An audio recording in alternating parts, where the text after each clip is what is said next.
chosen ones.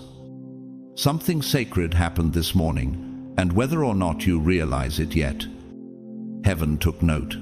While the rest of the world stayed tangled in dreams or doom-scrolling through distraction, you did something different. You showed up, not in noise, not in show, not in striving, but in spirit, in that quiet place. Before the sun fully rose, your heart reached upward, and God leaned in. This wasn't just another morning, no.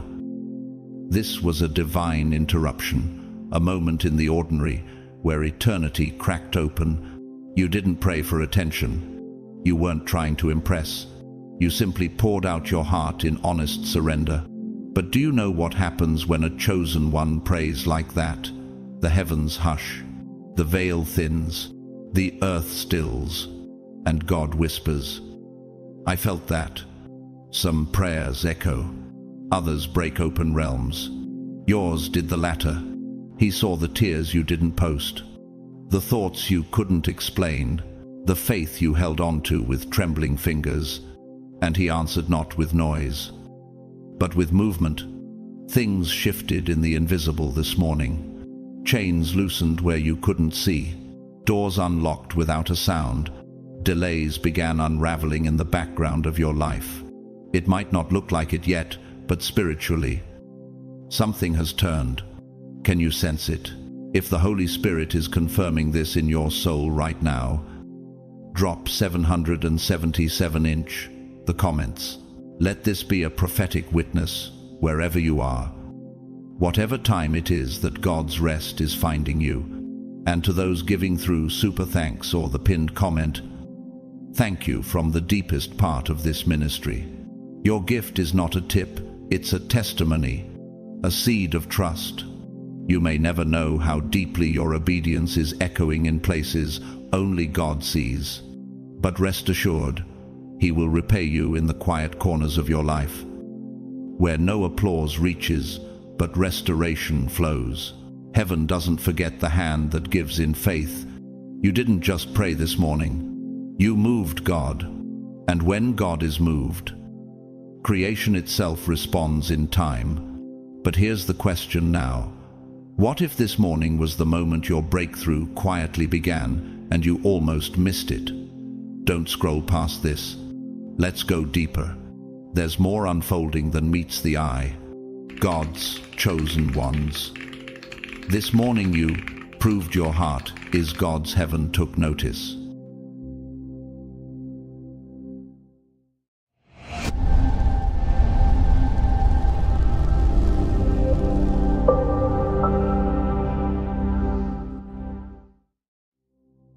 You already know what happened last night in the spirit.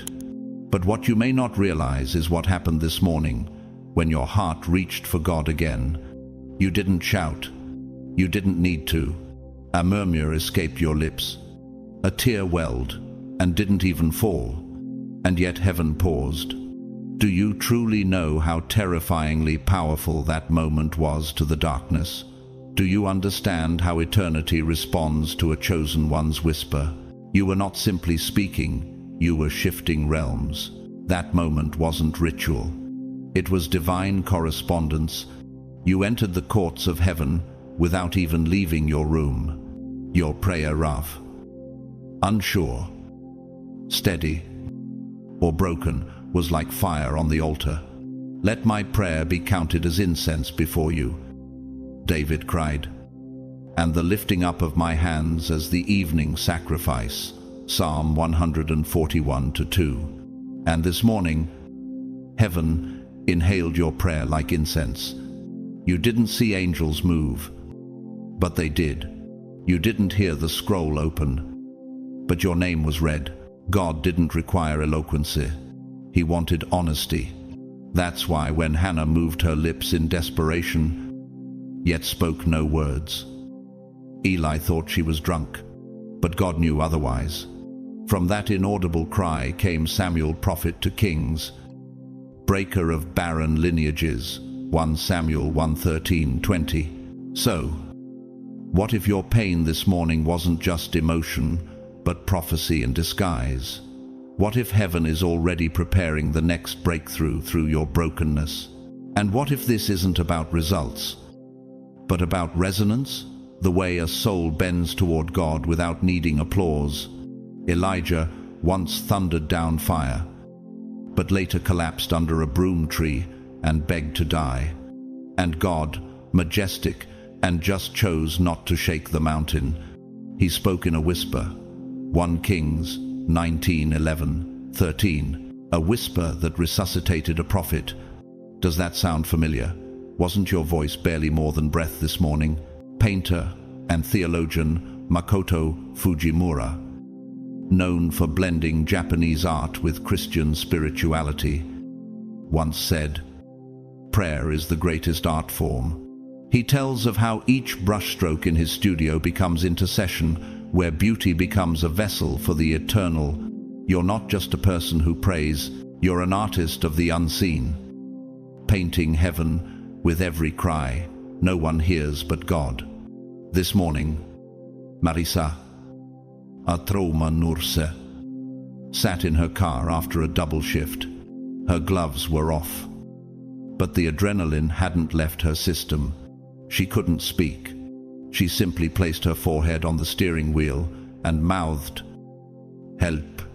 At that exact moment, her son, estranged for 5 years, sent a single text. "I don't know why, but I feel like I need to come home." No prayer was spoken aloud, but the heavens were already responding. The Lord is near to all who call on him. To all who call on him in truth. Psalm 145:18. Does that mean even your silent call, half choked in a bathroom stall, half whispered before coffee, counts as proximity to the throne? Could it be that your groan shook more in the spirit than someone else's sermon? And what about Elias, whose home stood at the edge of drought-struck farmland? His sister had coughed all night, lungs burning in a house with no medicine. He rose early, not to pray in public, but to water the stubborn lemon tree behind the house, his only offering. As water hit dry roots, he muttered, "God, please." By nightfall, volunteers from a nearby town arrived, unannounced, with medicine and food. They didn't know why they came, but the Spirit did. Jesus didn't always speak in storms. Sometimes he prayed alone in agony. In Gethsemane, he sweat blood, not out of weakness, but out of eternal surrender. And being in agony, he prayed more earnestly, and his sweat became like great drops of blood falling down to the ground. Luke 22:44. Heaven heard him, hell trembled, and the world changed. If blood-soaked breath can birth salvation, what can your morning murmur release? Prayer is not measured by how high you raise your hands, but how low you bow your spirit. Esther, behind palace walls, fasted in silence for 3 days before confronting death. Her stillness rewrote a genocide. Paul sang in chains, not knowing if daylight would come. Their surrender was not seen by crowds, but history still echoes their cries. Imagine a glacier, still and silent, reshaping the land beneath it for centuries. It doesn't roar. It doesn't ask for recognition, yet entire valleys are carved by its steady, sacred pressure. Or consider the first bloom after a forest fire, the wildflower rising through ash. No fanfare, just resurrection. That's what your prayer looked like today. Quiet, holy, world-shifting. You, God's chosen one, proved something divine this morning, not by strength, but by surrender, not by power, but by purity. You didn't perform. You presented your heart, and heaven bowed in response. Not every warrior fights with swords. Some wield whispers. And this morning, yours reached the throne. If even a sliver of doubt whispered to your mind this morning that your prayer didn't shift anything, that your voice might be too small to matter, then heaven itself is here to challenge that lie. Your spirit already knows the truth. But let me remind you with divine evidence. Revelation 5-8 unveils it with thunderous clarity. And when he had taken it, the 4 living creatures and the 24 elders fell down before the Lamb. Each one had a harp, and they were holding golden bowls full of incense, which are the prayers of God's people. Did you grasp what that truly means? Your words, whether bold or broken, are not discarded into some spiritual abyss. They are not fading echoes in the air. They are stored, collected, revered. Golden bowls in the courts of heaven hold them, not clay jars, not wooden cups, golden. Could it be that heaven stores what earth ignores? Have you ever wondered how many prayers you've sown into silence that God is still tending? Is it possible that the groan you released 2 years ago is still circling heaven's throne today?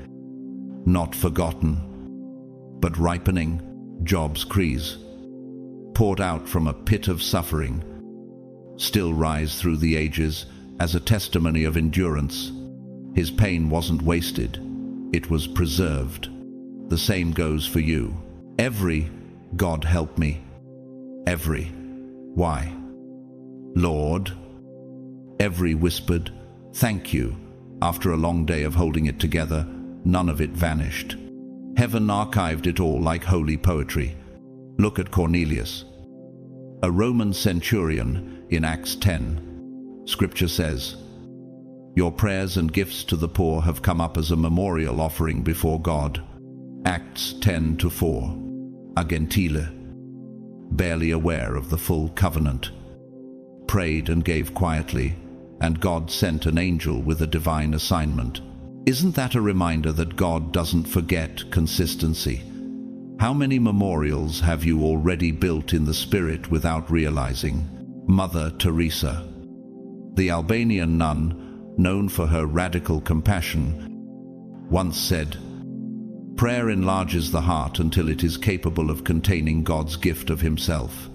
She spoke this after decades of praying through spiritual dryness. Yet she kept going.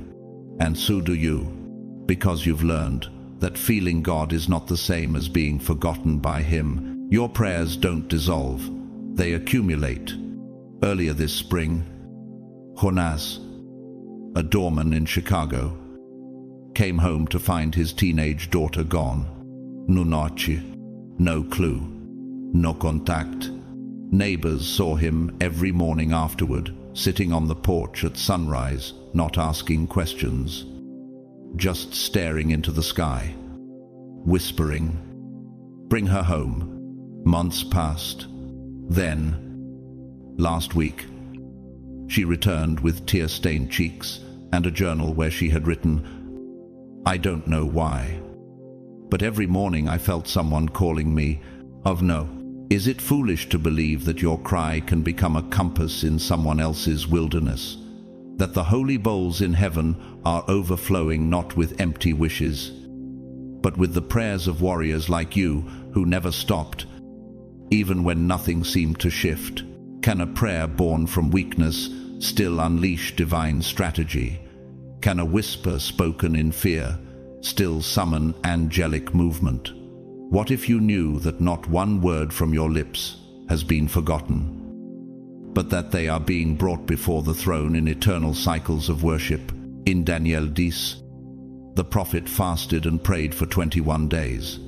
No answer, no vision, just waiting, until the angel appeared and said, "From the first day that you set your heart to understand, your words were heard, and I have come in response to them." Daniel 10:12. Do you realize what that means for you? Your first day. Prayers are still active in the spirit, even if the answer hasn't landed yet. Not far from the Andean mountains, Lucia placed a worn-out candle by her kitchen window each night. She didn't have much, just faith, and a photo of her son who had crossed the border years ago and never returned. She prayed while making tortillas. She prayed folding blankets. She prayed in Spanish, in silence, and in tears. One morning, a letter came from an immigration lawyer. Her son had been found, sick but safe, asking for her. That candle was never just wax. It was incense in disguise. Your prayers are not just precious, they are prophetic. They speak when you cannot. They rise when you fall. They keep burning, even when your hope flickers. Picture the honey stored deep within a hive, created drop by drop. Each golden bowl in heaven is filled just like that, one prayer at a time. Or think of the underground reservoirs formed by centuries of gentle rain. Nothing is lost, nothing wasted. Everything preserved for the right moment. You, God's chosen one, may not always see the movement, but heaven sees you. Heaven hears you. Heaven stores you. And when the time is full, those golden bowls will pour back over your life, not as drops, but as rivers. And you'll understand, not one whisper was ever wasted. This morning, when your voice lifted, even shakily, it wasn't a mere cry or a passing thought. It was a summons, a sacred call to the throne room. You weren't casting words into emptiness. You were inviting the King of Glory into your situation. Do you realize how extraordinary that is? The very breath you released drew the presence of the eternal into your atmosphere. What may have felt like weakness in you was actually worship in heaven. Your words weren't evaluated for eloquence. They were weighed for truth. God doesn't sift through prayers for grammar. He searches for sincerity. And when he finds it in you, he moves. You don't have to speak like a prophet to be heard. You just have to speak like someone who still believes. Have you ever wondered how many of heaven's movements have been sparked, not by loud declarations, but by quiet confessions like yours? He is not the kind of God who stands at a distance, waiting for you to be polished. He is the God who kneels beside your mess and says, I still want you. Psalm 30, Shipatru, ops presece declares. The Lord is near to the broken-hearted and saves the crushed in spirit. That means your proximity to God doesn't increase through perfection, but through brokenness. Could your honesty be the very bridge to divine intervention? Look at Peter. He didn't impress Jesus by walking perfectly on water. He sank. And when he cried out in desperation, Lord, save me, Jesus immediately reached out and grabbed him. Matthew 14:30-31. Oneraf sentence. That's all it took to move the hand of God. Have you ever felt like you were drowning under it all, and still, somehow, your spirit managed to say, God, help me? That's what moves heaven. Brené Brown, renowned research professor and author on vulnerability, once said, vulnerability sounds like truth and feels like courage. Truth and courage aren't always comfortable, but they're never weakness. She wasn't preaching, but the Spirit echoes through her words. When you pray vulnerably, you are not weak, you are powerful, because nothing defeats darkness like truth spoken in surrender. It was 6:43 a.m. when Tomás, a baker in Lisbon, realized the money had run out, not just for flour, but for rent. The sourdough wouldn't save him this time. He stood still in his kitchen, hands covered in dried dough, and whispered, God, if you're real, I need to know you're near. That afternoon, an old customer walked in with a large order and cash up front. No miracles in the sky, just quiet mercy responding to quiet faith. Let's be clear, God never required you to have it all together. He asks you to show up with what you do have, a heart willing to trust him in the dark. A heart that says, I'm not perfect, but I'm present. That kind of heart has always moved God. Just ask the leper in Luke 5, who fell on his face and begged, Lord, if you are willing, you can make me clean. Jesus reached out, touched him, and said, I am willing. Immediate healing, not because of polished theology, but because of vulnerable faith. You weren't asked to perform. You were asked to be real. Why do you think the Pharisees, with all their flawless recitations, left unchanged, while the tax collector who cried out, God, have mercy on me, a sinner, left justified? Luke 18:13-14. Isn't that still happening today? In a windswept town near the Mediterranean, Lena pulled her coat tighter around her shoulders as she sat on her church's cold stone steps. Inside, worship was rising, but she couldn't enter. Shame held her back. Years of secrets, mistakes, and disappointments screamed she wasn't worthy. But she whispered into her sleeve, God, I still believe you see me. That night, her name was called out during the service, not in shame, but in an unexpected prayer of blessing. No one knew what she had whispered, but heaven had heard. Have you ever noticed how the moon pulls the tide without making a sound, or how a tree sheds its leaves not out of failure, but in preparation for new life? Your vulnerable prayers are like that silent shifts that mark the beginning of something sacred. You, God's chosen one, were never required to impress. You were invited to trust. This morning, you proved again that you don't come to God with theatrics. You come with truth. You show up not with performance but presence, and because of that, God showed up too. He always does for the ones who still choose Him from the middle of their mess. There's a kind of prayer that doesn't echo through halls or stir crowds, but shakes heaven. A kind of soul sound too raw for performance, too sacred for spectacle. And this morning, that kind of sound came from you. 1 Samuel 1:13-15 reveals one of Scripture's most intimate moments.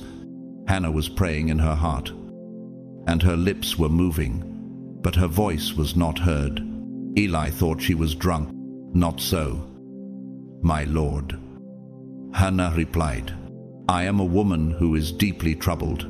I was pouring out my soul to the Lord. No microphone, no altar call, just pain pressed into prayer.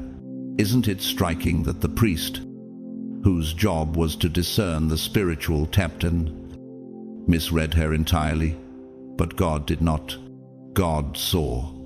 Have you ever been misunderstood in your surrender, judged for how it looked instead of what it carried? Have you ever poured out everything in silence, while others assumed you were unraveling instead of interceding? That's where heaven begins to stir, when your mouth can barely form words, but your heart won't stop reaching. That's when the heavens tilt forward and whisper, I'm here. Bast. It wasn't Hannah's eloquence that moved God. It was the depth of her honesty. Her vulnerability wasn't weakness, it was her authority. She didn't hide her agony behind polished phrases. She bared it before the throne. And the Lord responded, Here, son. Samuel would anoint kings and change the future of a nation, all because one woman dared to pray in pain. Liza TerKeurst, best-selling author and speaker, once wrote after a season of unimaginable heartbreak, God doesn't want my pretty prayers, He wants my honest ones. After walking through betrayal, loss, and deep grief, she discovered the kind of communion that's built in ashes, not applause. And so have you. Could it be that your most trembling moments carry more spiritual weight than 1,000 confident declarations? Before dawn, Nehemiah A train conductor in Georgia sat by his sink with a mug he couldn't finish. The house was quiet, but his mind wasn't. He didn't have words, just a deep groan as he gripped the edge of the counter. His marriage was collapsing. His son hadn't spoken to him in weeks, and yet, with barely more than a sigh, he said, "God, I don't even know what to say, but I still believe. You hear me?" That night, his son messaged him 3 words: "Miss you, Dad." Did a sigh unlock a miracle? Romans 8:26 confirms it. We do not know what we ought to pray for, but the Spirit himself intercedes for us through wordless groans. Even your groaning becomes intercession. Even your silence becomes sacred. God doesn't demand volume. He honors authenticity. The woman with the issue of blood didn't shout her need. She reached for the hem of his garment and was instantly healed. The thief on the cross didn't craft a long prayer. He simply said, "Jesus, remember me." And Jesus answered with eternity. Can such simple moments still carry heaven's full attention? In the back corner of a candlelit chapel in Barcelona, Maria, once a renowned flamenco dancer, sat with swollen ankles and a worn-out soul. No spotlight, no stage, just a pew, a candle, and a question: "Will you still take me?" Her voice cracked. Her hands trembled. She had run from God for decades, but in that one moment of exposed longing, she felt something she hadn't in years: peace. No explanation, just presence. How many of your moments have looked like that? Quiet places, tear-streaked cheeks, no filters, no pretense, just you and God. And yet those are the moments that move the heavens. When the angels see someone not trying to impress but trying to connect, they gather around. The golden bowls are filled again. Psalm 62:8 urges, "Pour out your hearts to him." For God is our refuge, not your scripts, not your speeches, your hearts. When you do this, heaven doesn't just listen, it leans in. Under the surface of a mountain lake, the stillness runs deeper than anyone can see. Though nothing stirs above, an entire world thrives beneath. That's what your hidden prayers look like in the spirit, silent, but saturated with power, or like the roots of a desert cactus, spreading far beyond the visible, storing life for the coming drought. Quiet, tenacious, unstoppable. You, God's chosen one, prayed like Hannah this morning, not for show, not for validation, but for connection, for a response from the only one who truly understands your heart. And he heard. He always hears those who come not to perform, but to pour out. That's when he says, "I'm here, I'm listening, I'm moved." Endu. When you bowed your head this morning, whether in clarity or in chaos, it wasn't about solving a situation. It wasn't about formulating the right words. It was about surrender. It was about trust. You offered your soul's quiet ache as if it were a symphony, and heaven responded. Because in the kingdom, it's not your composure that gets God's attention. It's your honesty. And that's exactly what you gave him today. Do you realize what kind of power is released when a heart dares to say, "God, I trust you, even here"? What kind of thunder rolls in the unseen when you hand over your deepest anguish? Not with certainty, but with faith. It wasn't your strength that touched heaven. It was your willingness to be seen as you truly are, unpolished, unfiltered, surrendered. God never turned from your brokenness. He came closer, because Psalm 51:17 tells us, "The sacrifices of God are a broken spirit, a broken and contrite heart. O God, you will not despise. Could it be that what you thought disqualified you was the very thing that attracted heaven's nearness? You didn't just pray this morning, you aligned with the ancient pulse of every spiritual warrior who's ever cried out in faith. You stood where David once stood, slinging stones of worship at the shadows that mocked him. You echoed the intensity of Elijah, whose fire-drenched prayer on Mount Carmel silenced centuries of idolatry. 1 Kings 18:36-38. But more than that, you entered a sacred tradition, one where your voice doesn't vanish into the air, but joins a divine symphony of the faithful. Leonard Ravenhill, the fiery revivalist and author, once said, "A man who is intimate with God will never be intimidated by men." You've stepped into that intimacy. Your prayer today may have felt small, but it was clothed in ancient authority.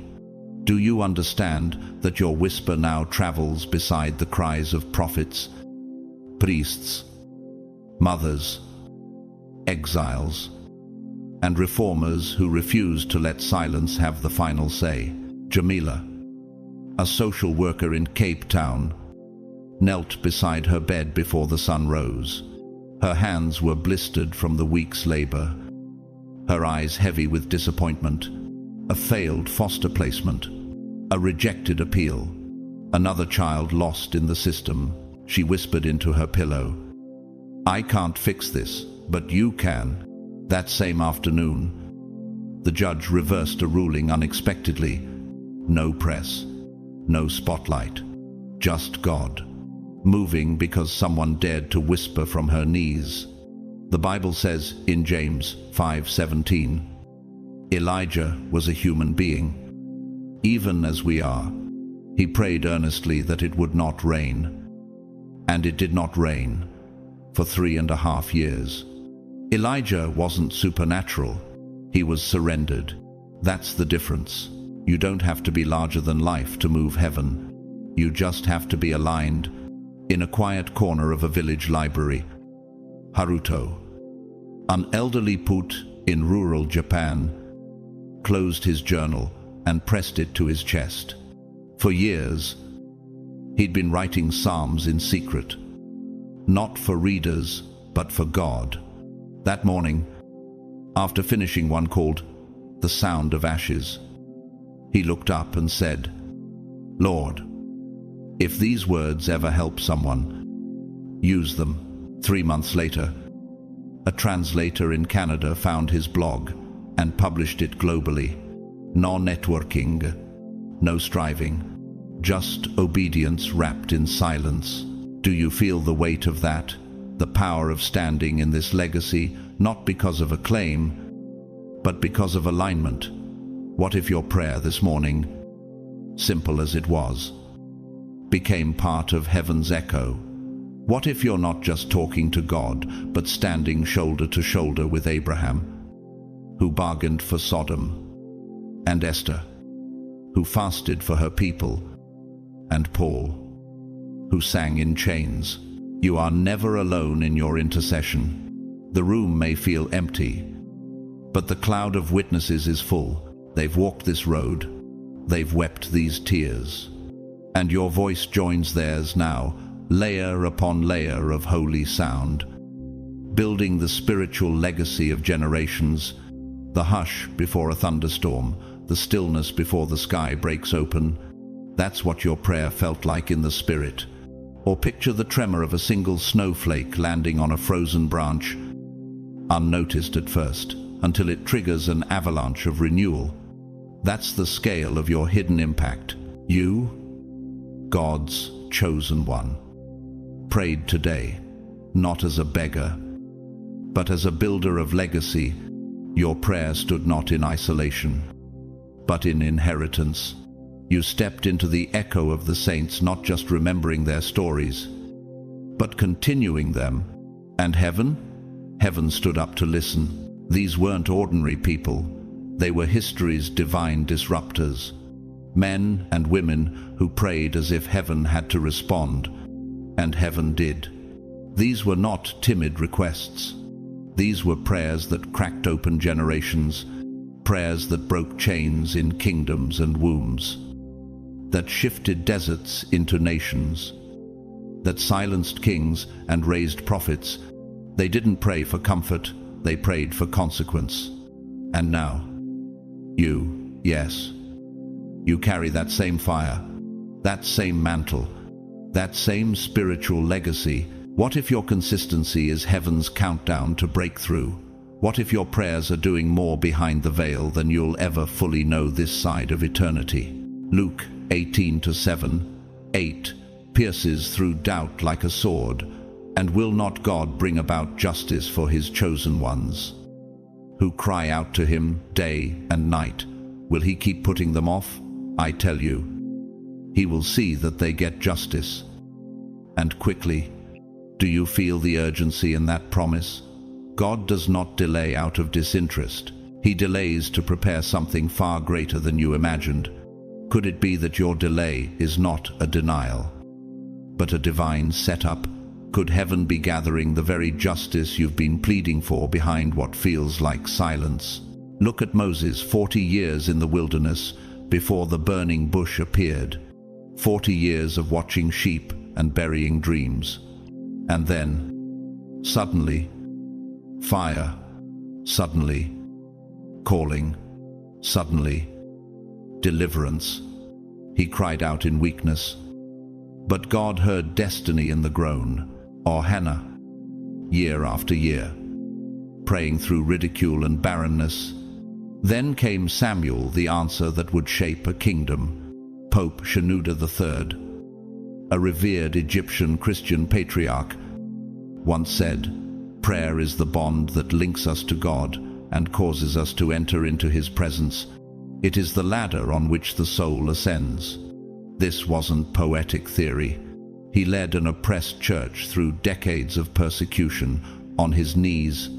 You're not praying to survive. You're praying to ascend, to align, to govern from the unseen realm.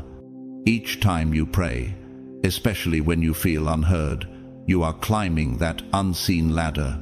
And with each step, something shifts.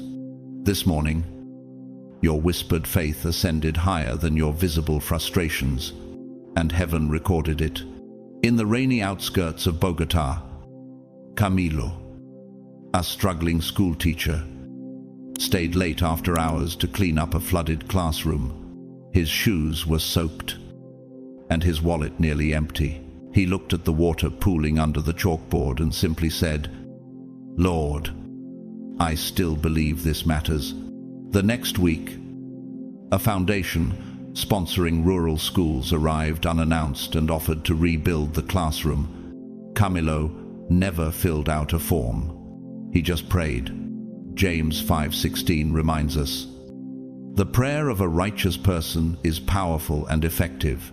Righteousness is not perfection, it's alignment. And you, God's chosen one, are aligned. That means your prayers don't drift. They drive. They enter the courtroom of heaven as legal petitions written in faith and sealed in surrender. You might feel like you've been praying for years, for justice, for restoration, for vindication. And maybe you haven't seen movement yet, but movement has seen you, and in the realm where God writes verdicts, your voice carries authority. On the edge of a monastery garden in northern Italy, Francesca, once an opera singer, now tended lavender and bees. Her voice, once celebrated on stages, now found purpose in quiet psalms sung over the soil. She told a traveler, "I used to think prayer was what I said. Now I know it's what I refuse to stop believing." That night, the traveler returned to the chapel after years away from God. Saying her words haunted him in the best way. So, what if your prayer isn't lost? What if it's layered into the foundation of the very future you're still waiting to walk into? What if heaven has not just heard you, but is orchestrating behind the scenes a justice so precise, so thorough. It must take time to build. The bamboo plant grows underground for years before breaking the soil. Its roots spread wide, invisible, and then, in one sudden season, it shoots upward over a meter a day. Or consider the tectonic plates beneath oceans, shifting for decades silently before creating a wave that moves nations. That's what persistent prayer looks like in the Spirit. You, God's chosen one, are not ignored. Your voice is not lost. You are standing in a divine line of justice bearers, those who didn't give up, even when the world gave no signs.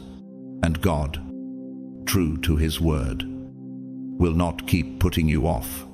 He will bring justice, and quickly. You've prayed.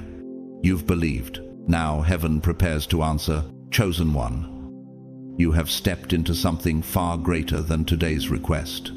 You have entered your inheritance. Your prayer was never just for provision or peace. It was a declaration from eternity. Every word you whispered this morning was a thread woven into the garment of divine legacy. When you spoke, you aligned yourself with an ancient line of warriors, prophets, intercessors, and fire-branded saints. You weren't just making noise. You were continuing heaven's song. This is your heritage, spiritual royalty cloaked in humility. You pray not because you are weak, but because you know where true power lies. Your voice didn't rise alone. It stood beside Elijah's on Mount Carmel, beside Deborah's under the palm tree, beside Daniel's in the lion's den. Do you feel the weight of that? Do you see how you're never truly alone when you kneel? You uttered a prayer, and the invisible realm responded. The atmosphere trembled. The enemy flinched. The hosts of heaven stood at attention. Revelation 8:4 gives us this image. The smoke of the incense, together with the prayers of God's people, went up before God from the angel's hand. Your prayer ascended with force, with fragrance, with fire. You weren't begging. You were legislating. You were issuing orders from your seat in heavenly places.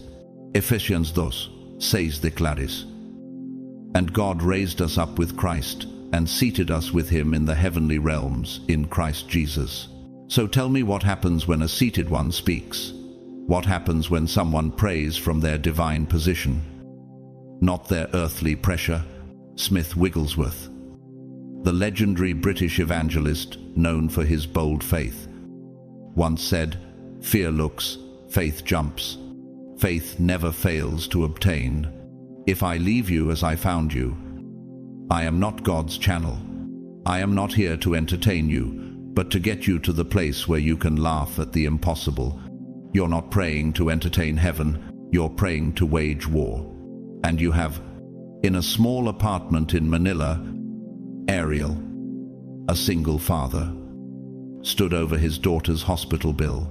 No savings, no plan, just a mustard seed of desperation. He laid his hand over the paper, closed his eyes, and said, "God, if you're still who you say you are, move." Within 48 hours, a former client out of nowhere transferred exactly what he needed. That wasn't chance. That was response. Something moved. You may not always feel it, but in the Spirit, prayer is thunder. It's strategy. It's spiritual assault. When you speak the word, angels move to execute it. Psalm 103:20. And demons recoil. Your prayers aren't gentle ripples, they're shock waves. You are not talking to the air. You are striking down structures, confronting resistance, unseating rulers in dark places. Remember Elisha and his servant, surrounded by enemies. The servant panicked until the prophet said, "Do not be afraid.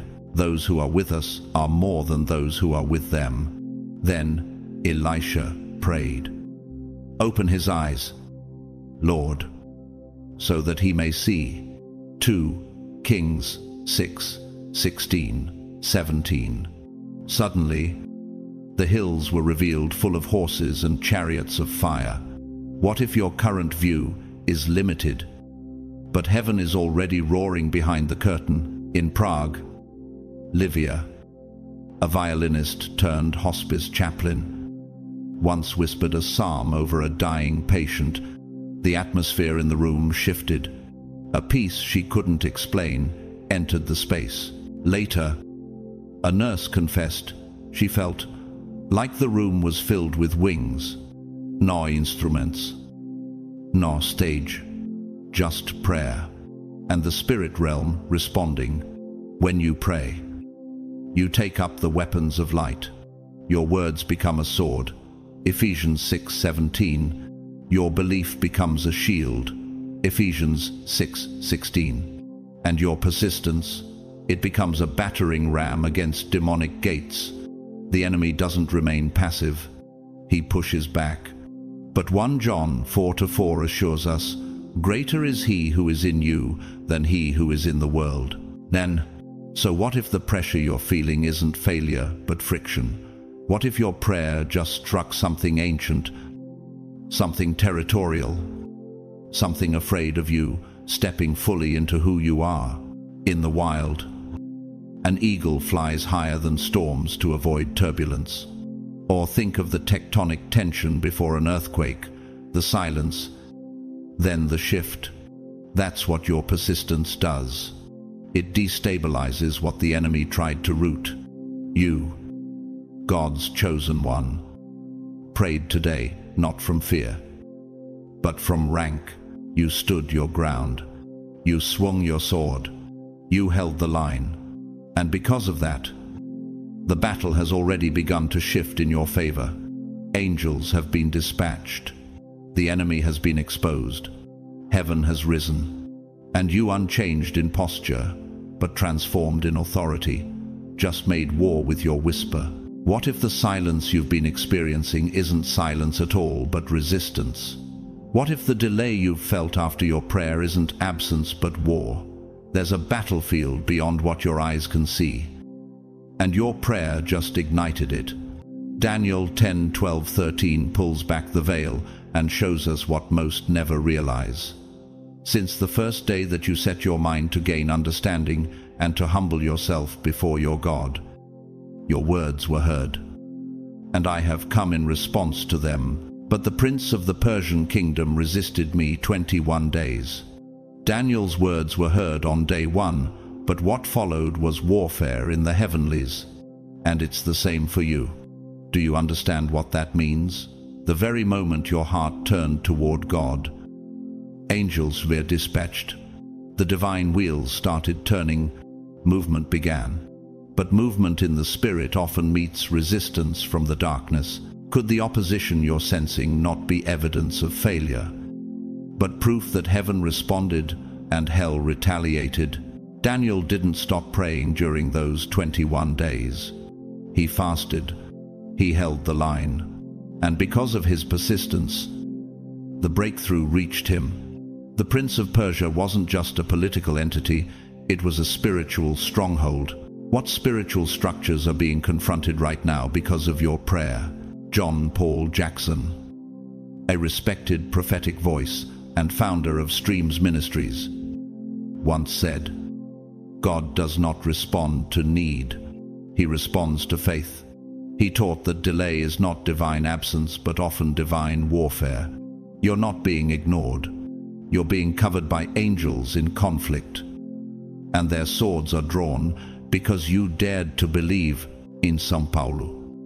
Mateus, a street preacher, had been praying for months for a gang-affiliated teen named Tiago. Every Sunday, he passed the boy's street corner, praying silently.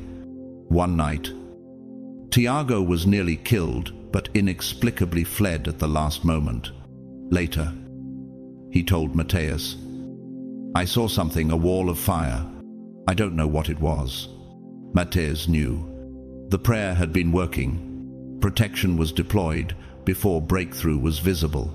James 1:12 declares, "Blessed is the one who perseveres under trial, because, having stood the test, that person will receive the crown of life that the Lord has promised to those who love him." Could it be that perseverance in unseen war is more powerful than instant answers? In the scriptures, delay is often where destinies are forged. Joseph waited years in prison after being falsely accused. Abraham waited decades for Isaac. Jesus himself waited in the wilderness while being tempted. His authority tested before it was publicly declared. Waiting is not passive. It's prophetic endurance. Across the Baltic Sea in Estonia, Sophia, a young violin instructor, had been praying for her estranged father for over a decade. No messages, no responses, just silence. But she prayed every Friday afternoon, always at the same hour. Then, on her 30th birthday, she received a postcard from Istanbul. No words, just a photo of the church they once visited together. She wept. Something had broken through. So what if your unanswered prayer is not dead but being defended in realms you cannot yet enter? What if angels are currently battling strongholds on your behalf? What if the delay is heaven's strategy, not its silence? Prayer isn't always followed by immediate reward. Sometimes it's followed by resistance, and that resistance reveals your reach. You wouldn't face opposition if your voice didn't threaten darkness. Picture an iceberg cracking beneath pressure. Nothing seems to change for days, but one unseen fracture triggers the collapse of a centuries-old wall of ice. Or imagine a volcano trembling silently under a mountain. One prayer too many, and the eruption shifts entire landscapes. That's how breakthrough arrives, suddenly, after silently building for days, weeks, even years. You, God's chosen one, have set divine conflict into motion, not because you shouted, but because you believed. The moment you humbled yourself to pray, heaven heard, and even now, angels are mid-battle, cutting through what once stood in your way. You are not forgotten. You are fiercely defended. The battle rages, but so does your victory. So don't back down now. Don't silence your voice just because the answer hasn't arrived on your timeline. Don't let delay dilute your fire. Chosen one, your voice is not weak. It is mighty in God.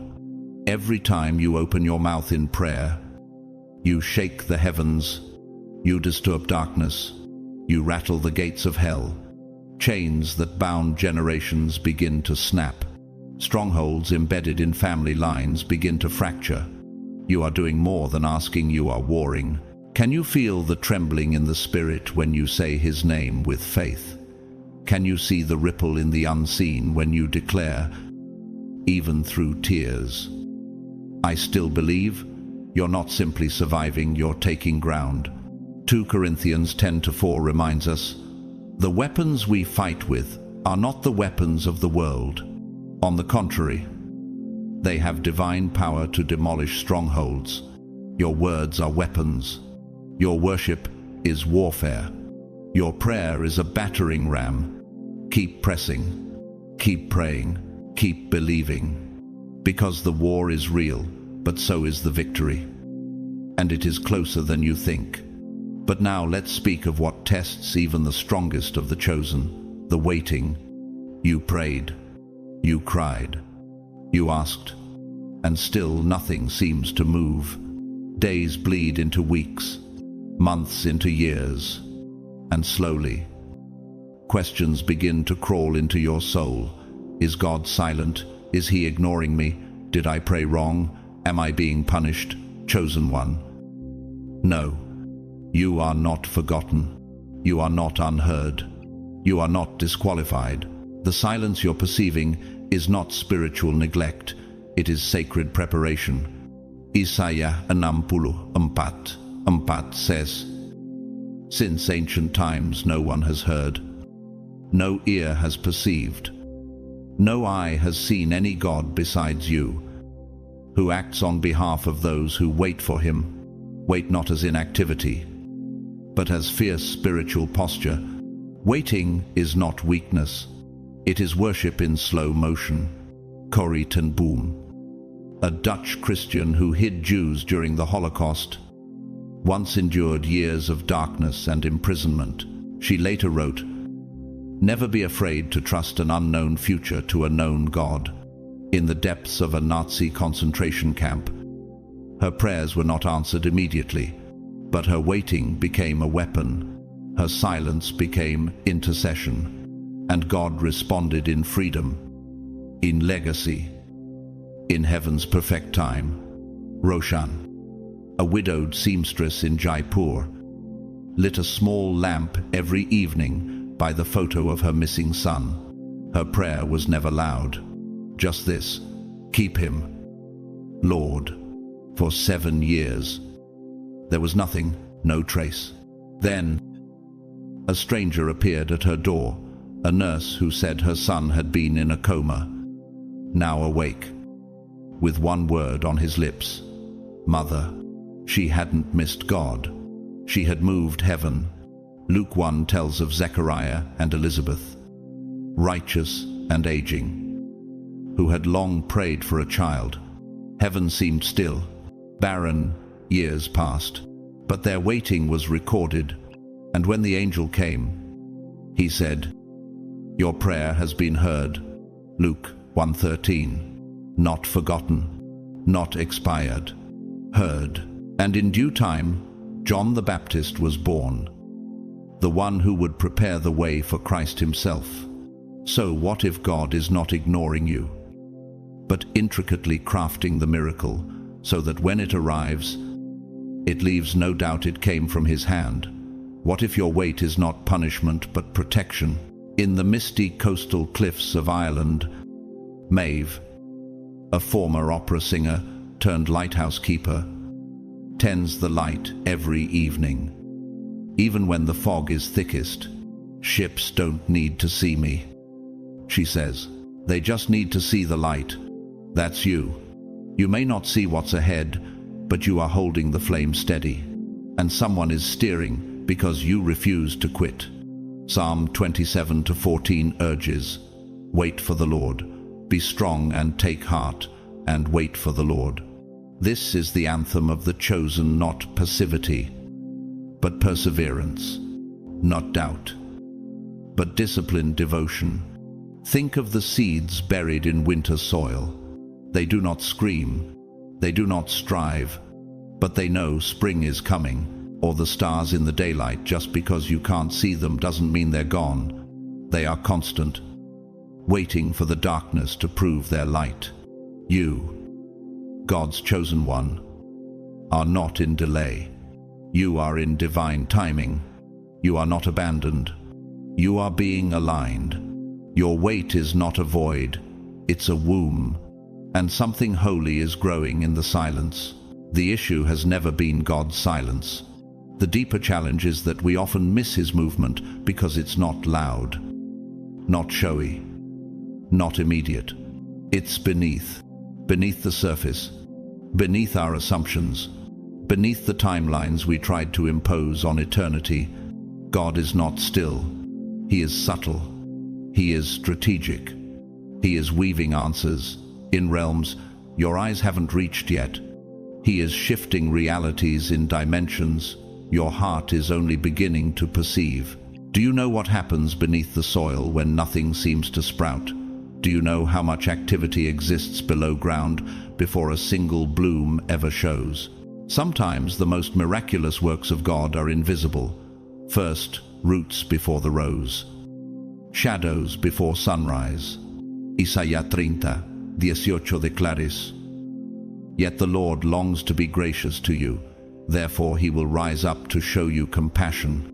For the Lord is a God of justice. Blessed are all who wait for him." Waiting doesn't mean abandonment. It means something holy is taking root. Could it be that what feels like delay is actually God pulling you deeper so your blessing doesn't collapse under the weight of untested roots? Scripture doesn't call us to wait as a punishment, but as preparation. Psalm 1-3 says the righteous are like trees planted by streams of water, which yield their fruit in season, not before, not after. In season, the fruit is guaranteed, but the season is sacred. The waiting shapes you for the weight of what's coming. T.D. Jakes, pastor and thought leader, once said, God is not preparing the blessing for you. He is preparing you for the blessing. And he's right. The delay isn't about divine hesitation. It's about divine cultivation. You're not being punished. You're being formed. In the outskirts of Nairobi, Salome, a former street vendor turned youth mentor, spent years praying for the city's poorest teens, praying for a center, a space, a seed. For 6 years, nothing moved, but she kept showing up with sandwiches, scriptures, and silence. Then one day, a philanthropist she had never met walked into her stall and said, "You've been on my heart for months." Within a year, the center opened. Her wait was long, but it was not wasted. Look at Joseph, betrayed, enslaved, forgotten in a prison. But Genesis 39 says repeatedly, the Lord was with Joseph, not after the promotion. In the prison, God was developing Joseph's governance in confinement, so he could carry the crown without corruption. Or Ruth gleaning broken stalks in a foreign field after losing everything. She didn't know that her faithfulness in obscurity was building a legacy that would lead to the lineage of Christ himself. What if your obscurity is not divine neglect? But divine construction? Ezra, a former violin prodigy in Budapest, stopped performing after losing his mother. For years, he refused to play, but every evening, he still rosened his bow and tuned the strings. Quietly, alone. "I'm waiting for music to return," he said. And one night, it did. Not on stage, but in a children's hospital, where his playing now soothes dozens to sleep. His gift wasn't gone. It was resting, waiting for its true place to bloom. Can you trust God when your soul is still underground? Can you believe he is still cultivating when the surface looks barren? Picture the ocean tide, how it recedes before the next great wave comes in, or the metamorphosis of a caterpillar, hidden in stillness, until the wings emerge. The dark is not dead space. It is where resurrection rehearses. You, God's chosen one, are not stuck. You are being shaped. What you called delay, heaven calls design. What you feared was silence. Heaven calls strategy. God is growing you, stretching you, strengthening you, so when the blessing breaks forth, you will not buckle under it. You will carry it with maturity, with humility, with glory. That is why this waiting is not wasted. It is worship. It is warfare.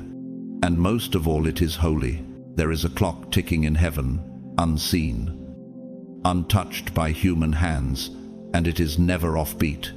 It does not stall under pressure. It does not race ahead in fear. It moves at the pace of sovereignty. That's why Habakkuk 2-3 declares, "For the revelation awaits an appointed time. It speaks of the end and will not prove false. Though it linger, wait for it. It will certainly come and will not delay." All this is not just poetry. It is divine precision. The promise may stretch your faith, but it will not break God's word. It may press your patience, but it will not fail. His purpose, what God decreed, he will deliver. What he authored, he will complete. Have you ever mistaken "not yet" for no. Have you ever stared at the silence and assumed God stepped away, but chosen one? Understand this. God is not winging it. He is weaving it. You are not called to control the timeline. You are called to trust the one who created time, and his hands do not shake. His clock does not malfunction. His promises don't decay with waiting. They deepen in meaning. Romans 4:20-21 speaks of Abraham. Yet he did not waver through unbelief regarding the promise of God, being fully persuaded that God had power to do what he had promised. Abraham waited decades, and still he called God faithful. Can you echo that kind of faith today? Harriet Tubman, the abolitionist known as the Moses of her people, once said, "I never ran my train off the track, and I never lost a passenger." She credited it all to God. She didn't see every answer in advance, but she trusted the invisible timetable of deliverance. And so do you. You're not walking blind, you're walking by blueprint. In a remote mountain village in Peru, Isandro, a beekeeper, held onto a dream to export healing honey after watching his mother recover from illness using the hive's natural gifts. For years, nothing opened. No connections, no buyers, just bees and silence, until a tourist doctor stumbled upon his jars, tasted, and wept. Her clinic now distributes it worldwide. The appointed time came, and it came suddenly. God has never forgotten his covenant, not with Abraham, not with Hannah, not with Joseph, not with Esther, and not with you. Hannah cried year after year, ridiculed and barren. But the scripture says, the Lord remembered her. Achat Samuel echatitcha Isra. And she birthed a prophet. Esther waited in royal obscurity for such a time as this, and when the moment came, she rewrote the fate of a nation. Joseph endured betrayal and prison before the dream came alive. But when it came, no man could stop it. Could it be that your delay is the holding chamber for something greater than what you even asked for? Could it be that the silence is the sacred space where God is polishing the details so that your answered prayer won't just bless you, but everyone connected to you? In Marseille, Elodie, a florist, used to write little prayers and hide them under rose pots. She did this for over 10 years. Most were about her longing for a child. Nothing changed until a woman with a tear-streaked face came into her shop, holding one of those notes. "I found this when I wanted to end my life." The woman said, "I'm still here because of your prayer." A year later, Elodie adopted that woman's daughter. The promise wasn't just fulfilled, it was multiplied. Lamentations 3:25, the 26th of December Lares. The Lord is good to those who wait for him, to the soul who seeks him. It is good that one should wait quietly for the salvation of the Lord. Quiet waiting is not weak faith. It is refined faith. Think of the glacier, massive, slow-moving, unstoppable. From a distance, it looks still, but its movement carves valleys, reroutes rivers, reforms landscapes. Or imagine the moon pulling the ocean quietly, faithfully, predictably. That is how God's hand moves when you least expect it. You, God's chosen one, have not been forgotten in the delay. You've been held, sheltered, strengthened, and when the appointed time comes, not even the gates of hell will be able to stop what God has put in motion for you. You are not waiting in vain. You are waiting in victory. Leave this moment with a new flame in your chest and a lifted head, because heaven was not passive when you prayed. God heard you. The sigh you released in the middle of the night. The ache you buried beneath responsibilities. The single tear that betrayed your composure. None of it went unnoticed. Heaven responds not to noise, but to sincerity. And when you prayed, something shifted. Have you ever wondered what happens in the spirit when a chosen one speaks in faith quietly, but with conviction? Have you considered that your silence may carry more weight in heaven than loud declarations uttered without surrender? You weren't just heard, you were marked.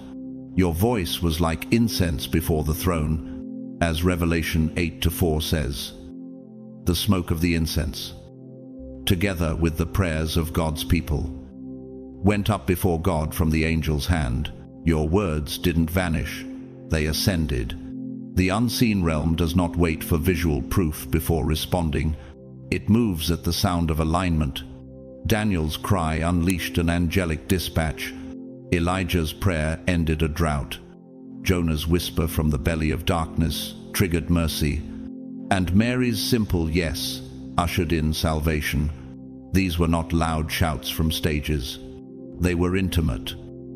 Wrath, surrendered, just like yours. In 2 Kings 6. Elisha's servant panicked at the sight of enemy armies, but Elisha said, "Do not be afraid, for those who are with us are more than those who are with them." Then he prayed, and the servant's eyes were opened. He saw angelic armies on the hills. The help had already arrived. It just hadn't been seen yet. What if your breakthrough isn't pending? It's present, just not yet visible. What if the chains have already begun to crack, but the last link hasn't fallen yet? Denzel Washington, actor and outspoken man of faith, once said, "At your highest moment, be humble. At your lowest, keep praying. That's when God will show up." He's lived it not just through fame, but through family pain, public battles, and private devotion. He reminds us that favor flows not from perfection, but from persistence. Ariel, a caregiver in a hospice unit, never shouted her prayers. She whispered them while holding the hands of the dying. One man who hadn't spoken in days looked into her eyes and said, "I feel peace now," then passed. She never knew his story, but her prayer opened heaven's gate. She wasn't famous, she wasn't featured, but she was chosen. So are you. In a remote fishing town, Matteo worked on a dock with salt-bitten hands and weather-worn faith. His son was imprisoned on false charges for 3 years. He woke at dawn, lifted his arms toward the sea, and said, "God, let truth rise like the tide." On the 1,000th morning, a legal advocate on vacation overheard his story and intervened. His son was freed. The tide had been moving the whole time, just beneath the waves. Job 22:27 declares, "You will pray to him, and he will hear you, and you will fulfill your vows." Heaven is not silent when faith is alive. So how do you live when you know the answer is already underway? How do you breathe when your heart still aches, but your spirit knows victory is coming? How do you carry yourself when nothing around you changes, but everything inside you has? Look at the geodull on the outside, but filled with crystalline beauty, hidden within. Or the bamboo tree, which spends 5 years growing underground before bursting through the earth in a matter of weeks. Movement is not always immediate, but it is inevitable. You are not standing in the aftermath. You are standing in the unfolding. God has already begun to respond. The promises of heaven are not idle. They are in motion. Your name was whispered in angelic chambers. Assignments were released. Acceleration began. The cry of a chosen one never fades into silence. It echoes until fulfillment. So, even if it doesn't feel like it yet, know this: the shift has begun. Heaven moved when you did. The victory is no longer coming. It's already here, growing, rising, aligning. and soon you will see it. In the visible realm, the storm may still howl, the road might still twist through shadows, the fire may still burn hot around your feet. But listen closely. This is not the sound of defeat. It is the sound of resistance being broken in the spirit. The victory is already sealed. You are not a soldier grasping for hope. You are a warrior marching from a battle already won. Isaiah 46:10 reminds us of God's posture. I make known the end from the beginning, from ancient times, what is still to come. I say, my purpose will stand, and I will do all that I please. Before your first tear, before your first word, the outcome was already decreed. You will overcome. What if the valley is not the test, but the tunnel between the prophecy and the promise? What if your current fire is not the end, but the forge shaping the crown? Could it be that the heat is not meant to destroy, but to refine what the promise requires? Job, burned by loss, covered in sores, and cursed by friends, still said in Job 13:15, though he slay me, yet will I trust him. His prayers didn't sound polished. They were soaked in pain. But God never rebuked his cry. He answered it, and Job's restoration was double. Immaculée Ilibagiza, a survivor of the Rwandan genocide, and now an international Christian speaker, spent 91 days hiding in a cramped bathroom with 7 other women. Her family was slaughtered. She had no weapons, no food, no certainty of survival. All she had were whispered prayers and a Bible her father handed her before they were separated. Forgiveness is all that saved me, she later wrote, today. Her voice speaks life into nations. Her pain birthed purpose, and her prayers preserved her soul. Micah 7:8 declares, do not gloat over me, my enemy. Though I have fallen, I will rise. Though I sit in darkness, the Lord will be my light. This isn't the language of denial. This is the defiance of faith, and it is yours to speak. Farida, a seamstress in Morocco, lost her shop in a fire. All that remained was her Bible and a scorched pair of scissors. The day after the fire, she stitched scraps together outside her burned storefront. I will praise while I rebuild, she said to a customer. A year later, her new studio was 3 times bigger, and her prayer group had multiplied to 50. Marcelo, once a translator in Argentina, lost his voice after an accident. For weeks, he could only write prayers, but he wrote one every night, for healing, for peace, for joy. His voice returned on Resurrection Sunday. His first spoken word, gracias. Do you see the pattern? Not just breakthrough, but transformation. Not just answers, but alignment. The prayer didn't just change the circumstance, it changed the person praying. What happens when you stop measuring progress by what you see and start measuring it by who you're becoming? What if the greatest evidence that your prayer worked is that you are still here, still believing, still rising? The acorn doesn't look like an oak. The caterpillar doesn't resemble the wings it's destined for, but the change begins before the shape is visible. The lava flowing beneath the earth's crust builds mountains long before they rise. Or consider the pearl. It forms not from comfort, but from irritation, layer after layer of response to what once felt like pain. You've been growing while you were groaning. The fire didn't take you, it made you radiant.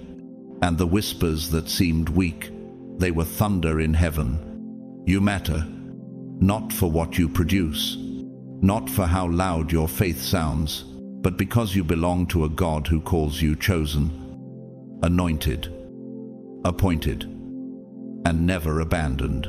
So, what if today is the turning point? What if your next breath holds the spark? What if you are closer to your breakthrough than you think? He is not done with you. He is not silent. He is not tired of your prayers. He is readying a fulfillment that fits the measure of your pain, and chosen one, you will not miss it. And now, chosen one, if your heart is stirred, if your spirit is trembling with the weight of everything God is birthing in silence, then this is your moment. Not to perform, not to strive, but to align. Let this be the space where your soul exhales, your spirit agrees, and your heart declares what heaven already knows to be true. Let us pray.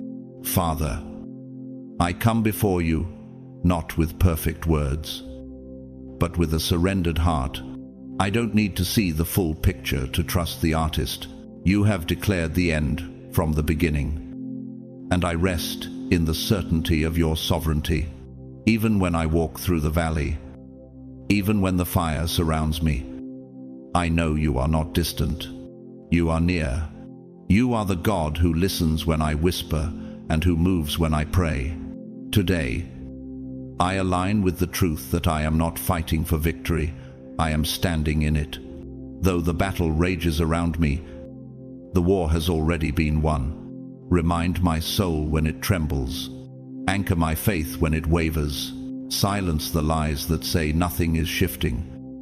And open my spirit to the reality that everything is being rearranged by your hand. Let my waiting become worship.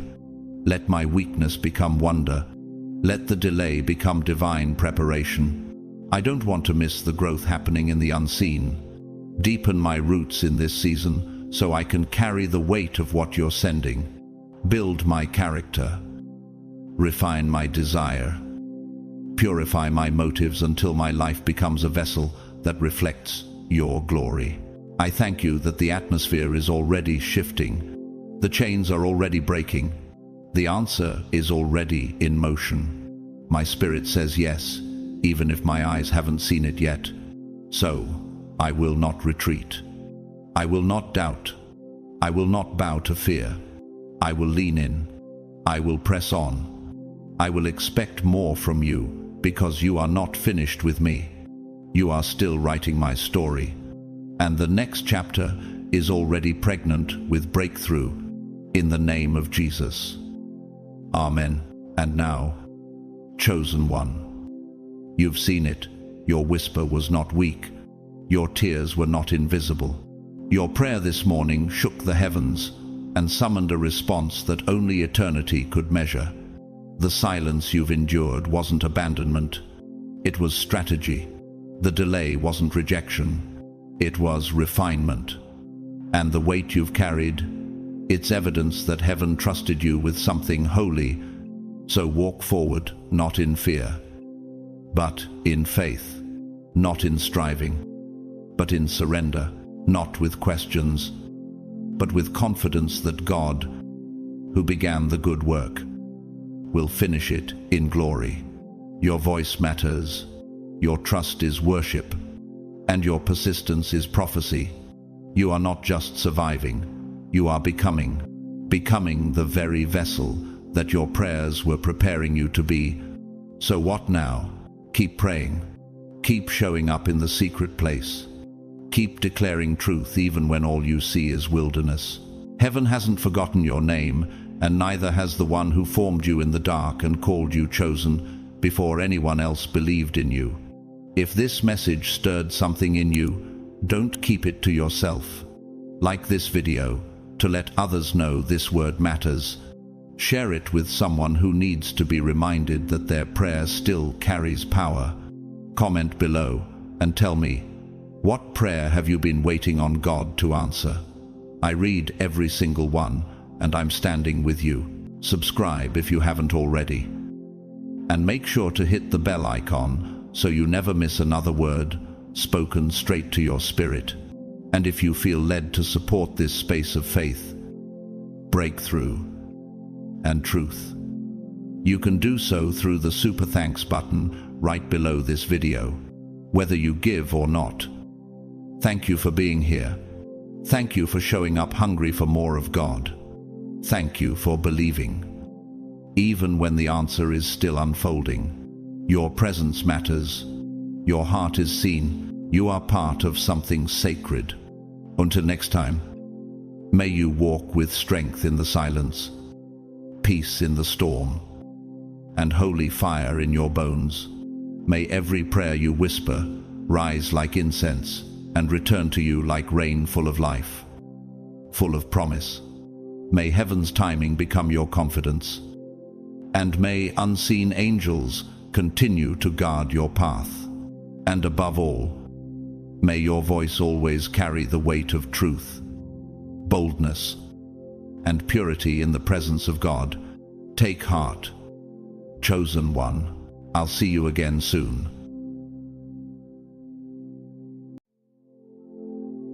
Chosen one, you didn't stumble upon this message. You were guided here. Heaven arranged this moment long before you knew you needed it. And the truth is, your soul has been silently crying out for confirmation, for a sign that the pain wasn't pointless, that the seeds you planted in the dark didn't disappear into nothing. This is that sign. You've carried so much without recognition. You've stayed when it would have been easier to run. You've given when you had almost nothing left to give. And still, you poured out love. You chose forgiveness. You kept your heart clean when it would have been easier to retaliate. Do you even realize how rare that kind of obedience is? God saw it all. He heard the prayers you whispered when no one was around. He noticed the nights you stayed awake, battling thoughts no one knew you struggled with. Heaven recorded every moment you turned the other cheek, every time you gave without being thanked, every time you chose peace over pride. What if the very moments you felt most invisible were the ones God treasured the most? Now the time has come. What was once hidden is about to be revealed. What was once done in secret is about to be honored in the open. This isn't just encouragement, it's a divine announcement. God is not only proud of you, He's about to reward you in ways that will silence every doubt you ever carried. But before we go any deeper, pause with me.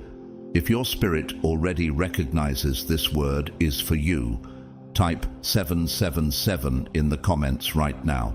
That number isn't random, it's sacred. It's a prophetic confirmation that your life is aligned with something much bigger than you can see. And to every soul who has supported this ministry through super thanks, thank you. Truly, you didn't just give to a channel, you responded to a frequency from heaven. Whether you supported financially, prayed in secret, or simply showed up week after week, God saw it all.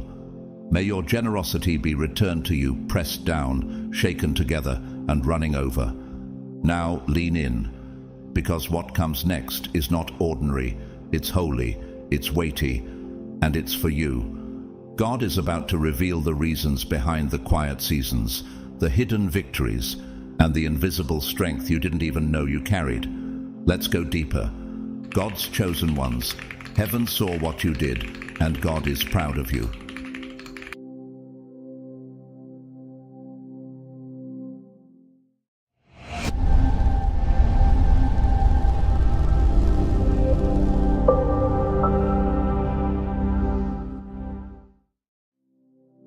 Chapter 1. God saw you stand when you could have bent. You never made an announcement about it, but heaven recorded it anyway. In moments where silence would have been safer, when nodding along could have opened more doors, you stood, not because you were trying to be noble, but because something holy inside you refused to bow. That was the Holy Spirit. Not ego, not fear. Spirit-led strength clothed in obedience. What made you walk away from things that promised influence but would have fractured your soul? What held you steady when compromise could have eased the pressure? You didn't choose the easy applause. You chose the slow obedience. That's not failure, that's formation. Have you ever found yourself wondering why your no costs more than other people's yes? Some around you played the game and gained position. They learned how to water down conviction to become more acceptable. But you, God's chosen, were built for something deeper than applause. You were built for legacy. Daniel was too. In Babylon, he declined the king's food and drink, not to be difficult, but to remain consecrated. Daniel 1:8. No one forced him to resist. No law would have condemned him if he'd given in. But he chose private purity over public reward. Like you, he wasn't after favor with man. He was aligned with heaven, and heaven promoted him on heaven's terms. Could it be that your silence is doing more in the spirit realm than noise ever could in the physical? That's not just a test of patience, it's a validation of your identity. It means you've been trusted with hidden assignments. Jesus understood that too. After being baptized, he was immediately led into the wilderness. No platform, no spotlight, just solitude, hunger, and spiritual warfare. Matthew 4:1-11. 3 times Satan offered him power without the pain, glory without the cross, but he refused. And when he walked out of the desert, he walked out in power. Matthew 4:11. Have you realized that you're not being punished? You're being purified. Others made shortcuts look like strategy. You chose sanctification instead. They got recognition. You got refined. But don't confuse heaven's pace with heaven's absence. When no one else clapped, angels did. What if the delay has been God's defense over you, keeping you from becoming someone your soul could never carry?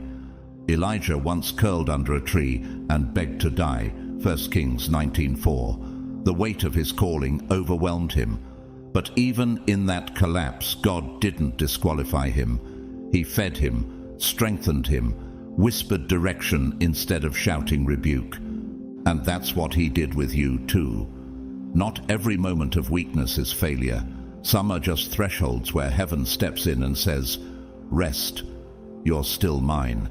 Have you noticed how your obedience keeps costing you visibility, but increasing your discernment? That's because you're being trained for something weightier. Popularity fades, but purity governs realms no spotlight can reach. In 1981, Pope John Paul II, revered across nations, was shot at close range in an assassination attempt. He didn't retaliate. He forgave the shooter. Quietly, he visited him in prison. It was not for media coverage, it was for heaven's witness. He once said, "The future starts today, not tomorrow." What if your unseen acts today are shaping a future your enemies will never be able to touch? There was a woman named Karima, a school janitor in Boston, who was asked to sign off on a new policy that would remove prayer rooms from the school. It wasn't required, it was just encouraged. Signing would have guaranteed her a promotion. She declined. Years later, one of the girls who prayed in that room became a city councilwoman and created programs for underserved youth. No one knew about Karima's decision, but heaven did. Even in nature, this principle holds true. The alpine larch, a rare conifer, doesn't flourish in lush soil. It thrives in frozen, jagged terrain. While others bloom in spring, the larch waits until autumn to reveal its golden brilliance. It grows slowly, deeply, enduring winds that strip lesser trees bare. Could it be that you were made for a season that requires more silence before the shining? You didn't miss your moment, you honored it. You didn't bend to fear, you bowed only to God. And heaven saw it all. Angels didn't just applaud your victories, they watched your restraint. They saw you bite your tongue when you could have snapped back. They marked the moment your flesh screamed yes, but your spirit whispered no. That kind of strength doesn't shout. It endures. And in a world that praises performance, that kind of obedience disrupts entire systems in the spirit. What does it cost to walk away from something beautiful that isn't blessed? You know, you've done it, and heaven witnessed it all. God marked the moments you turned your back on appealing shortcuts. You weren't trying to be righteous, you were trying to be real. The temptation to compromise didn't pass you by. It stood in your face. It made promises. But your yes belonged to God, and that's what made your no so powerful. You weren't resisting because you didn't desire it. You resisted because you desired God more. Joseph in Genesis knew that feeling. After being sold into slavery, falsely accused and imprisoned, he could have compromised his integrity to escape pain or gain favor. But even in prison, he served faithfully. And eventually, Pharaoh elevated him to second in command. Genesis 41:41. What if your restraint is the very reason heaven is releasing authority into your life now? Have you asked yourself why the opposition increased right when you finally felt settled? It's not because you're failing. It's because your no has triggered spiritual warfare. But more than that, it's invited angelic attention. Heaven doesn't ignore courage. It surrounds it. You chose character when comfort would have been quicker. You chose obedience when applause was right there for the taking. You chose purpose when popularity would have opened more doors. These weren't dramatic decisions with cheering crowds. These were private altars, decisions made in the hallway between rejection and reward. Could it be that heaven was always less concerned with how fast you arrived and more impressed with how purely you walked? In a world obsessed with acceleration, your pace felt foolish, but it was faith. What looked like delay was actually divine distinction. Isaiah 64:4 declares, "Since ancient times no one has heard, no ear has perceived, no eye has seen any God besides you, who acts on behalf of those who wait for him." This isn't just about waiting in silence.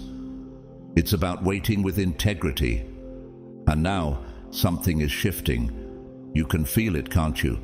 That internal stillness, that spiritual clarity.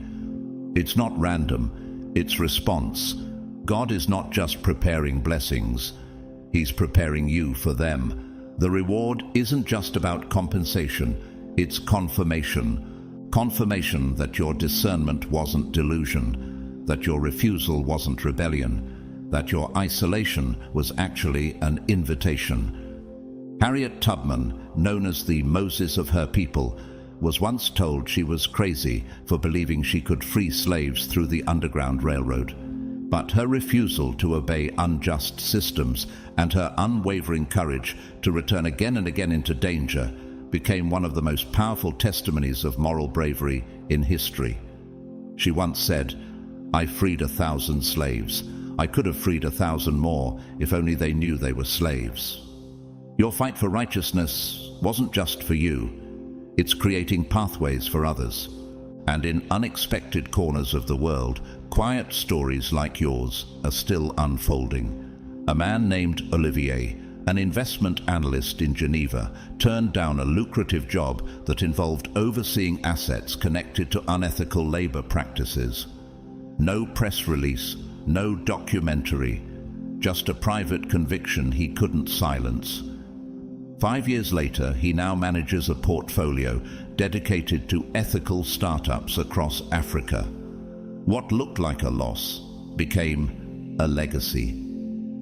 Could it be that your no created space for a version of your future you never even knew to pray for?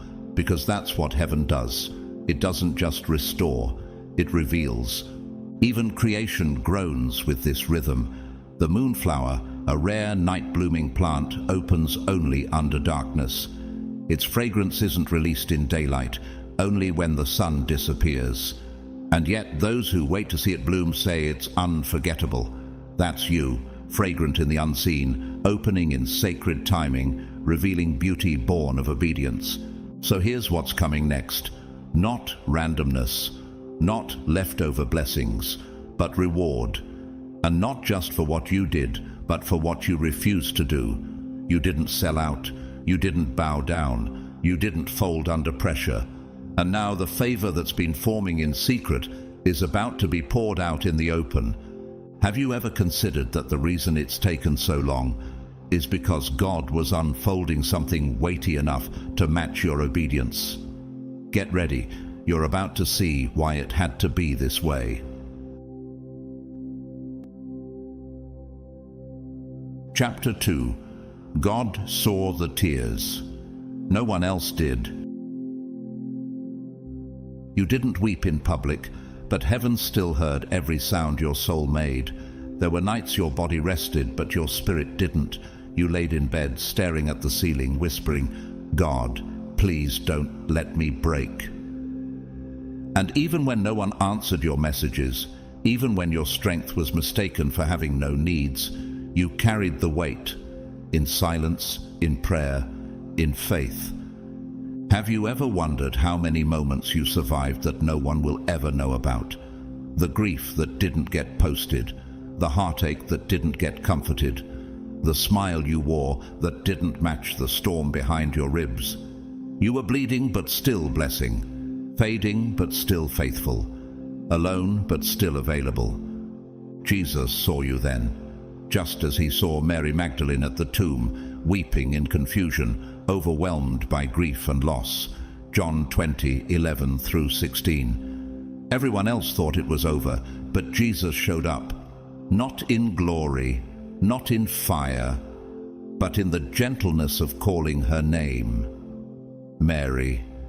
That's how God has met you too, not always with a miracle, but with a whisper. And sometimes that whisper is what kept you alive. You gave love freely to people who didn't know how to return it. You prayed for healing while battling your own brokenness. You poured encouragement into others when your own cup was nearly dry. Have you noticed how God often strengthens you for others in the very place where you yourself are still bleeding?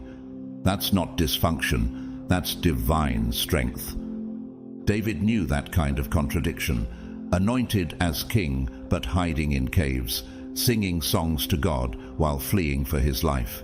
Psalm 56:8 says, "You keep track of all my sorrows. You have collected all my tears in your bottle. You have recorded each one in your book." Your pain didn't fall into the void. It fell into divine record. Could it be that your most sacred growth came from your most silent battles? You didn't become who you are in the spotlight. You became that person in the shadows, when no one affirmed you, when no one checked in, when God was your only witness. The prophet Jeremiah was called the weeping prophet, not because he was weak, but because he felt deeply. He cried over the people's rebellion, pleaded with them, carried the burden of intercession. And yet, through every tear, God didn't abandon him. He strengthened his voice. That's what he's done with you too. Your tears weren't weakness, they were consecration. Have you ever asked why your greatest spiritual clarity often came after your deepest emotional collapse? It's not coincidence. God speaks from the rubble, from the wreckage, from the place where you have no more image to uphold and only truth remains. Mother Teresa, known for her compassion, once wrote in her private journals that she went years without feeling God's presence, and still she served. Still she smiled. Still she gave. Her endurance didn't come from feelings, it came from faith. "I have found the paradox," she wrote, "that if you love until it hurts, there can be no more hurt, only more love." You've lived that paradox, and heaven has taken note. There was a woman named Soraya, a youth counselor in Johannesburg, who showed up every day for troubled teens while silently grieving the loss of her own child. No one knew, not even her students. Her comfort came from whispered prayers during her lunch breaks. Years later, one of those teens became a counselor herself, inspired by the warmth Soraya gave without asking for anything in return. The light you gave away in your darkest hour was not wasted. Have you ever paused to consider how many lives are standing today because you didn't fall when you could have? You became someone's anchor while drifting in your own storm. That's not just resilience. That's spiritual inheritance. Even creation speaks this language. The blue morpho butterfly, one of the most radiant creatures in the rainforest, spends most of its life camouflaged in dull browns and grays. It only reveals its shimmering blue wings when it flies. And even then, only when caught in motion under sunlight. That's you. Heaven's hidden brilliance, only fully visible when moved by divine light through pain. God didn't waste your wounds. He turned them into windows through which others could see grace, strength, hope, windows through which heaven could shine. You need to understand this deeply. Tears don't disappear, they plant. In the unseen soil of sorrow, every drop that slipped from your eyes became a sacred seed, and those seeds, they've been germinating in God's presence, waiting for divine rain. And now the clouds are opening. Have you ever sensed that your deepest grief was somehow preparing the way for a joy no one could steal? You didn't just cry, you sowed. You didn't just break, you built altars. And now the time has come. God is turning those invisible sacrifices into undeniable blessings. Psalm 126:5 declares, "Those who sow in tears shall reap with shouts of joy." That isn't poetic comfort, it's prophetic promise. The sorrow wasn't pointless, it was prophetic. What if your pain wasn't just endured, but invested? God is releasing restoration, not only to your emotions, but to the core of your being. The spiritual toll, the mental weariness, the financial strain, none of it escaped heaven's eyes. What you carried in silence is now becoming heaven's priority. Job understood the weight of that promise. He lost everything: family, wealth, health. His friends misunderstood him. His wife urged him to curse God. And yet Job held on. He wept, he questioned, he pleaded. But he didn't walk away. And when God restored him, it wasn't partial. Scripture says, "The Lord gave Job twice as much as he had before." Job 42:10. That's not just recovery, that's redemption. Have you ever wondered why God let you survive what others didn't come back from? There's a reason. You didn't just make it through. You came out with something sacred: compassion, depth, discernment. And those qualities are the currency of spiritual legacy. There is honor coming to your name, not the kind the world fabricates, the kind heaven bestows. Quiet strength will now speak louder than noise. Invisible battles will now birth visible victories. The peace you thought was lost forever, it's returning. The joy that slipped through your hands, it's being restored. Could it be that your reward is not compensation, but confirmation? That you weren't walking blindly, you were walking bravely. Desmond Tutu, South African archbishop and moral voice during apartheid, once said, "Hope is being able to see that there is light despite all of the darkness." He didn't just speak it, he lived it, leading through national trauma, forgiving enemies, and building reconciliation where revenge seemed inevitable. You've walked that kind of hope too, quiet, gritty, radiant in the shadows. And stories like yours echo across the earth. There's Jalen, a young nurse in Detroit, who continued serving in ICU through waves of exhaustion and personal loss. He'd lost his sister during the pandemic, but chose to stay on call for others. He prayed over unconscious patients, sang softly through his mask. He never made the news, but he changed atmospheres. Like you, he kept giving even while grieving. Have you ever noticed how often heaven moves just after your breaking point, not before? That's not coincidence. That's divine rhythm. Your breaking didn't disqualify you. It qualified you for blessings not built by effort but by endurance. Even creation confirms this mystery. The desert rain lily, hidden deep beneath cracked ground, lies dormant for years, and then suddenly bursts into bloom after the first heavy rain. It doesn't need perfect conditions, it just needs pressure to lift. That's you, bursting forth from barren seasons, stunning even yourself with what's been forming all along. God is not just restoring what was lost, He's rebuilding what was never fully seen. The beauty of your heart, the gold forged in your fire, the weight of your worship when no one was watching, You cried, but you never stopped. You wept, but you still worshipped. You broke, but you broke in God's hands. Have you realized that what you held onto in private is what God is now about to display in public? The same hands that held you in the valley are now lifting you to a mountaintop. This isn't just breakthrough, this is birth. You were not forgotten, you were being formed, not neglected, but anointed in hiding. And now the fullness of heaven is responding, not just to your prayer, but to your perseverance.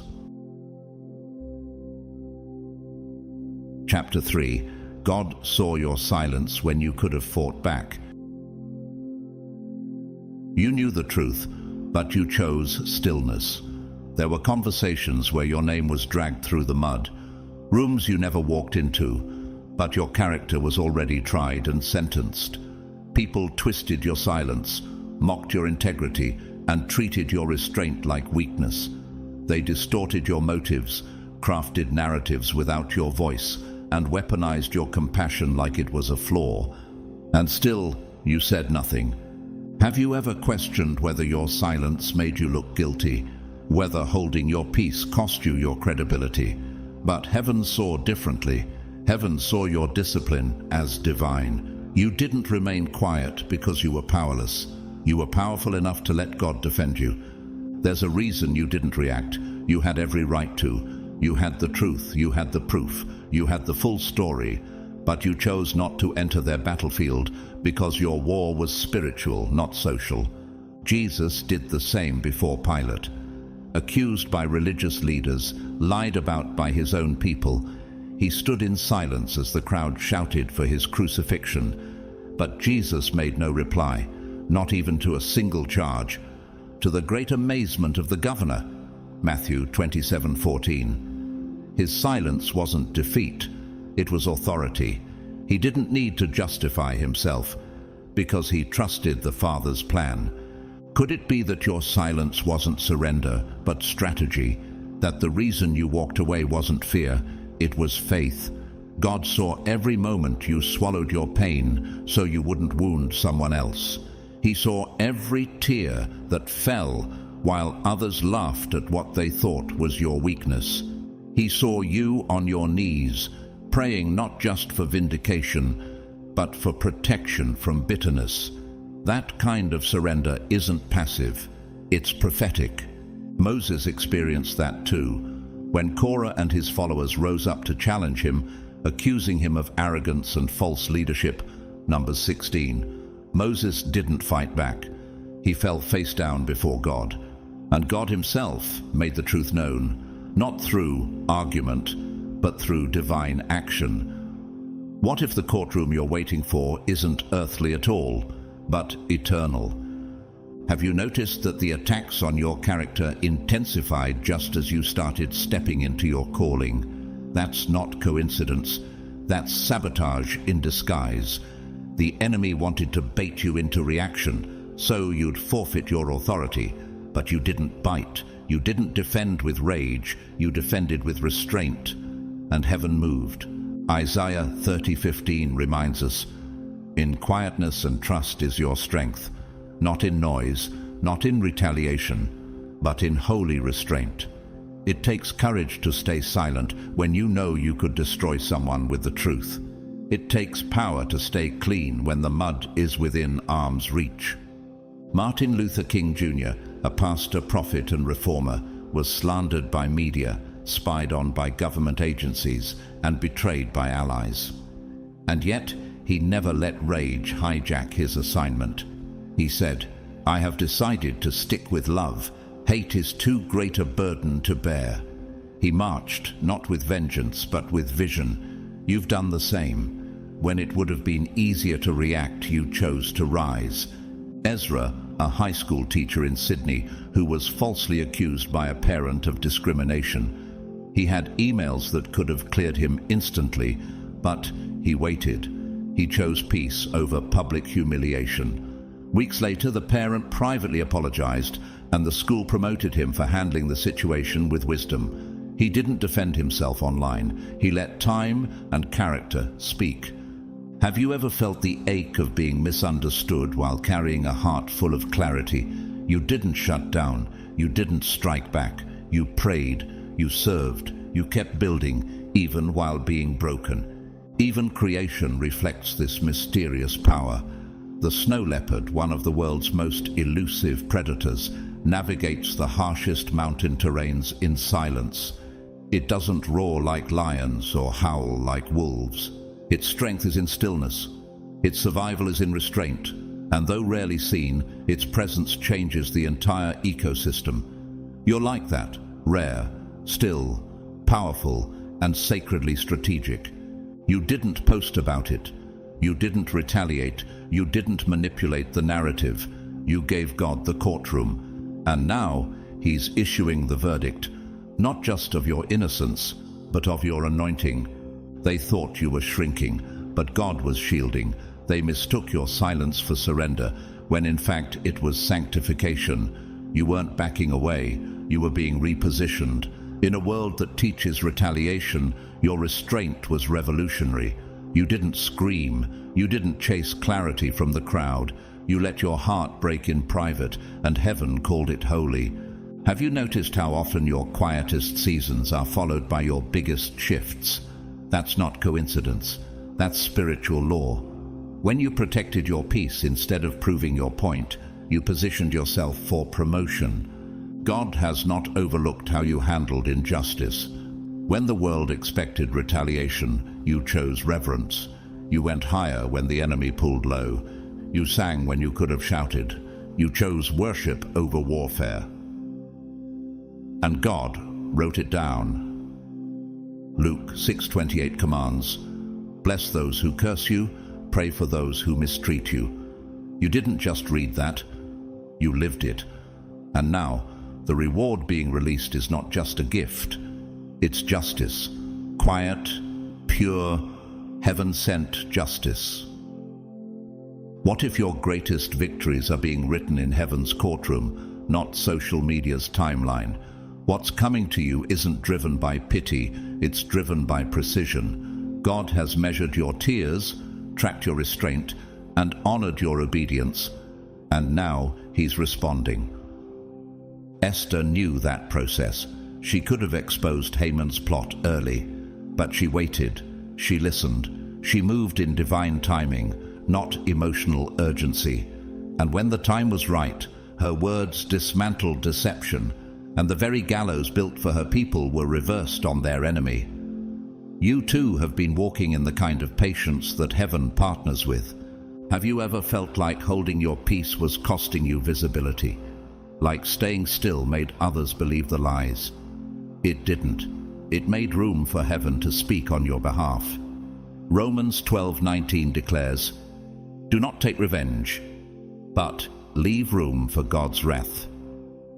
And that's exactly what you did. You left room. You let God have space to be your defender. And now, He's about to speak so loudly that no one will remember the lies. Only the legacy. Dr. Bernice King, daughter of Martin Luther King Jr., carries her father's legacy not with bitterness, but boldness. In the face of misunderstanding, political pressure, and public scrutiny, she chooses spiritual clarity over noise. She once said, "True peace is not merely the absence of tension, it is the presence of justice." That's what's coming for you. Not just relief, but real, undeniable restoration. Marisol, a non-profit coordinator in Mexico City who was falsely accused of mishandling funds. She could have fired back with documents and emails, but instead she waited, quietly, with dignity. Months later, the truth emerged. Not only was her name cleared, but the organization elevated her to national leadership. Her silence wasn't surrender. It was strategy wrapped in worship. Could it be that your restraint is becoming heaven's resonance? That your silence is echoing louder in the spirit realm than words ever could on earth? Even creation reveals this principle. The ocean doesn't argue with the rocks. It pulls back in silence and returns with a force that reshapes the entire coastline. That's what's happening to you. The stillness you held is becoming the momentum God uses to carve new territory. Now comes the response, not from you, but from God. You stayed quiet when your flesh wanted to explain. You stayed clean when your anger wanted to swing. You stayed under when ego wanted to rise. Have you considered that your greatest vindication will be the fruit of what you didn't say? Because heaven remembers not just what you endured, but how you endured it.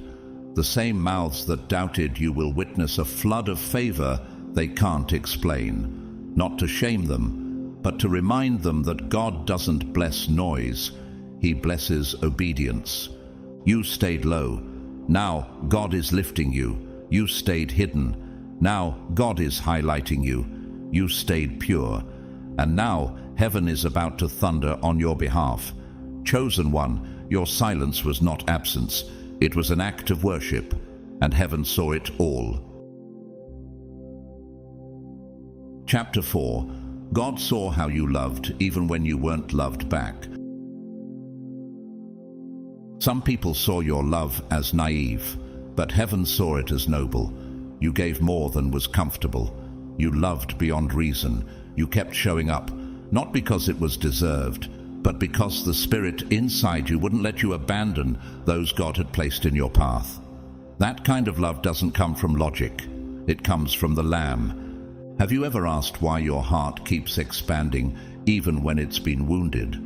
Why you keep giving when the returns are few, the gratitude scarce, and the connection one-sided? It's not emotional imbalance, it's mansusansansa. It's its divine reflection. There's a kind of love that cannot be replicated by willpower alone. It's the love that doesn't recoil when rejected, the kind that chooses faithfulness even in the face of distance. You gave that kind, not because they earned it, but because heaven entrusted it to you. You extended grace in drought. You gave warmth to emotional coldness. You remembered birthdays for people who forgot your existence. And when others questioned, why keep pouring into those who can't reciprocate? You asked yourself the same thing. David knew that tension. He showed unwavering loyalty to King Saul, a man who tried to kill him, hunted him like an enemy, and viewed his love as a threat. And yet, David refused to retaliate. In fact, when Saul died, David mourned him with honor. 2 Samuel 1:17-27. That's not foolishness. That's faithfulness forged in fire. Have you ever noticed how love tests your strength more than hate ever could? Hate gives you an excuse. Love demands a cross, and you carried yours quietly. You bore it in silence, not seeking recognition, not manipulating outcomes, not demanding closure. You just kept loving. God saw every unreturned message, every unreciprocated gesture, every silent prayer whispered for someone who never once prayed for you. He saw the way you held space for their healing while hiding your own hurt. That wasn't self-abandonment. That was sacred surrender. Romans 5:8 says, "While we were still sinners, Christ died for us." You were never meant to die for anyone, but you did mirror the nature of the one who did, by loving first, even when love didn't return. Have you ever felt like your love was wasted? Like it fell into a black hole of apathy? It didn't. It fell into heaven's account, and not one drop went unrecorded. The prophet Hosea was commanded by God to marry Gomer, a woman who would continually leave him, betray him, and abandon covenant. And still, Hosea pursued. Still, he redeemed her, not for romance, for revelation, to demonstrate what God's love looks like. Scandalous, sacrificial, persistent. Hosea 3. That's the love you've walked in, misunderstood on earth, celebrated in heaven. Have you ever wondered if your endurance in love is birthing something far deeper than healing, maybe even legacy, because that's how generational cycles are broken, not through revenge, but through redemptive love. Fred Rogers, better known as Mr. Rogers, was not just a children's TV host. He was a trained minister who saw television as a pulpit to speak kindness into chaos. When critics mocked his tone, dismissed his message as soft, or misunderstood his compassion as performative. He kept loving, quietly, faithfully, unshaken. He once said, "Love isn't a state of perfect caring. It is an active noun like struggle. You've lived that struggle with strength, with reverence." Lena, a seamstress in Nairobi who supported her sister for over a decade, covering school fees, rent and medical bills. When Lena fell ill, the sister disappeared. No calls, no visits. But Lena never spoke a word of resentment. She simply kept praying. Months later, her sister returned, repentant and broken, and Lena embraced her like no offense ever occurred. That kind of forgiveness can't be faked. It's forged in worship. Have you paused to realize that your capacity to love like this is not human, but holy? It is evidence that heaven is alive in you. Even nature honors this pattern. The African acacia tree, under intense drought, still provides nutrients to nearby plants through its root system, unseen, unnoticed, and often unrewarded. It survives in scarcity while sustaining others in secret. That's you, rooted in love, even when no one acknowledges the cost. God saw how you stayed tender in a hardened world, how you kept showing up in silence, how you gave without expecting, and how you bled without demanding compensation. Chosen one, you weren't being foolish, you were being formed. Chosen one, love like yours never vanishes. It leaves an imprint. Heaven saw what others overlooked. God recorded every quiet sacrifice, the gentle texts no one replied to, the rides you gave without asking for gas money, the birthdays you remembered when yours passed unnoticed. Each moment was written in the archives of glory, not because of scale, but because of sincerity. Have you ever felt invisible in the very places you chose to show up most fully? Love, when unreturned, can feel like a wound, but in the kingdom, it becomes a witness. Every act you sowed in faith has not faded. It has formed a harvest. You kept loving while bleeding. You stayed kind while tired. You extended grace in seasons when you needed it most. And even when love wasn't reciprocated, you didn't let it alter the purity of your giving. That's not softness, that's sacred strength. Jesus spoke of this kind of love in Luke 6:35. Love your enemies, do good to them, and lend to them without expecting to get anything back. Then your reward will be great. You lived this verse, not for show, but because the Spirit wouldn't let your heart close itself in self-protection. And now that reward is taking shape. Have you paused to consider that the love you poured out is returning, not from recycled sources, but through divinely assigned vessels? God never recycles pain. He redeems it. Not all rewards arrive with the same faces. Some come in the form of peace that feels like home. Some arrive as friends who show up without being asked. Others manifest as laughter that doesn't come with tension, or rest that isn't earned, just given. That's what's coming next. Not performance-based affection, but covenant-based connection. Ruth experienced this redemption. After losing her husband and following Naomi into unfamiliar territory, Ruth could have grown bitter. Instead, she remained faithful. Her loyalty became her pathway to destiny.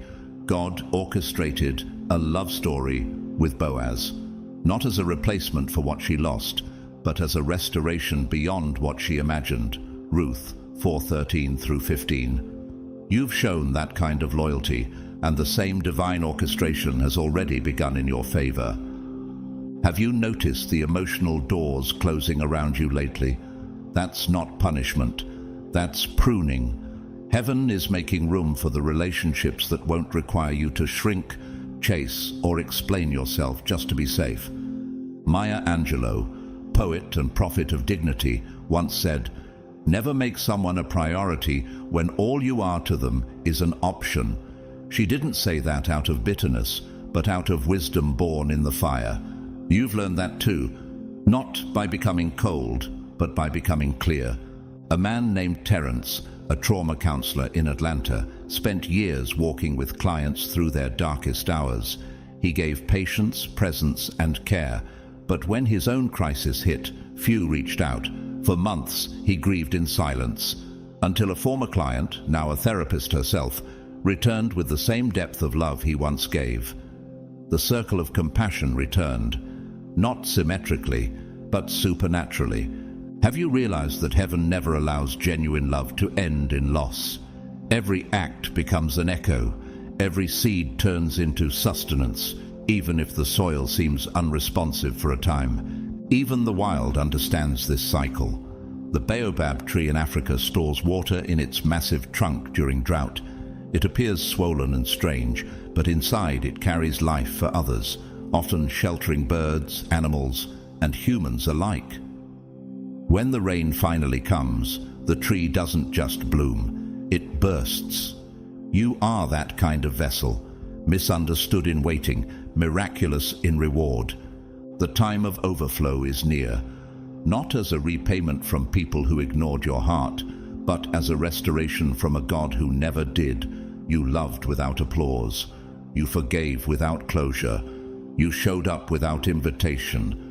And now heaven is opening doors without explanation. Have you ever considered that the love heaven returns is often more beautiful than the love you gave? Not because it's grander, but because it's purer. God doesn't just match what you gave. He multiplies it. The world didn't give you the love your heart deserved, but God is sending it now, in waves, in warmth, in people who carry honor in their presence. This time, you won't have to wonder if you're too much. You'll realize you were always just right for the ones who were divinely sent to receive you. Chapter 5. God saw you sow when you had almost nothing. Chosen one, what you gave didn't come from surplus. It came from sacrifice. Let's speak plainly. You weren't giving because life was easy. You were giving because obedience gripped your spirit harder than fear ever could. You showed up when you should have shut down. You poured into others while praying someone, anyone, would pour back into you. And when no one did, you still kept going. Not because you had enough, but because you were enough. Have you ever looked around and wondered why your own harvest seemed delayed, even though your hands were the ones sowing so much? The world saw your generosity as naivety, but heaven recognized it as maturity. That wasn't weakness, that was war. You didn't tithe because your wallet was full. You tithed because your soul was faithful. You didn't serve because you had the time. You made the time, even while your own needs begged for attention. That wasn't performance. That was covenant. The Bible speaks of such sacrifice in 2 Corinthians 9:6-8. Whoever sows sparingly will also reap sparingly, and whoever sows generously will also reap generously. And God is able to bless you abundantly. You believed that, even when it looked irrational.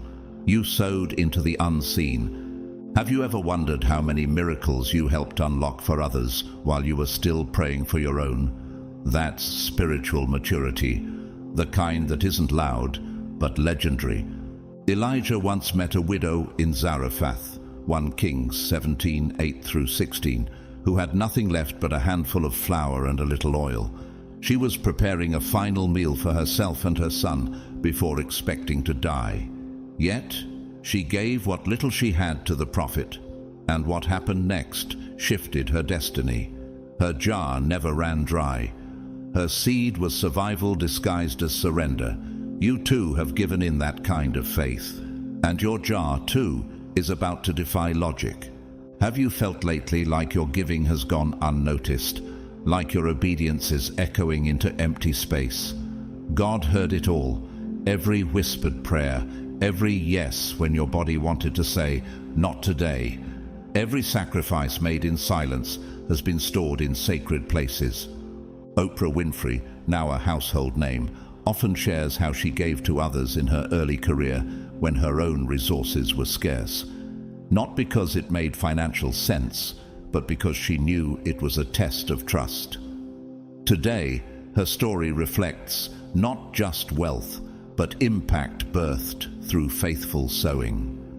Isaiah, a young father in North Dakota, working 2 jobs while mentoring teens on weekends, he gave time, food, and attention to youth others overlooked, even when his own pantry was nearly empty. 10 years later, those same youths became leaders, and one of them returned to build Isaiah a house. Faith doesn't forget, and obedience always echoes forward. The land you sowed into may have looked barren, but in the spirit it was bursting. The African marula tree bears fruit only once a year, but when it does, its harvest is so bountiful that entire ecosystems feast. You, chosen one, carry that kind of cycle. Long silence, then sudden abundance. Have you realized that sowing is never just about you? It's generational, it's spiritual, it's prophetic. Every act of faith becomes a blueprint for breakthrough. When you gave your last, you didn't know angels were being dispatched. When you encouraged others, you didn't know you were speaking into the timeline of their miracle. When you fasted quietly, you didn't see the roots you were planting under your children's future. Psalm 126:5 reminds us, "Those who sow in tears shall reap with songs of joy." Your tears didn't just water the ground, they baptized it. You weren't sowing into popularity. You were sowing into purpose. You didn't wait for overflow to begin pouring. You didn't wait to feel strong before strengthening others. You didn't wait for applause before sowing in obedience. And that is exactly why the floodgates are opening now. Not as a reward for perfection, but as heaven's response to endurance. How many times did you pour out your last ounce of kindness when your heart was breaking? How often did you offer peace to others while wrestling with your own storm? Those silent sacrifices weren't lost in the noise of this world. They were archived in heaven's ledger. Every seed, every moment, every act of faith sown while bleeding. Galatians 6:9 assures us, "Let us not grow weary in doing good, for at the proper time we will reap a harvest if we do not give up." That proper time is not a myth. It is a marked moment, and you are walking straight into it. Have you felt the tension lately? That quiet sense that something is shifting, even if your circumstances haven't changed yet. That's not confusion, that's confirmation. The soil is trembling. The ground is preparing to push forth fruit. Not just for survival, but for supernatural surplus. You didn't give to get. You gave because your spirit understood something deeper. Sowing is never loss in the kingdom. And while the world may have ignored your generosity, heaven kept count. Jesus once stood by the temple watching people put their offerings into the treasury.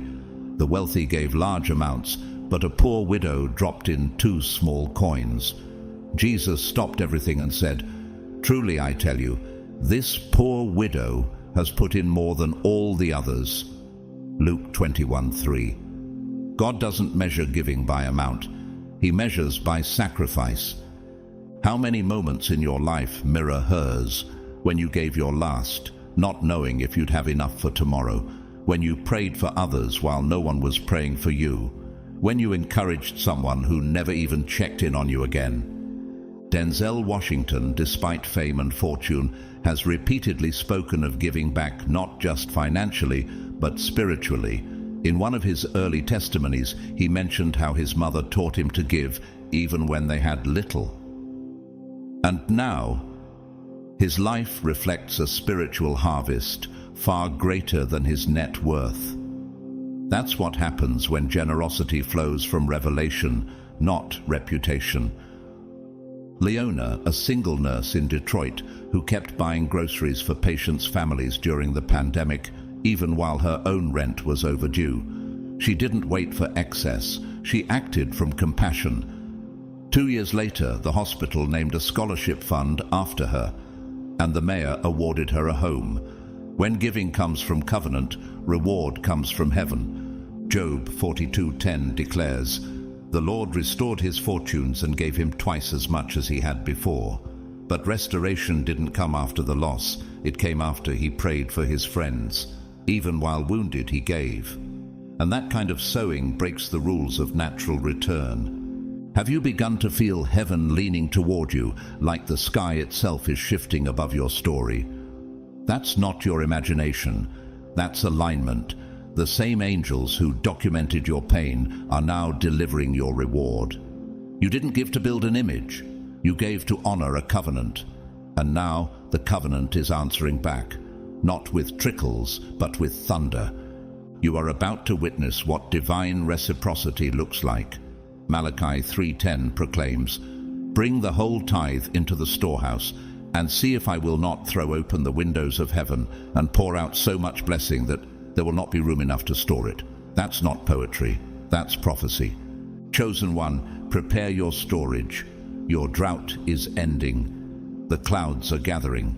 The heavens are parting, not to sprinkle, but to pour. Not because you earned it, but because you endured it. You gave through tears. Now you will receive through joy.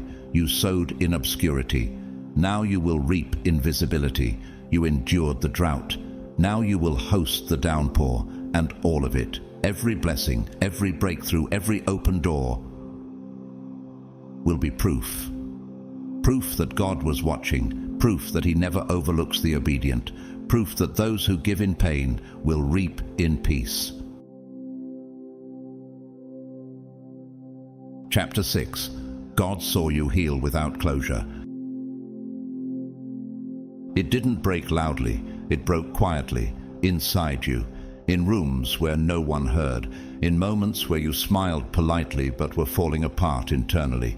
This wasn't a public crisis, it was a private crucifixion. You grieved in spaces where healing had no ceremony, where closure never came, and yet you still chose wholeness. Have you ever had to release someone who never even asked to be forgiven? That's a kind of surrender the world doesn't teach, but heaven treasures it. You didn't get the apology, the explanation, the closure you deserved. You got silence, and still you walked away with grace, not because it was easy, but because you knew bitterness wasn't worthy of your future.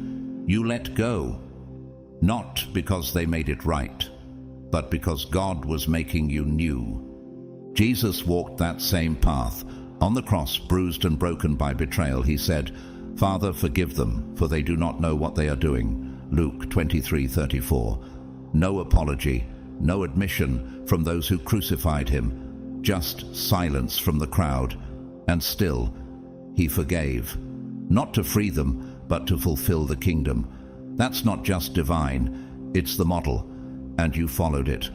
What kind of strength does it take to heal in the dark while holding your peace in the light? You know, because you did it.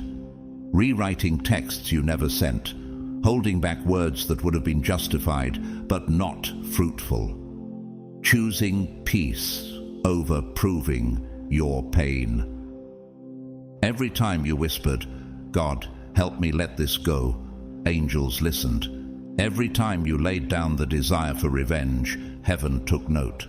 What others called weakness was actually worship. What they called passivity was actually prophetic restraint. Joseph experienced that same mystery. Betrayed by his own brothers, sold into slavery, abandoned in a dungeon. He had no closure, no justice system, no final confrontation. But when he saw them again, he wept, not with anger, but with compassion. "You intended to harm me, but God intended it for good." Genesis 50:20. He didn't wait on their confession. He trusted God's conclusion. Have you noticed how healing came the moment you stopped needing an ending to write a new beginning? You weren't waiting for them anymore. You were waiting on God, and he came in whispers, in strength, in subtle shifts of your heart. Psalm 147 verse 3 says, "He heals the brokenhearted and binds up their wounds." That means God didn't need their words to begin your restoration. He saw the moment you unclenched your fist and opened your palms. The moment you cried without clarity, but chose peace anyway. The moment you smiled while still bleeding and called it growth. Simone Biles, the most decorated gymnast in history, shocked the world when she stepped back from competition in 2021 to prioritize her mental and emotional well-being. Critics said she quit, but in truth she reclaimed herself. She later said, "At the end of the day, my mental and physical health is above all medals." She didn't wait for applause, she chose alignment, and heaven honored her courage. So did yours. In a small town outside Nairobi, a woman named Miriam spent 5 years taking care of her bedridden mother, who had emotionally abused her in childhood. Her mother never said sorry, not once, but Miriam stayed, held her hand, washed her face. And when her mother passed, Miriam buried her in peace. Not because the wound was healed by words, but because God had already healed her heart. Have you ever realized that not getting closure was actually a mercy? Because God didn't want them to have the final word over your story. You were never waiting on them, you were being prepared by Him. Even nature reflects this kind of quiet release. The weeping willow, though bent by its own weight, doesn't break. Its branches touch the water without drowning in it. It flourishes beside rivers because its roots run deep, deeper than what's visible. That's you. Flexible, yes, but still rooted. And God saw how you bent without breaking. Could it be that the pain you carried alone became the birthplace of a deeper strength heaven couldn't have given you any other way? Because that kind of surrender, that kind of inner laying down, cannot be faked. It's forged. You didn't get the answers, but you got something better, peace that surpasses understanding. And that peace wasn't passive, it was warfare. Heaven saw it all. You didn't wait for their apology. You didn't pause your purpose hoping they'd return and make it right. You let God make you right. That wasn't passivity, that was power. That wasn't weakness, that was wisdom. You placed the betrayal, the abandonment, the conversations that vanished into thin air at God's feet, and heaven responded. Have you ever realized how courageous it is to choose restoration when all you've been given is ruin? That's not a coping mechanism, that's kingdom maturity. He started healing you from the inside out, not by answering all your questions, but by anchoring you in His presence. There were no dramatic resolutions, just quiet resurrections. No grand confrontations, just divine transformations. And somewhere in that holy silence, your identity shifted. You stopped being defined by their silence and started being refined by His voice. Naomi knew this process too. In Ruth 1, she lost her husband and both sons. She returned to Bethlehem grieving, saying, "Call me Mara, because the Almighty has made my life very bitter."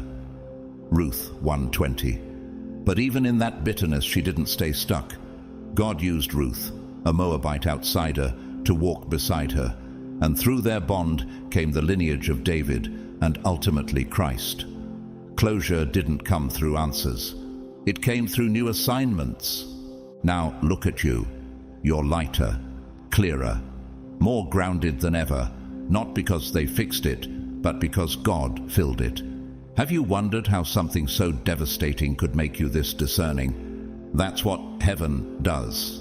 It recycles the ashes into architecture. It builds temples from trauma. He turned your grief into grace, your confusion into clarity, your sorrow into testimony. Now you don't just talk about healing, you carry it. There's a wisdom in your words now, a calm in your presence. You're walking proof that freedom doesn't wait on human permission. Isaiah 61:3 says He gives a crown of beauty instead of ashes, the oil of joy instead of mourning. That wasn't metaphorical, that was prophetic.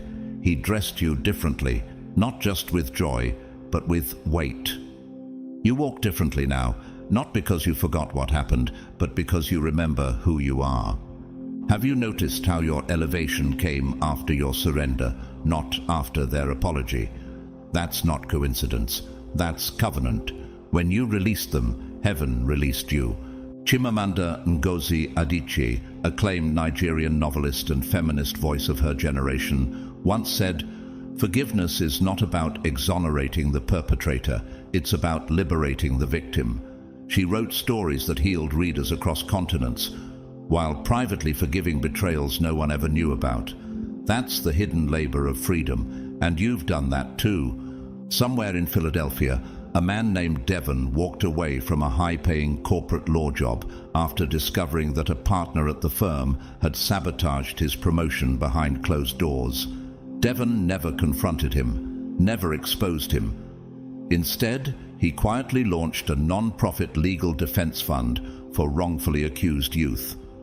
Years later, the same partner now donates to that fund monthly, unaware of who leads it. God didn't just vindicate Devon, He elevated him beyond the need for vengeance. Could it be that your healing became someone else's roadmap to hope, not because of what you said, but because of what you refused to chase? That's the quiet ministry of healed people. And don't be surprised when the very ones who dismissed you now watch you ascend, not because you crafted a comeback, but because you chose to come clean before God. This isn't spite, it's signal. It's not revenge, it's revelation. Even creation bears witness. The cicada, buried underground for years, emerges only after a long hidden season of transformation. When it surfaces, it sings loudly, but the sound isn't noise. It's the evidence that something survived the dark and came out louder for it. That's you, not loud from pride, but from proof. Have you considered that your joy is now your justice? That your praise is heaven's answer to every moment you cried for closure? You're not walking wounded anymore. You're walking whole. You're not trapped in memory. You're moving in miracles. You're not waiting for them. You're welcoming Him, and heaven saw it all. Chapter 7. God is about to reward you openly. There's a turning point in every divine story, a moment when heaven no longer keeps the testimony hidden. That moment is now. For all the times you labored in silence, worshipped without witness, gave without gratitude, heaven is about to respond in a way the world cannot ignore. Have you ever wondered if your secret sacrifice was really seen? Every late-night prayer, every tear that hit the floor when you stayed up interceding for others while your own life was unraveling. Every time you said yes to God when no one clapped, it all mattered. God saw you help others while you were bleeding. He saw you forgive while still healing. He saw you worship while waiting. And while the world praised louder voices, heaven honored your quiet faithfulness. You weren't just enduring, you were being etched into heaven's record. Jesus speaks directly to this kind of life in Matthew 6:4. Your Father, who sees what is done in secret, will reward you openly. That's not symbolic. That's a promise. And God is not slack concerning His promises. He has been building something in you, and now He's about to build something through you. You planted without selfies. You gave without broadcasting. You served without needing credit. That wasn't invisibility, that was investment. Do you remember when you questioned if your unseen efforts were making a difference? They were, not just in others, but in you, because obedience done in secret trains your soul for public authority. And now you're not just being elevated, you're being entrusted. David was anointed king while still a shepherd, 1 Samuel 16. No throne, no crown, just oil and obscurity. For years he played harps in the background while others wore armor in the front. But his promotion didn't come from ambition, it came from intimacy. What David did in the fields, God later revealed in the palace. That's your story too. Could it be that what felt like delay was actually God protecting your destiny from premature exposure? Because what He's about to release through you carries weight, it carries impact. It requires the kind of character that only grows when no one is watching. Psalm 31:19 declares, "How abundant are the good things that you have stored up for those who fear you." That's not poetic exaggeration. That's prophetic inventory. He's been storing blessings, relationships, opportunities, resources, and now he's opening the vault.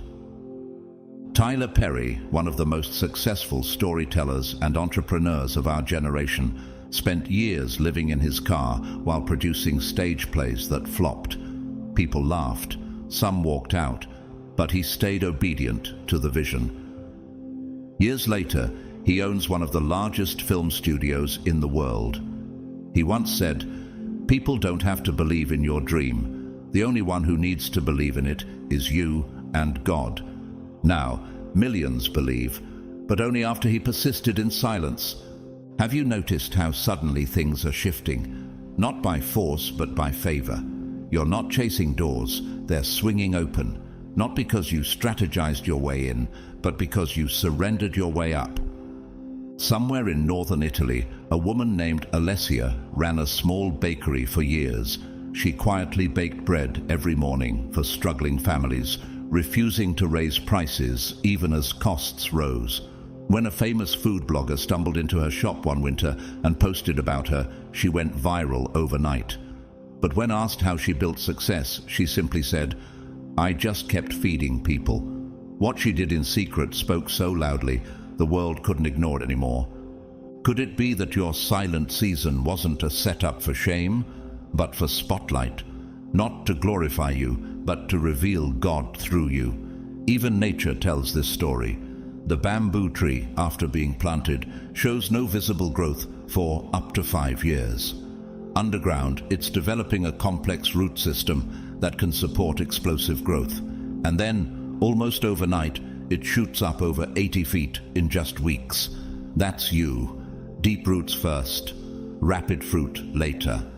Have you ever felt the tension of being called but still hidden? That tension was proof, not of abandonment, but of preparation. Now it's time for the unveiling, time for the reward, not as a performance, but as confirmation that God keeps his promises to those who kept theirs in secret. The table has been prepared, and your name isn't just written on it, it's engraved into the wood by divine design. This wasn't a last-minute invitation. It's been reserved by righteousness, guarded by angels, and paid for in full. Not with silver or status, but with your obedience, your tears, and your unwavering yes. Have you felt the weight of waiting so long that you started wondering if the seat was still yours? What you didn't see was that while you waited, God was arranging. While you surrendered, he was building. Nothing was wasted. Not one moment. Not one cry. Not one sacrifice. When you take your place, it won't just feel like a breakthrough. It will feel like a homecoming. You'll realize this isn't about ego. It's about evidence.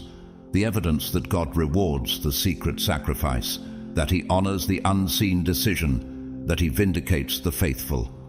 1 Peter 5:6 reminds us, "Humble yourselves therefore under God's mighty hand, that he may lift you up in due time."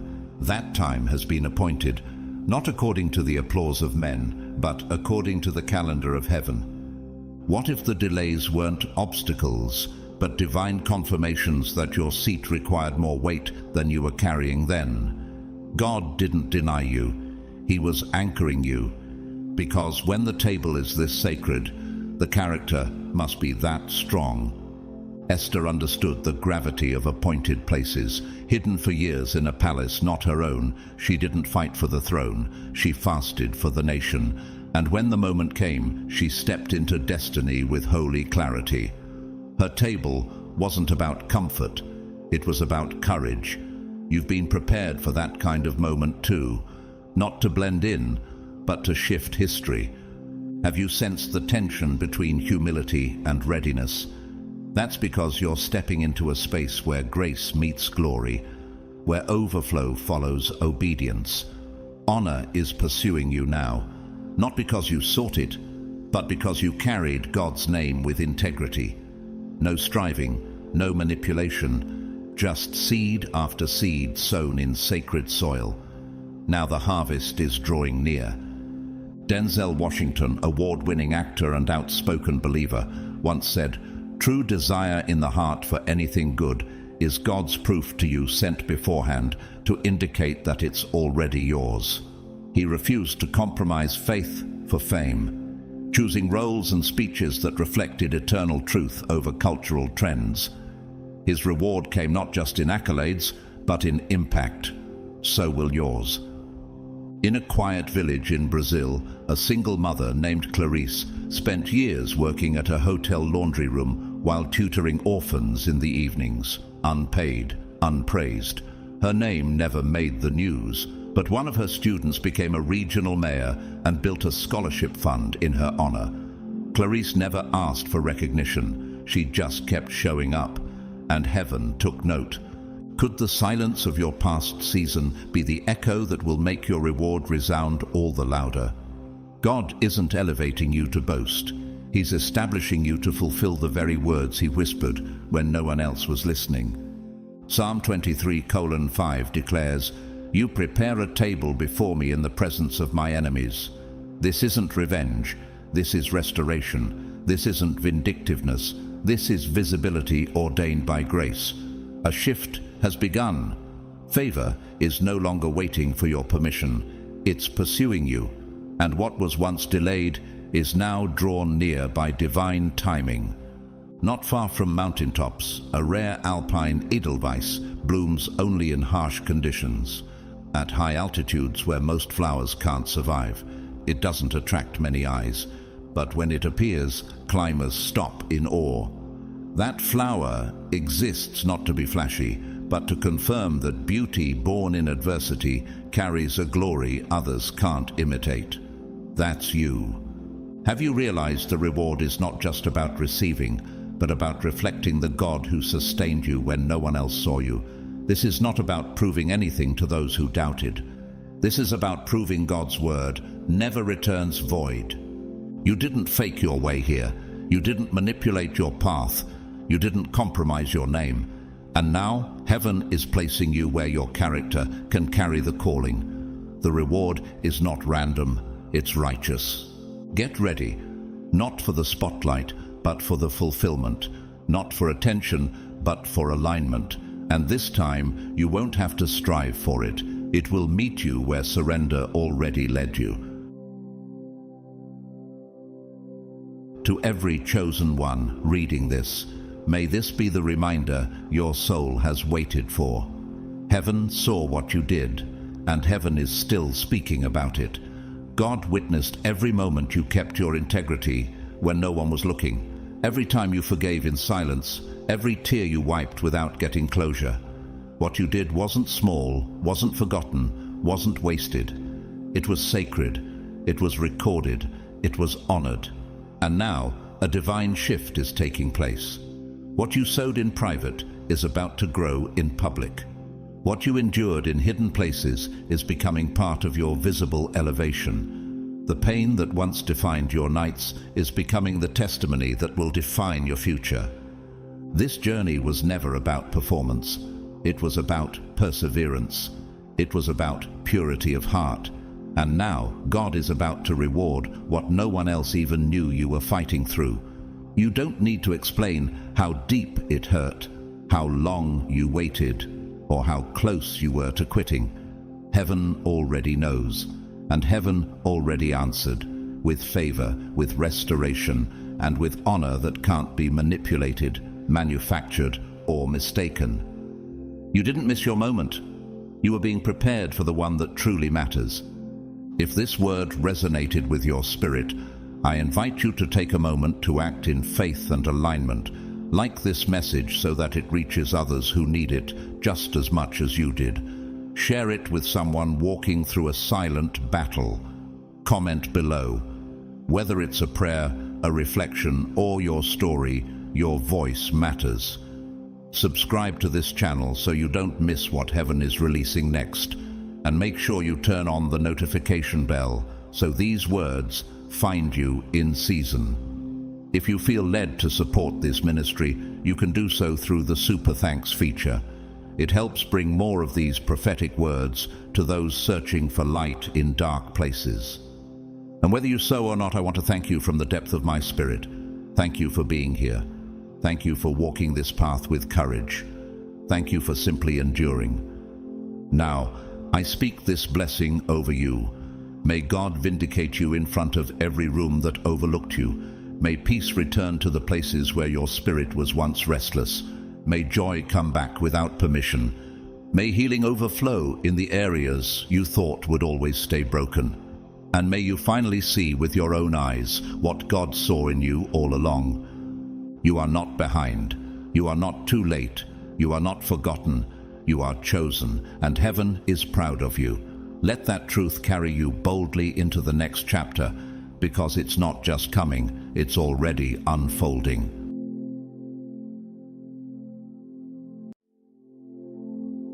Chosen ones, listen closely, because what you're about to hear isn't just another inspiring message.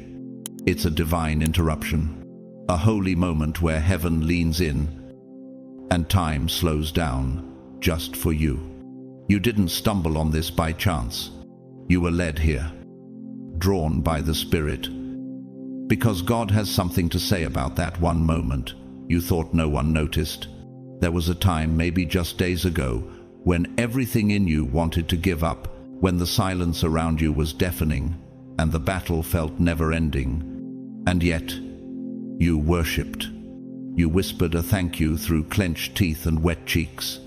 Do you have any idea what that did in the spirit realm? While others looked for loud miracles, heaven saw your quiet surrender, and that is what made God smile. You didn't do it for recognition. You did it out of trust. Trust that maybe, just maybe, He was still listening. And guess what? He was. He is. And what you thought was a small act, it echoed through eternity. It triggered movements in realms you can't yet see. Could it be that your breakthrough is tied to the moment you chose to praise with nothing left but faith? If this is stirring something deep inside, you don't scroll past. It's your confirmation. It's your reminder. Heaven saw you. Heaven remembers. And now, heaven is responding. Drop 777 the comments right now. If your heart is saying, "That's me," let it be a signal in the spirit. Tell us your country and local time, so angels can map where the chosen are rising.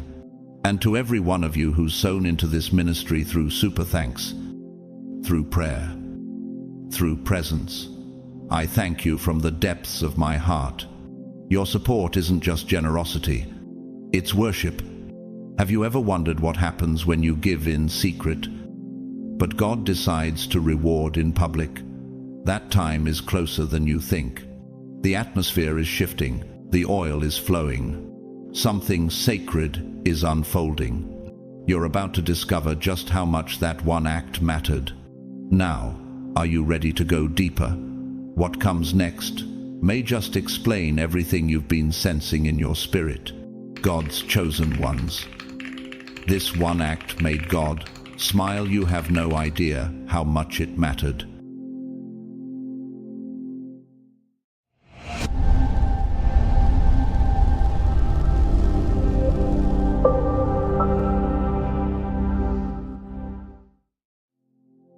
When the storm clouds gathered thick and heavy, when the silence from heaven felt almost deafening, and the weight of sorrow threatened to crush your chest, you, God's chosen ones, stood still.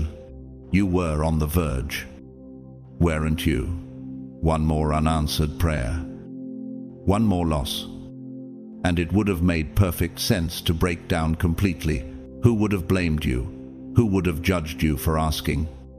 Why does God stay silent when my soul is screaming, or for whispering in the dark? Is anyone still watching me suffer? Yet in that sacred moment of internal war, instead of giving your pain the final word. You worshipped. You lifted trembling hands. You sang while your heart bled. You knelt while your questions remained unanswered. And in that choice, small to the world but seismic in heaven, you caused God to smile. Why does that act matter so much? Because worship in pain is the purest form of faith. When Job lost everything, his children, his wealth, his health, he tore his robe and fell to the ground. Not to curse, but to say, "The Lord gave, and the Lord has taken away. Blessed be the name of the Lord." Job 1:21. Can you feel the fire of that kind of faith in your own life? Worship in the wilderness marks the difference between the called and the chosen. Do you remember Paul and Silas? Imprisoned and beaten, their backs torn by whips. Yet at midnight they raised a song to God. Acts 16:25. It wasn't comfort that brought worship, it was conviction. Their song became a key that broke chains and shook foundations. Isn't that what you did? Too? Isn't that what heaven saw when you praised? Not because life was good, but because God still is. An elderly woman named Miriam once knelt by her hospital bed, singing hymns between rounds of chemotherapy. The nurses thought her delirious, but she was building an altar in a sterile room, much like Hannah once did in her barren desperation at Shiloh. 1 Samuel 1. How many times have you done the same, offering tears as incense, groans as prayer, silence as trust? How many people truly understand what you've endured to worship the way you do? British artist Charlie Mackesy once said, "Sometimes just getting up and carrying on is brave and magnificent." His artwork, though simple, speaks volumes about courage in the quiet moments. Doesn't that sound like you standing without applause, loving without answers, holding on without signs?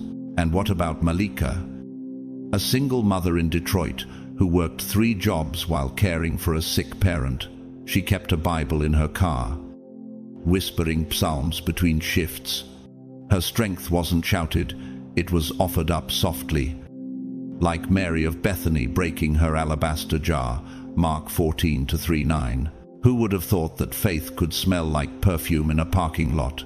When the eagle is forced to fly against the wind, it doesn't resist, it rises higher. You rose higher, like the oak tree gripping deep through storm-soaked soil. Your roots reached further each time the sky wept, like the ocean tide returning again and again to the shore.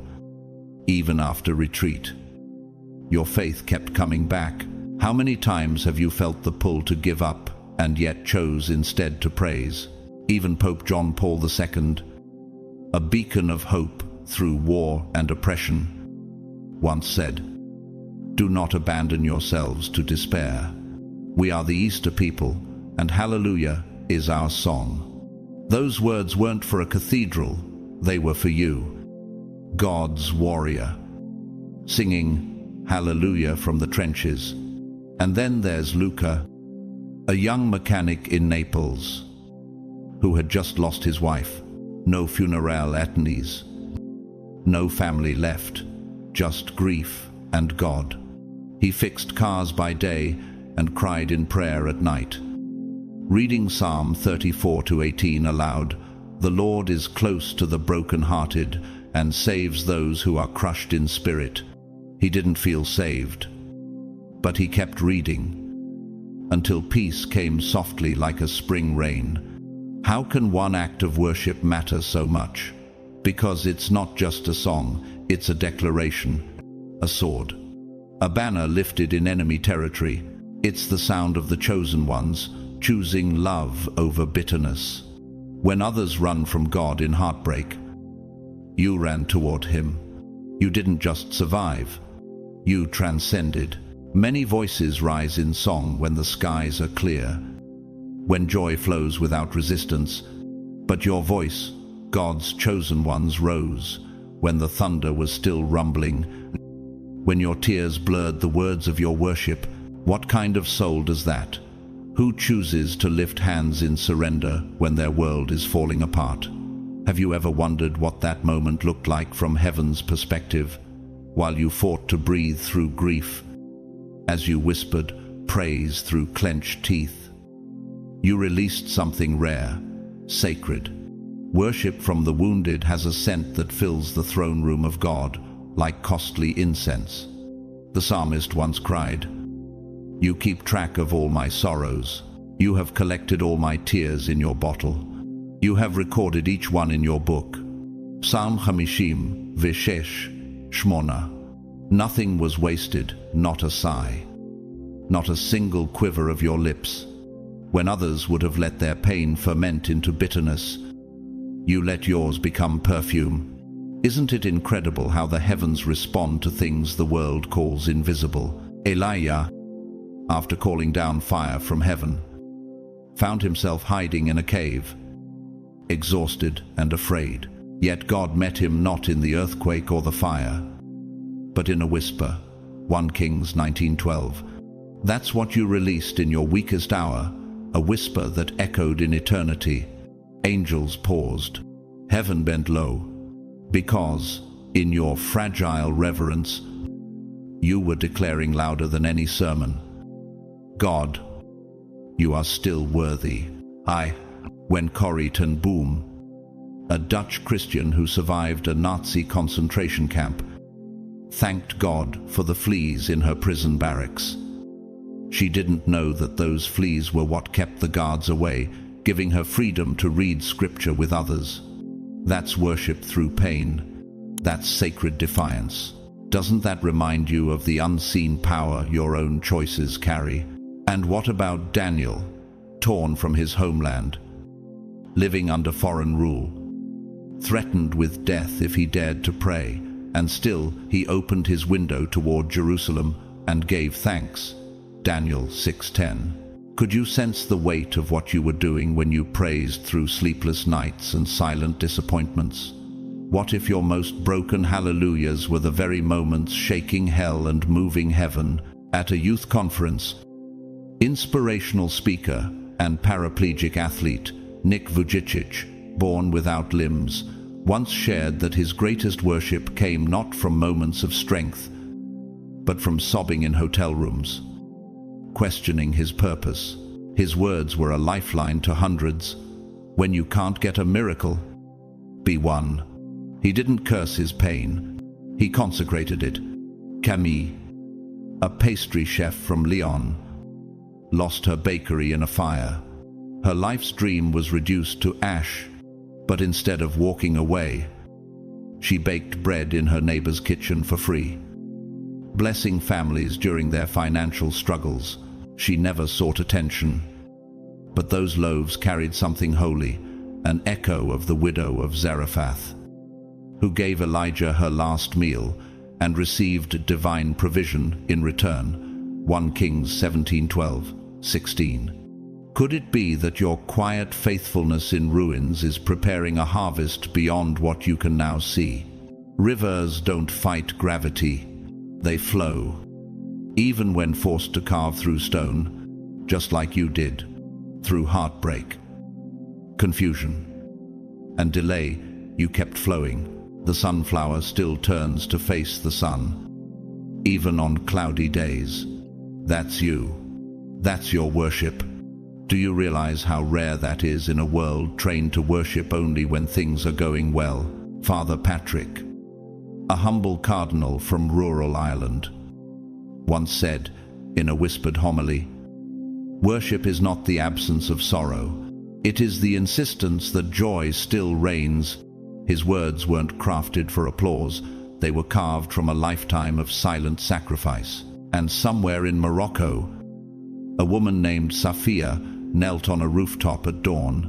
She had just lost her husband in an accident, and her only son had left home in anger. No money, no certainty, only a rooftop, a sunrise, and Psalm 42 on her lips. Why, my soul, are you downcast? Why so disturbed within me? Put your hope in God. Psalm 42:5. No audience heard her. But heaven did. You didn't perform. You offered. You didn't strive to be seen. You became a signal to the unseen. When others trembled in panic, you trembled in reverence. And that was no small act. It was a divine announcement. Though I bleed, I believe. That moment, it is written, sealed, revered, and one day it will be rewarded in ways that will make every tear worth it. Let's draw back the veil a bit further. You, God's chosen ones, already know worship is not confined to melodies sung beneath stained glass windows or words whispered when life is gentle. No. Authentic worship, the kind that turns heads in heaven, is born in pressure, in darkness, in the thick smoke of disappointment and unanswered prayers. Have you felt that tension, that split second when you wondered, is what I believe still true, even when nothing looks like it? That's where real worship is forged, not recited, but refined, like gold tested in fire. Your praise under pressure becomes more than devotion. It becomes declaration, not just a song. But a strategy. What if your whispered hallelujah was actually a war cry in the invisible realm, when the floor gives way beneath you and you still lift your eyes? Something happens in the atmosphere. Your comfort may be gone, but your conviction speaks louder. That's not just emotion, it's evidence. David knew this. Before he ever held a crown, he held a harp in caves. Hunted and heartbroken, he once wrote, "Though I walk in the midst of trouble, you preserve my life. You stretch out your hand against the anger of my foes. With your right hand, you save me." Psalm Mashloshim Veshmona Shabbat. That's not poetry from peace, it's poetry from the pit. Does your own worship carry that raw, desperate power? Worship in weakness shakes kingdoms. Remember Jehoshaphat, faced with an army too vast to fight. He didn't rally soldiers, he positioned singers. As they praised, confusion broke out in the enemy's camp, and victory was secured without a sword lifted.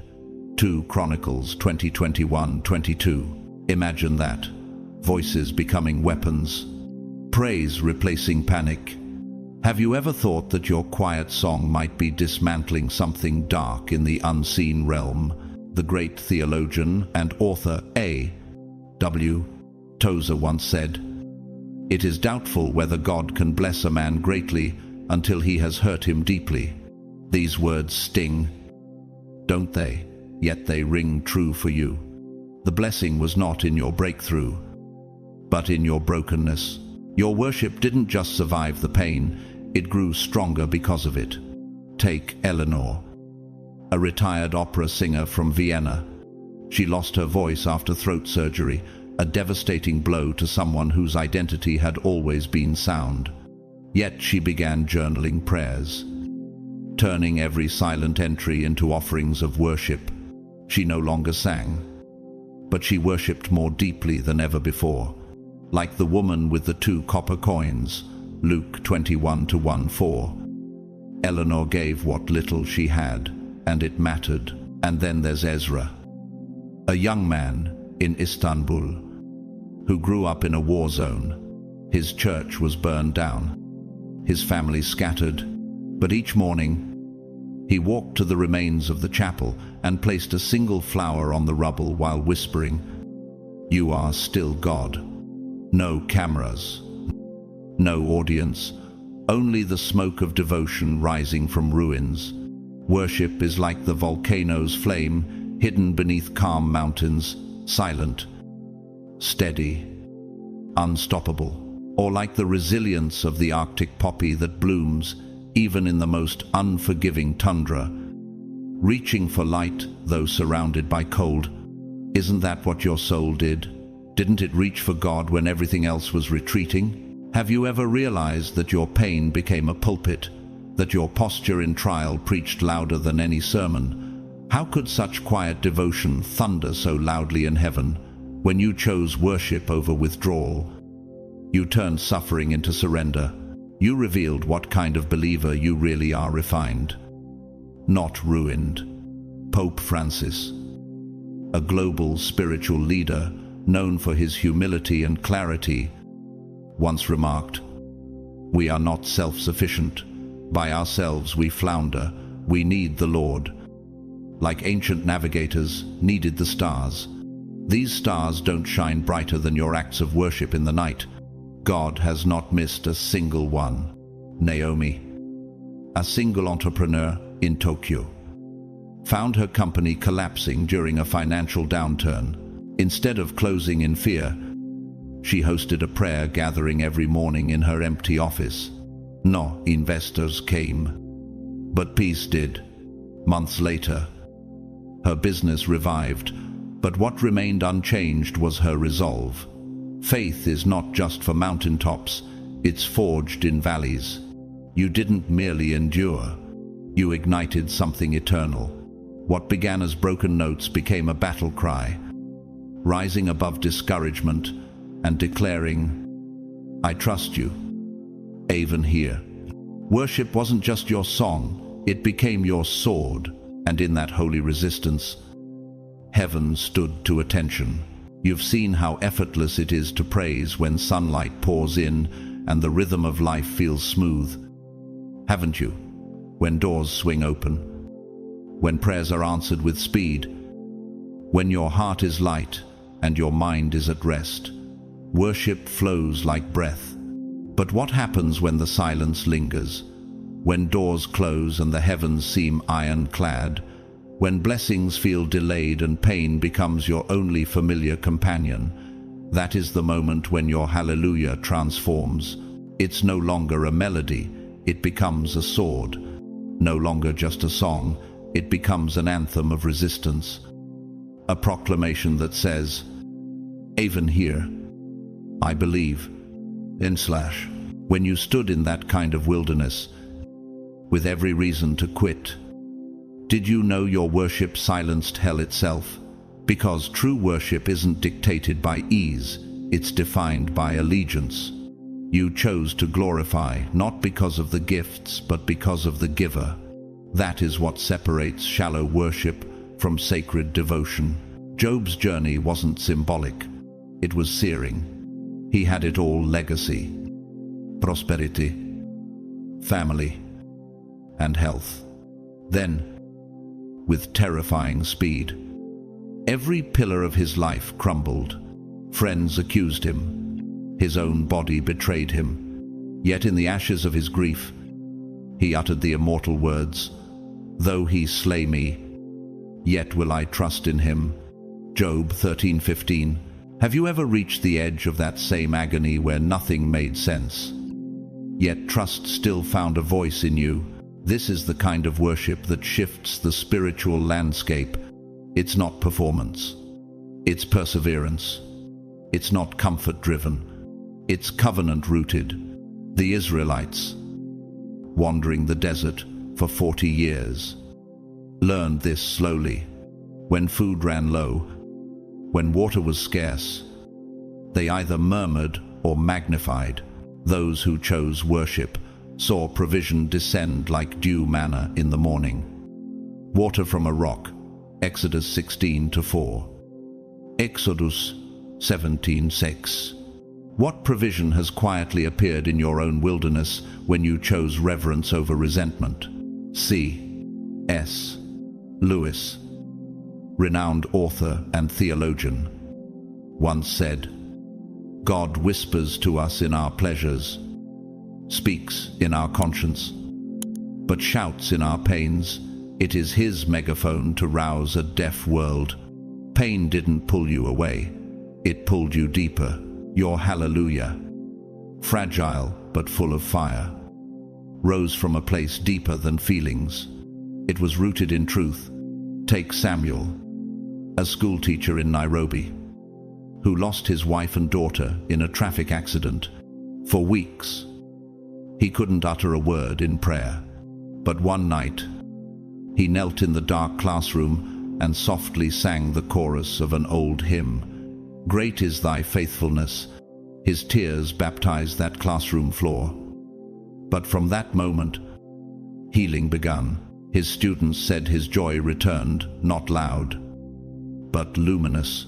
Or Lucia, a Brazilian cellist who was diagnosed with early onset Parkinson's, her fingers, once so precise, began to betray her. But instead of mourning the loss of her career, she began teaching underprivileged children how to hear music with their hearts, not just their ears, like Paul and Silas in prison, singing in chains, Acts 16:25.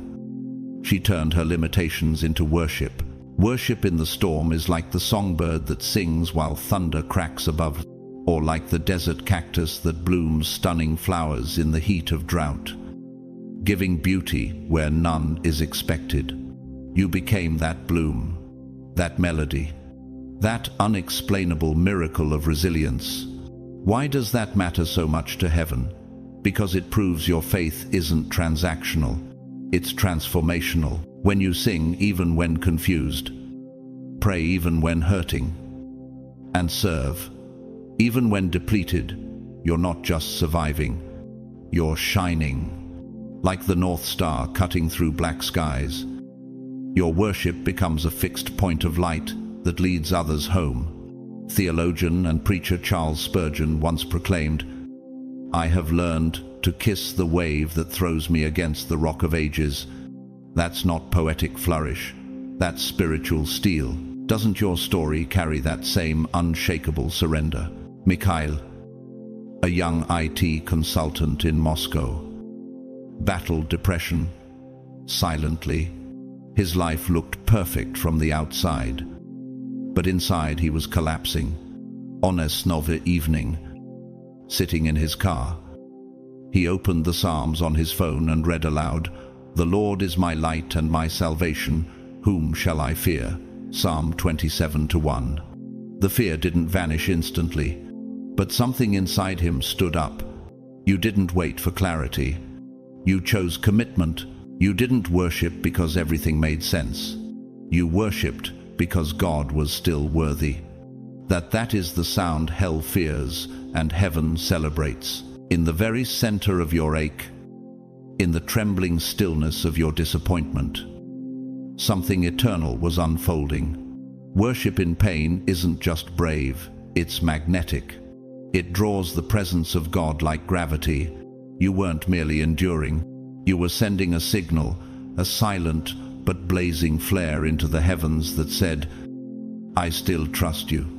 And that trust did not go unnoticed.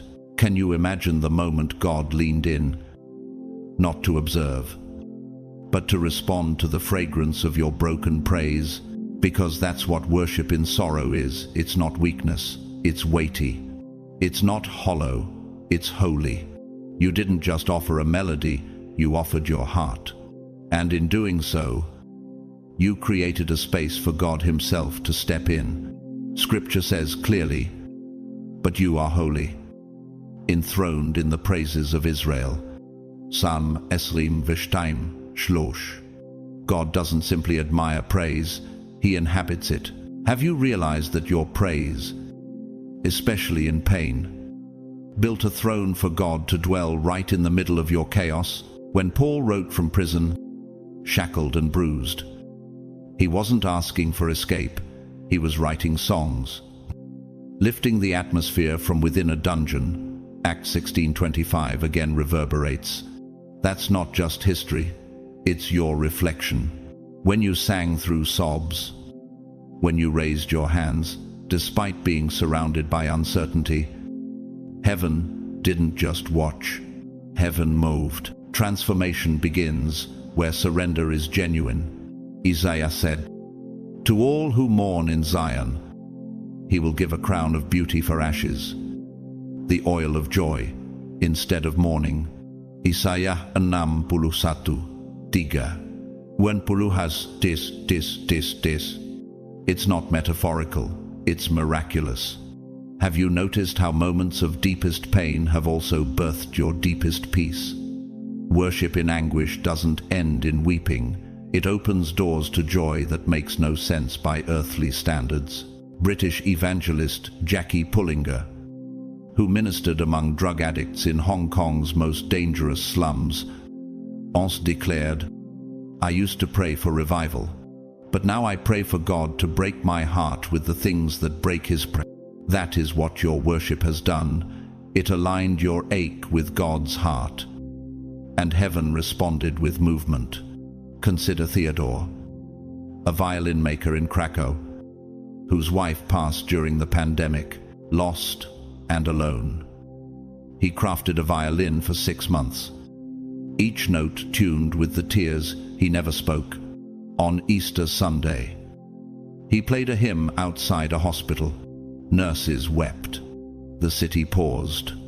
Joy had returned, not through comfort, but through consecration. How many moments in your own life have quietly echoed that divine defiance? And then there's Kemi, a young mother in Lagos, struggling to raise 3 children after her husband abandoned them every Sunday. She walks to church with blistered feet, not to ask, but to thank. She dances with the kind of reckless joy that only pain-welded worship can birth. Her presence doesn't just brighten a room, it alters the room. Just like the early disciples who sang while being persecuted, Acts 5:41. She found joy where the world would expect despair. Worship is like thunder after drought, unexpected but powerful. Or like the lotus flower that grows from the depths of muddy waters, yet blooms with unmatched beauty. In your grief, you bloomed. In your night, you thundered. That is not small. That is sacred. Why does worship shift everything? Because it welcomes the one who can change anything. When God draws near, confusion becomes clarity. Mourning becomes dancing. And defeat transforms into divine strategy. What you offered in pain initiated a divine collision, heaven meeting earth. Eternity, piercing time. Author and speaker, Christine Kane, known for her bold faith and rescue work through a 21, once said, "Sometimes when you're in a dark place, you think you've been buried, but actually, you've been planted." Your worship wasn't the end of your story, it was the beginning of something rooted, growing, and destined to bear fruit. Elio, a farmer in Sicily, lost everything to a wildfire: his olive trees, his vineyard, his livelihood gone. Yet days later, he stood on blackened soil. Read aloud Psalm 23, and began planting again, not just crops, but hope. He believed worship was more than song. It was returning to trust when there was no evidence it would work. You were never just surviving. Your praise was paving a path for miracles. Chains didn't stand a chance. Darkness didn't stay. Because God inhabits praise, and where God is, nothing stays the same. Picture it again. A cold stone cell. Chains biting into flesh. Darkness pressing in. The smell of damp decay. That was the reality for Paul and Silas, beaten, bloodied, wrongly imprisoned for simply preaching hope. No rescue in sight, no comfort to cling to. And yet they sang, in the silence of midnight. They raised a song. No audience, no band, no stage, just bruised men and broken walls. Why does that detail still reverberate across centuries? Because they worshipped not in the aftermath of victory, but in the middle of affliction, and that made all the difference. Acts 16:25-26 records it plainly. About midnight, Paul and Silas were praying and singing hymns to God. Suddenly there was a violent earthquake, and the foundations of the prison were shaken. At once all the prison doors flew open, and everyone's chains came loose. They didn't worship for deliverance, they worshipped in devotion, and deliverance came as a result. That's the power of worship. It doesn't just sound, it shifts. It doesn't just echo, it disrupts. Have you ever felt like you were locked in a situation that refused to budge? Worship becomes your revolt. When every natural option is exhausted, worship becomes a supernatural invitation. It shakes not just the circumstances, but the very foundations of them. You've probably heard it before. Praise is your weapon, but it's more than a slogan, it's a spiritual strategy. Worship is not a warm-up. It's not ambience. It's warfare.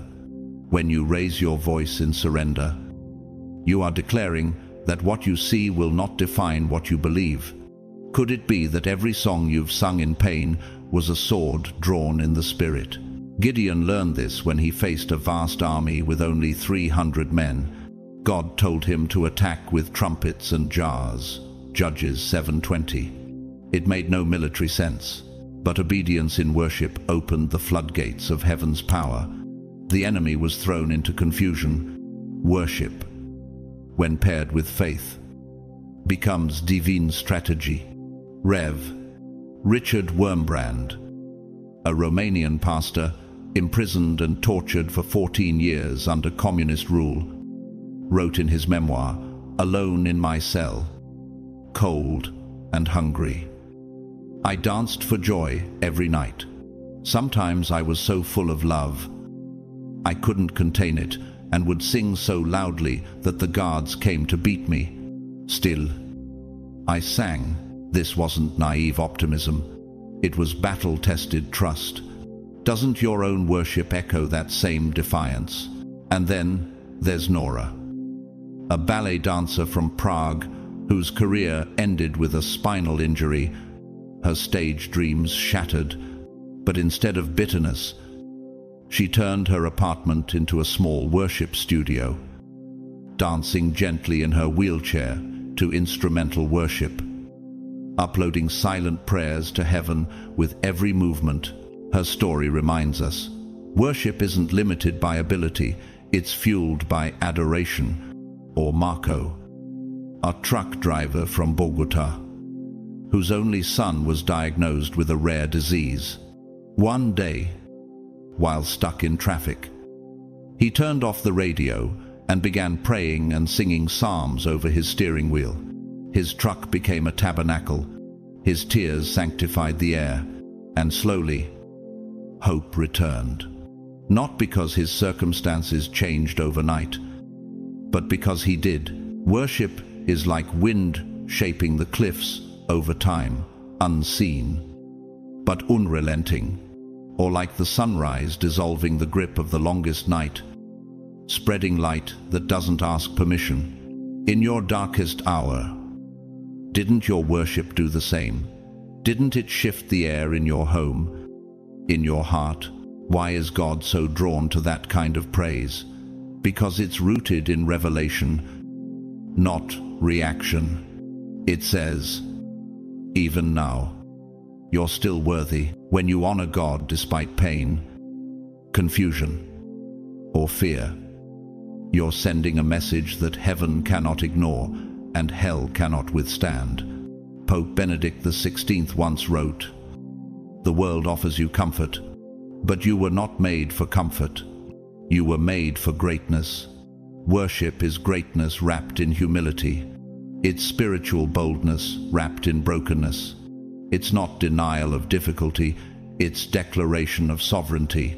Zara, a 17-year-old high schooler in Auckland, was battling anxiety and panic attacks, so severe she could barely leave her room. But every night, she played worship music softly and repeated Psalm 91 aloud. He will cover you with his feathers, and under his wings you will find refuge. Psalm Tishaim Ve'echat Erba. Her voice trembled, but faith grew stronger. Her worship was a whisper, yet heaven heard it as a roar. And you, God's chosen ones, have done the same. You've worshipped before the miracle. You've praised before the breakthrough. You've declared victory in the middle of battle. And that cry, that battlefield cry, it releases angels. It draws favor.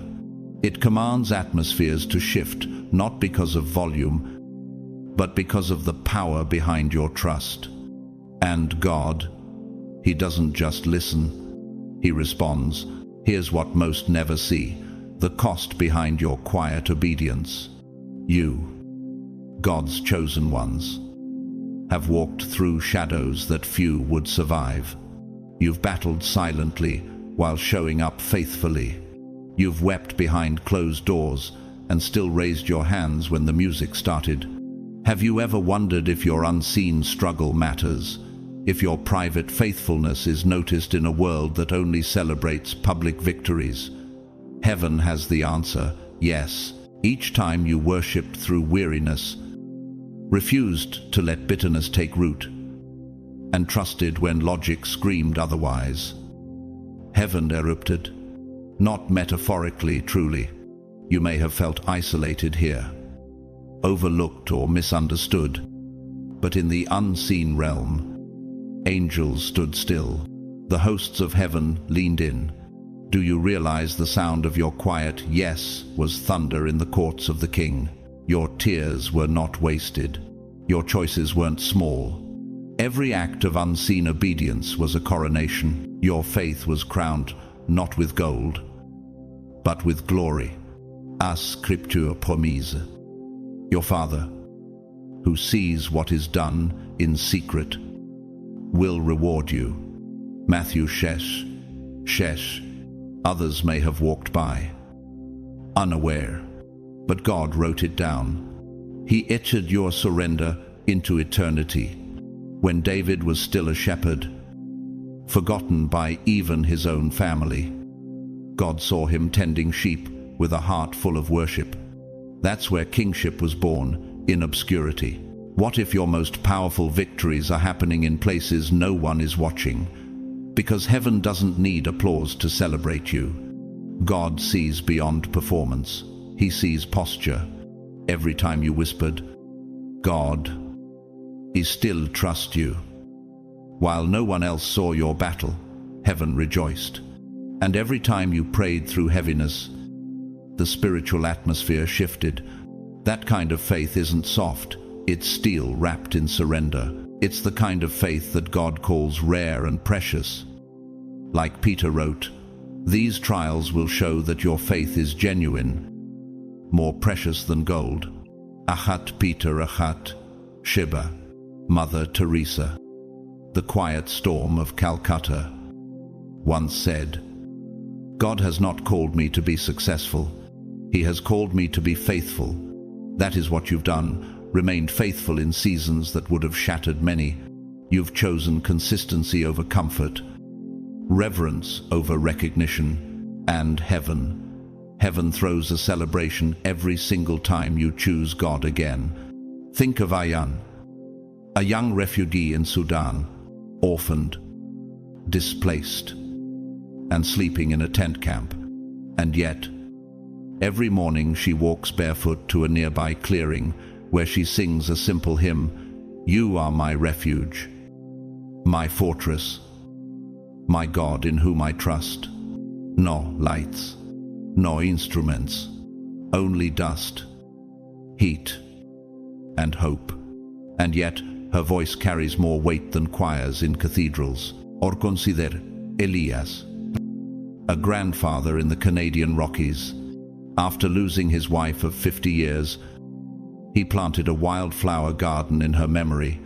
Every morning, he sits beside it and reads the Psalms aloud, as if reminding his soul that beauty can rise again. His neighbors see an old man grieving, but heaven sees a worshipper rebuilding joy from rubble.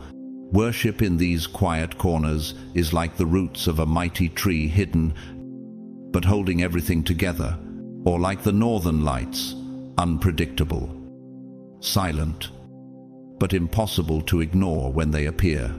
Your faith has been just like that, breaking through the dark with a brilliance born of persistence. Have you ever stopped to imagine what it means that the Creator of the universe stands still for you, that when you hurt but still honor Him, He says, "Look at my child. They chose me even when it cost them." This isn't divine sentiment, it's sacred reality. God is not moved by polish, He is moved by surrender, not by perfection, but by obedience in pain. Author and pastor Eugene Peterson, known for translating the Message Bible, once said, "Worship is the strategy by which we interrupt our preoccupation with ourselves and attend to the presence of God." That's what you've done. Again and again, you interrupted your grief with worship, your doubt with trust, your pain with presence. That's not weakness, it's wonder. Ava, a teacher in Lisbon, was diagnosed with cancer at 42. She taught through chemo, wearing a headscarf and a smile. Her students didn't know the depth of her battle, but every afternoon, before leaving school, she knelt by her desk and whispered, "God, thank you for one more day." That whisper, it shook more in heaven than many sermons shouted from pulpits. You are not weak because you felt discouraged. You are strong because you never let discouragement make the final decision. You rose again. You worshipped again. You prayed again. You said yes again. And every time you did, heaven took note. Earth may not applaud, but heaven celebrates with holy fire and unrelenting joy. There is a glory upon your worship, God's chosen ones, that nothing on earth can manufacture and nothing in hell can steal. It's not the kind of glory that flashes on stages or shines beneath spotlights. It's deeper. It's formed in silence, in surrender, in the sacred tension between heartbreak and hallelujah. Have you ever sensed that something eternal was being formed inside you, not because of what you overcame, but because of how you chose to overcome it? God is shaping something mighty within you, not just survival strength, but spiritual stature. You're being forged, not just for the moment, but for the storms still ahead. Could it be that your private worship is preparing you to stand when others fall? Because there's a kind of glory born only in the dark, when nothing makes sense and praise still rises, that the enemy cannot replicate and circumstances cannot erase. Moses came down from the mountain with a face that radiated after encountering God, Exodus 34-29. But before the glory, there was the wilderness, the obedience, the sacrifice. That's the same glory being woven into you, not external, but internal, not fleeting, but enduring. Glory that transforms not only situations, but identities. You are not simply being rescued, you are being remade. When you lift your hands, though your arms are heavy with grief, when you sing through raw tears, when you bless God with questions still unanswered, heaven marks you. Do you know what kind of strength that displays in the spirit realm? It's the strength of Christ in Gethsemane, sweating blood and still saying, "Not my will, but yours be done." Luke 22:42. It's the strength of Stephen, who, while being stoned, looked up and saw Jesus standing at the right hand of the Father. Acts 7:55-56. Isn't your worship forged in pain, echoing the very footsteps of saints and saviors?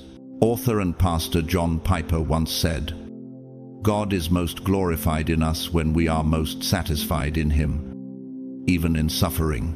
That is the fire within your praise. It isn't dependent on outcome. It's rooted in who God is. That's why the glory you carry cannot be shaken. It's not made of emotion. It's carved out of eternity. Leanne, a widow in northern Scotland, who lost both her husband and son within 6 months, No one would have blamed her for withdrawing completely, but every Sunday, she opens the church doors early and places candles on the altar, whispering, "Still, I praise you." Her quiet act radiates more glory than a stadium full of noise. And then we see Elian, a jazz pianist in Havana. After an accident paralyzed his left hand, he thought music had abandoned him, but instead of despair, he composed new melodies richer, slower, filled with ache and awe. Each note became a testimony. He called his first post-accident piece, "Still I Sing." When people hear it, they don't just listen, they feel God. Worship from wounded hearts is like the phoenix rising from ash, or like the diamond formed under intense pressure, hidden for years, yet revealed by the refining. Haven't you felt that transformation inside you? Even if your situation hasn't yet changed, what kind of person emerges when pain collides with praise?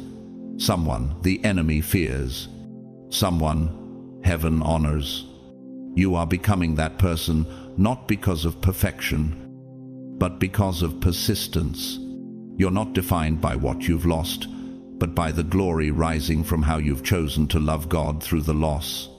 Saint Ignatius of Loyola, a spiritual father of resilience, once wrote, "If God sends you many sufferings, it is a sign that He has great plans for you, and certainly wants to make you a saint. These sufferings are not random, they are refining. They are transforming your worship from expression into identity." Talia, a university student in Cape Town, battles chronic illness. She can't stand during worship, but she raises her heart anyway. Eyes closed, lips barely moving. No one claps, no one notices. But in heaven, trumpets sound. Glory rises. You are no longer who you were. You are becoming who you were born to be. Stronger, wiser, softer, braver. You are becoming the kind of worshipper who shifts atmospheres and splits spiritual ground. And as you continue to praise, not because life is easy, but because God is worthy, glory wraps around you like a mantle, and the darkness cannot touch it.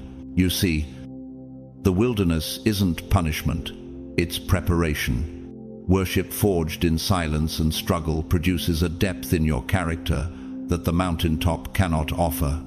The view is beautiful at the top, but the transformation happens in the valley. Have you noticed how your faith grew roots? Not during celebration, but in solitude, in the stillness, in the unknown. It was there that your worship matured and your spirit was made unshakable. God doesn't waste the wilderness.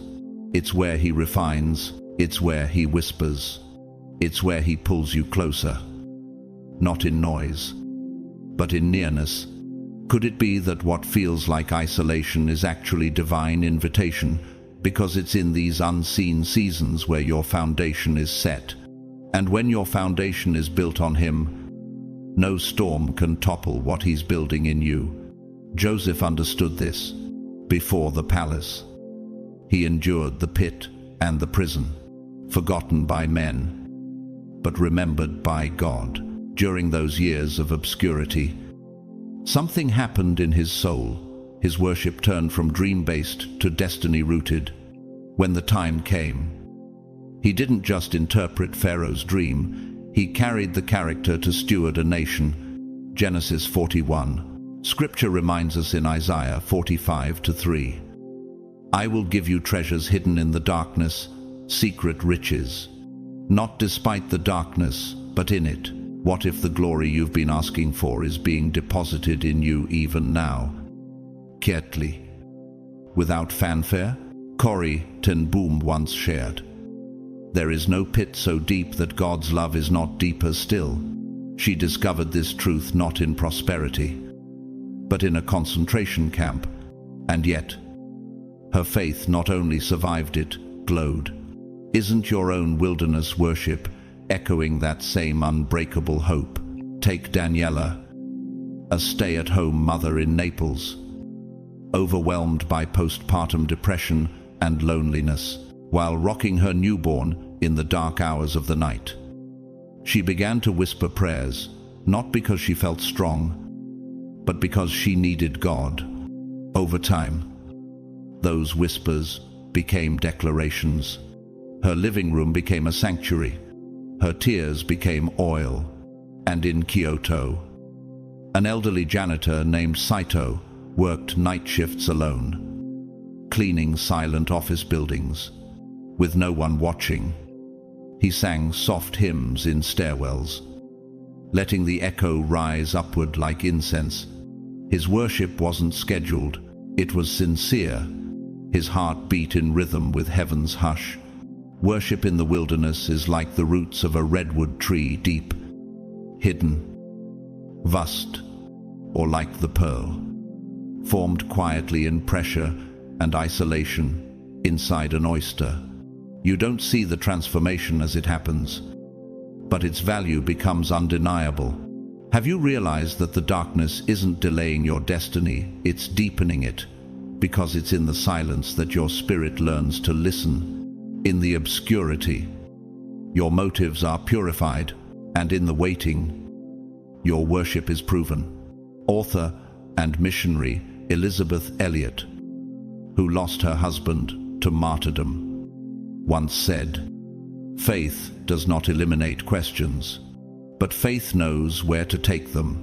You have taken your questions to God again and again, and in doing so, you've discovered something even greater than answers: intimacy. Amina, a refugee seamstress in Jordan, spends her days repairing torn clothing, but each stitch is her prayer. She hums worship songs in Arabic while working, unseen and unnoticed by the world, but not by God. Her quiet devotion is radiant in heaven.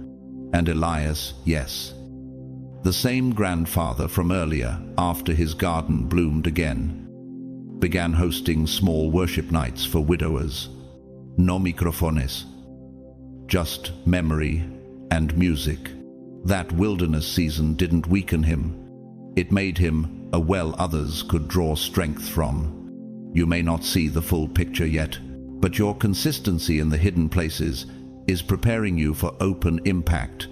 Your obedience in the shadows is attracting a reward drenched in glory. As Paul wrote in Galatians 6:9, "Let us not grow weary in doing good, for at the proper time we will reap a harvest if we do not give up." And you are not just surviving a dark season, you are stewarding it.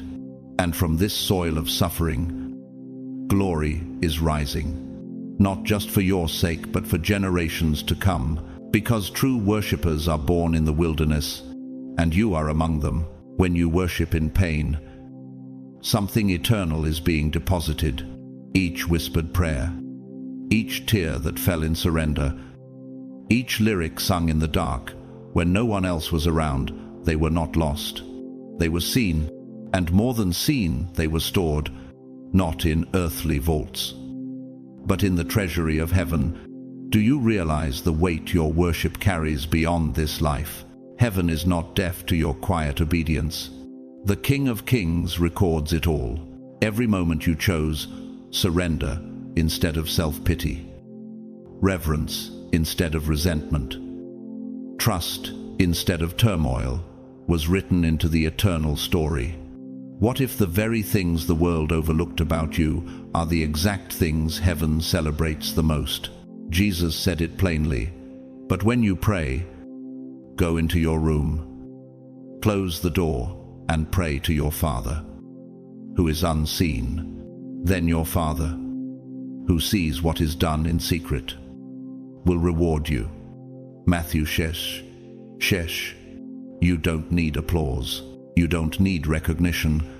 The audience of one has already taken notice, and he never forgets.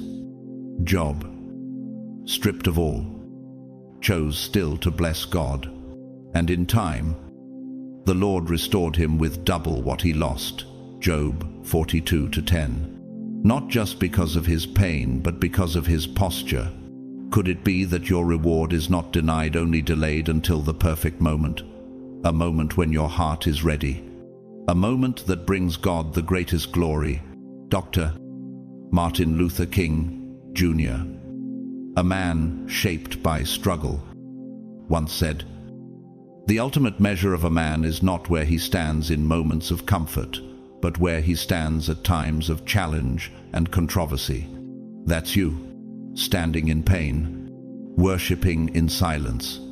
And in that silence, the stage is being set for divine intervention. Consider Amira, a volunteer nurse in the mountains of Lebanon. She receives no salary, no public acknowledgement. Yet, every evening before treating her patients, she kneels outside the tent hospital, hands raised, thanking God for strength. No one sees it but heaven. But in the spirit realm, angels mark her devotion like fire in the night. Or take Luca, a former soldier in Greece, who found faith after a battlefield tragedy. Every Sunday, he returns to the same coastal cliff where he once questioned God. Now he worships there alone. Wind whipping, heart open. He calls it holy ground made from broken places. His transformation wasn't loud, but it was lasting. Worship in secret is like the roots of bamboo hidden for years before exploding upward in strength, or like the moon's pull on the tide, quiet but undeniable, shaping the rhythm of the earth. Isn't that what your midnight worship has been doing, reshaping your soul and preparing your next season in silence?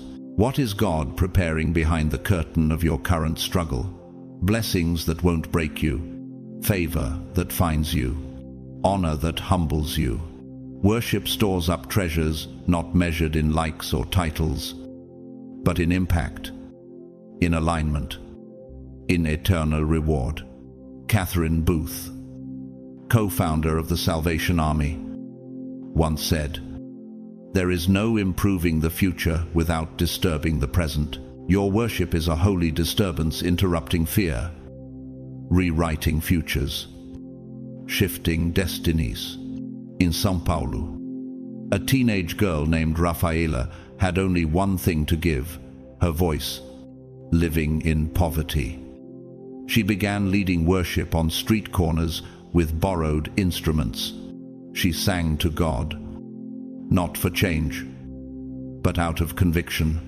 Today, entire neighborhoods stop when she sings, not because of fame, but because her worship carries weight. And near the edge of the Arctic Circle, a small indigenous church gathers in a yurt warmed by fire and faith. They have no electricity, nor live streams, nor lights, but each night they sing ancient songs to the Creator in harmony that shakes the snow from the rooftops. Heaven sees it. Heaven remembers it. Heaven responds. You may not see the full reward now, but God is setting the stage. He is aligning divine connections you didn't even know you'd need. He is orchestrating elevation in the unseen, like David being anointed while still smelling of sheep, or Esther being prepared in obscurity for a moment that would save a nation. So too are you being positioned for glory you cannot yet imagine. So continue. Worship when no one claps. Pray when no one notices. Praise when nothing changes. Because the unseen acts of faith are the seeds of an unstoppable harvest. And heaven is already preparing your crown. So press on. Beloved, worship when the winds howl. Trust when the ground feels shaky beneath you. Because every act of unseen obedience, every midnight surrender, every fragile hallelujah is a seed planted not in soil, but in the Spirit. And these seeds, they don't just produce personal peace. They birth a harvest that will shake generations and echo into eternity. Have you considered that your breakthrough may not only be for you, but for everyone who witnesses your worship in the storm? The road ahead will stretch you. The weight of grief, the pressure of waiting, the ache of delay, it will try to whisper lies into your soul. But remember this, you are never abandoned. You are never without purpose. You walk with angels surrounding you, heaven leaning in, and the Spirit of God within you. Every time you praise instead of panic, heaven moves. Every time you say, I trust you, even while your heart breaks, a ripple is sent into the unseen. Daniel worshipped on his knees knowing it could cost him his life. Daniel 6:10. Esther risked everything to stand before the king. And you, when you lift your hands in private pain, you too stand before the King of Kings. And he responds, can you feel it?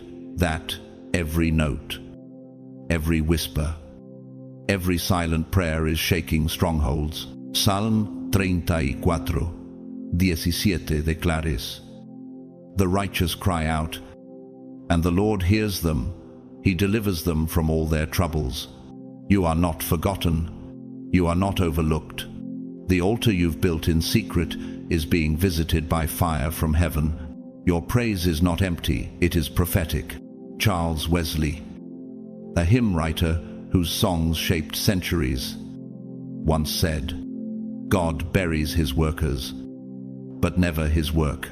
You may feel buried by hardship, but you're not finished. You're planted, and something is rising. Aria, a young nurse in the Philippines, sings softly over her patients at night, hymns of peace, worship songs learned in childhood.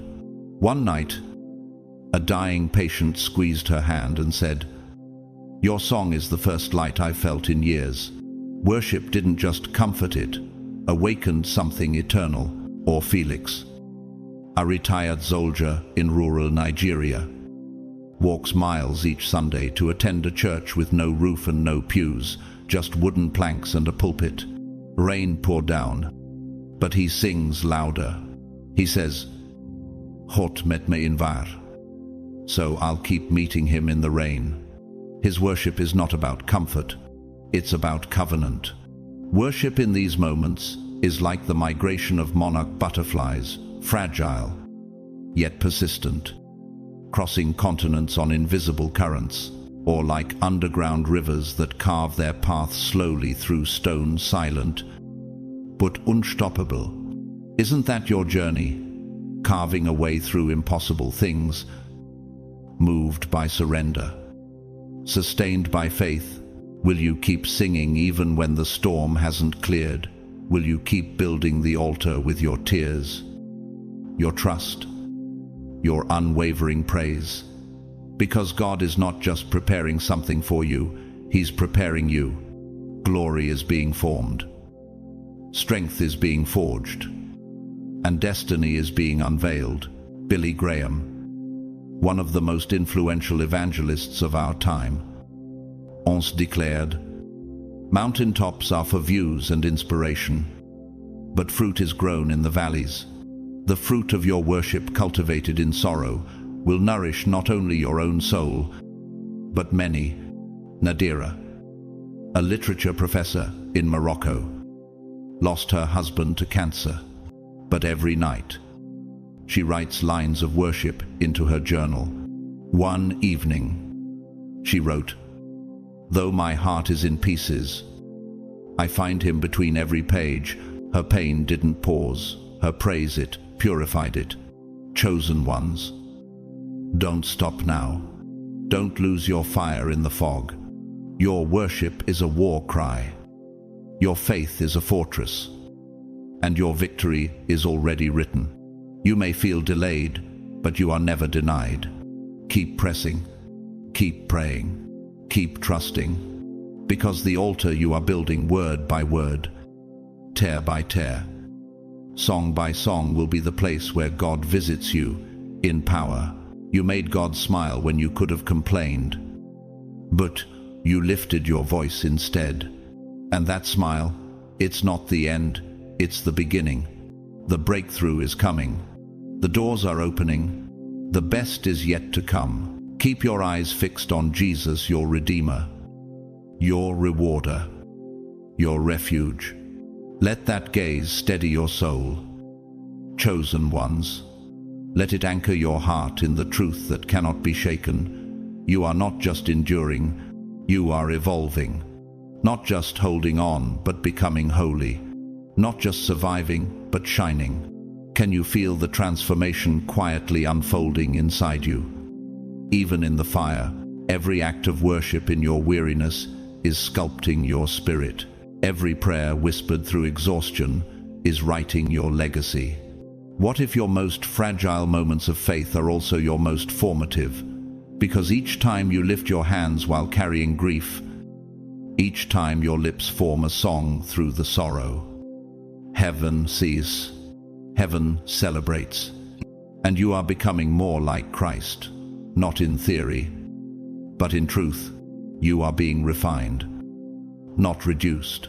As Peter wrote, these trials will show that your faith is genuine. It is being tested as fire tests and purifies gold. 1 Peter 1-7. The flames are not for your destruction. They are forging something priceless.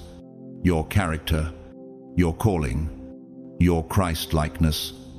When Shadrach, Meshach, and Abednego walked into the furnace, they didn't walk alone. The fourth figure, Jesus, was already there. Daniel 3:25. And when they came out, the fire had only burned away what had bound them. Isn't that exactly what this season has been for you? The fire didn't consume you, it released you. Corrie ten Boom once reflected, faith sees the invisible, believes the unbelievable, and receives the impossible. That's the kind of faith you've chosen quietly, consistently, not just when it was easy, but especially when it cost you everything. And in that cost, something eternal has taken root.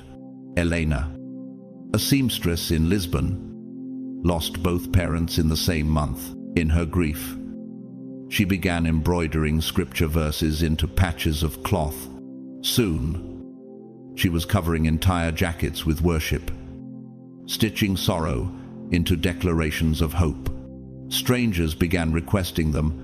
Her pain became a ministry threaded with praise. And Omar, our Kiet barista in Dubai, spends his evenings journaling prayers between customers. He hides verses beneath coffee cup sleeves, small seeds of truth sent into the city. When asked why, he said, "This is how I breathe when I feel like I'm drowning." His quiet offerings are earthquakes in the spirit. Your journey, too, is not unnoticed. Heaven is not silent. Angels are not still. The throne room is echoing with celebration. Do you realize that every step you've taken, no matter how trembling, has been cheered by heaven's host? The sound of your praise is rewriting the story of your life.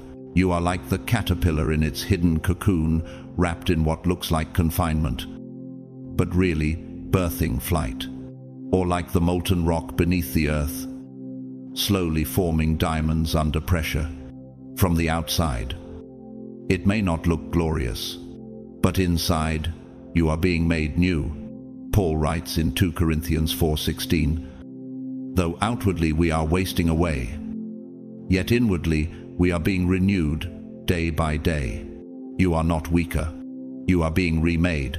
What felt like breaking has been building. What felt like ending has been beginning. Pastor and author Watchman Nee once said, "Our old history ends with the cross. Our new history begins with the resurrection. That resurrection life is alive in you now. You've died to fear. You've died to doubt. And new power is rising." Sofia, a 10-year-old girl in Argentina who lost her father to illness, started writing songs in a small notebook. Her lyrics were simple, but pure. One day she wrote, "I sing to Jesus because my daddy is with him now. A broken child, No, a burning light in the darkness. Chosen ones, your faith has not been in vain. Your worship has not been wasted. Your tears have not gone unnoticed. Heaven is not waiting to see if you'll make it. Heaven is already declaring, "Well done, faithful one. You chose love. You chose surrender. You chose me. Avant. So keep going. Keep trusting. Keep worshipping. Let the fire refine, not define. Let the silence teach, not scare. Let the unseen progress become your deepest joy. Because with every step, you look more like Jesus, and the heavens rejoice.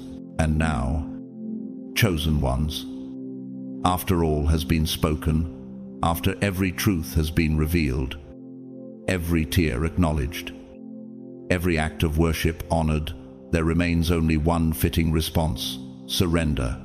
Not the kind that gives up, but the kind that gives over your pain, your praise, your process, into the hands of the one who has never stopped watching, never stopped working, and never stopped loving you.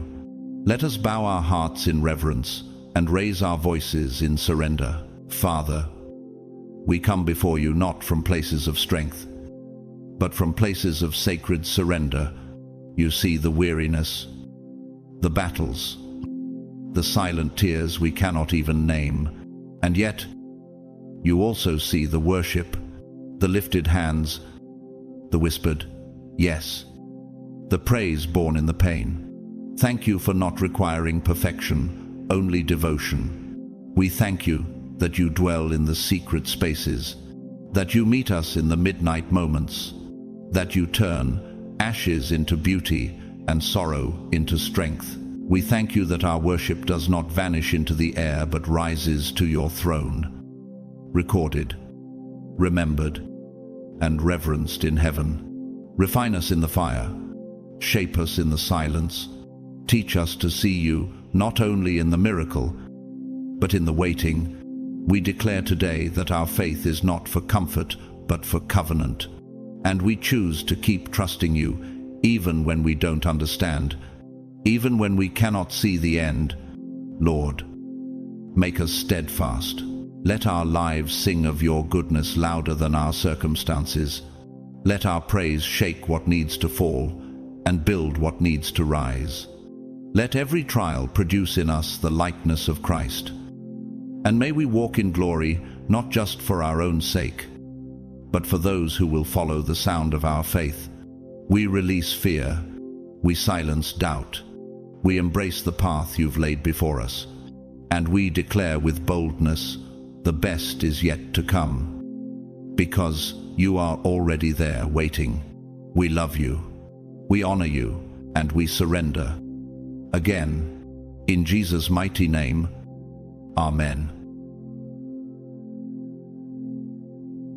And now, beloved, if you're still here, still listening, still breathing in every word of this message, know this: you are rare, you are radiant, and you are deeply, wildly loved by the one who shaped the galaxies and still knows your name.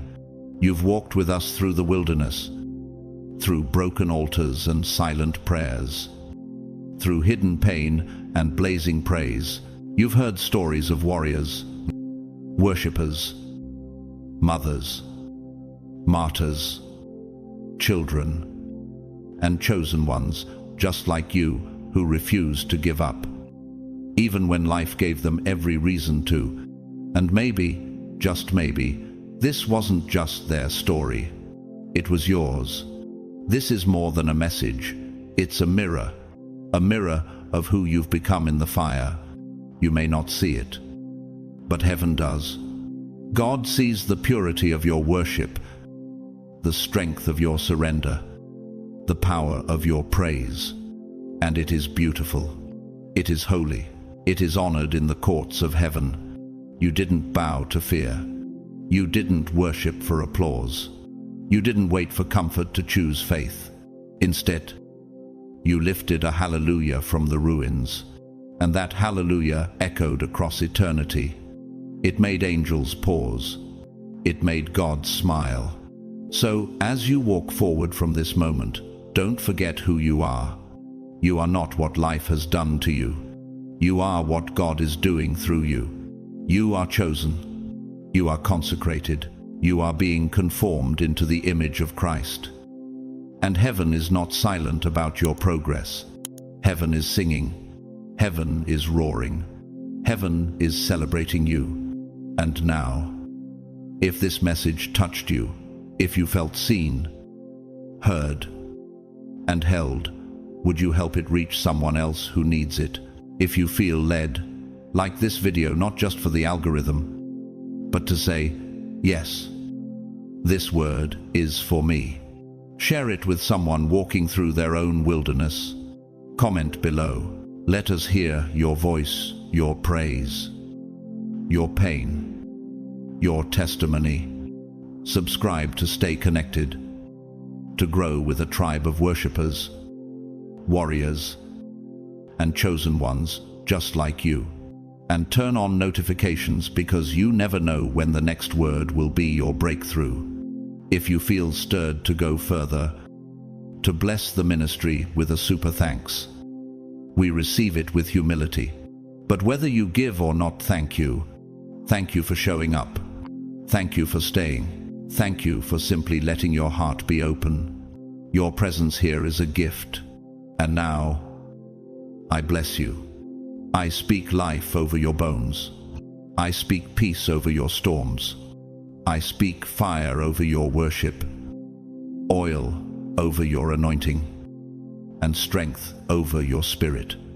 May you walk with courage even in shadows. May your prayers pierce the silence. May your hands never grow weary in the lifting. And may your next season be marked not by struggle, but by supernatural glory. You will not be forgotten. You will not be forsaken. You will not be lost in the wilderness, because the God of the mountain walks with you through the valley, and the same God who saw your tears will crown your worship with joy. So rise up, chosen one. Keep building the altar. Keep raising the song. Keep pressing toward the promise, because your breakthrough isn't just coming, it's already being written, from my heart to yours.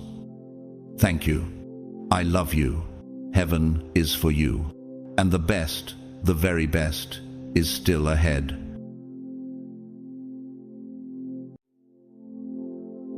There are days that shift everything, and not because they were planned on your calendar, but because they were marked in heaven, God's chosen ones. This isn't just another encouraging word. This is a prophetic confirmation. God has already marked major days for your life. Not maybe, not someday, but certain moments, divinely appointed, protected by grace, and sealed with purpose. While the world operates by goals and projections, you've been walking by divine orchestration. You've felt it, haven't you? That strange stirring in your spirit, that quiet urgency that something is coming, even if your reality hasn't caught up yet. That's because what belongs to you is already written. It's only waiting for its appointed time to manifest.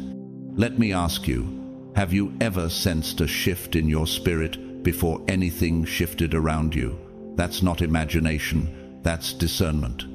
That's how God trains his chosen ones to walk by revelation, not appearance. Before we go deeper, let me pause and say, thank you, truly, to everyone who has stood with this message, who listens, who shares, who lifts this word in prayer. Your presence here is sacred. You're not just receiving, you're helping carry the sound of heaven into the earth. And if this message already resonates with something deep in you, I invite you to comment 777 as a prophetic agreement. Don't forget to like, share, and subscribe. You might be the link that delivers this word into someone's divine moment. Maybe you've been waiting so long that it started to feel like silence from God. Have you walked through delays that didn't break you, but broke something off of you? That kind of waiting isn't empty, it's sacred. It's a furnace that purifies everything not meant to enter the next season with you. God doesn't mark dates by convenience. He marks them by alignment. You've endured. You've matured. And now heaven is drawing the circle around your moment. Have you carried a word for so long that it began to feel more like a weight than a promise? That's because the word has grown, and so have you. What used to be a whisper is now ready to become reality. Could it be that the reason you feel restless right now is because the marked day is near? Because what if I told you you're not behind schedule? You're right on time. Let's go deeper.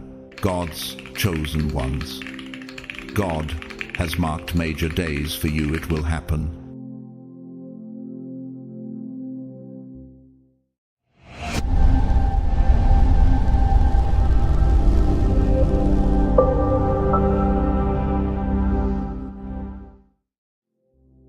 When the courts of heaven have issued a divine decree, not even the deepest roots of generational curses can entangle what's about to blossom in your life.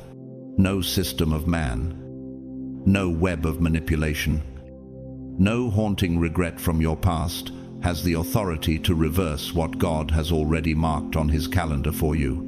This date ordained before you were formed in the womb has been set in motion. Can you feel the tremble beneath the surface? Have you noticed time bending around you? Circumstances reordering themselves in inexplicable ways? What if the delay wasn't denial but divine orchestration? What if your silence was never punishment, but preparation? When God appointed the birth of Isaac, even Sarah's laughter couldn't prevent the promise.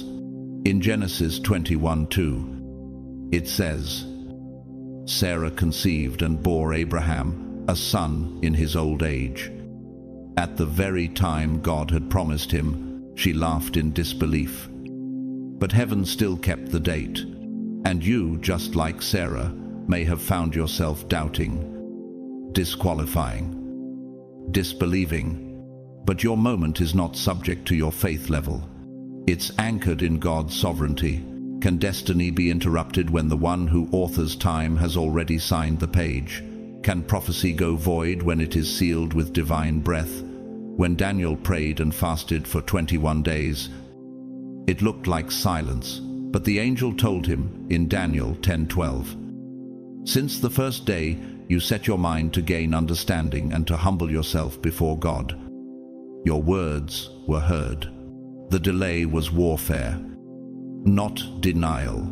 Chosen one, are you discerning the spiritual battle surrounding your marked moment? Maria, a midwife from Cordoba, had served quietly for 38 years. In obscurity, she'd helped over 2,000 births, never asking for recognition. But one morning, the regional health commissioner, moved by a dream the night before, arrived at her doorstep with journalists and declared her a national hero. No marketing, no petitions, no striving, just divine appointment. Her entire life turned in 24 hours. Could something just as sudden be unfolding in the backdrop of your life?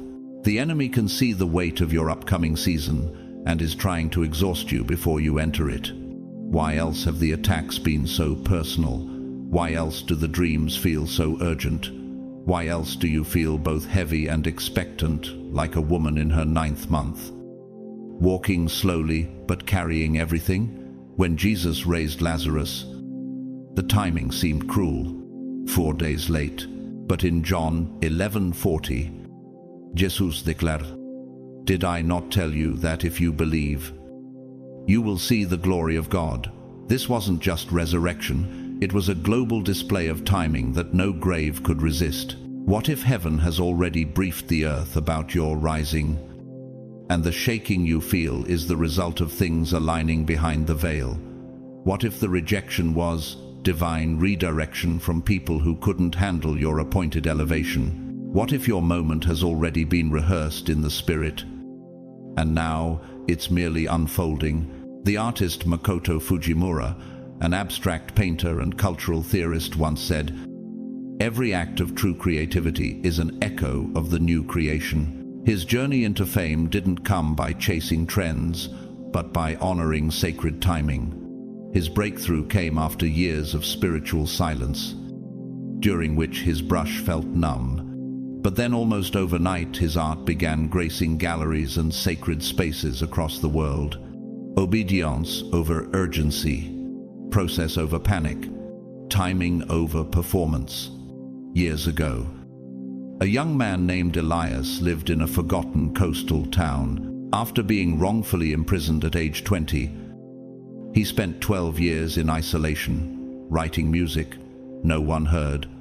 One evening, a musician visiting the prison for outreach heard him sing through the walls. Within weeks, Elias was released and performed live in Madrid before thousands. The date had been marked. The door had always been real. He just had to endure until the key arrived. Like the tide that retreats only to return with greater force, your seeming delay is not a denial, but a pulling back before a divine surge. Monarch butterflies traverse 3,0,0,0 miles fragile, light, yet unstoppable.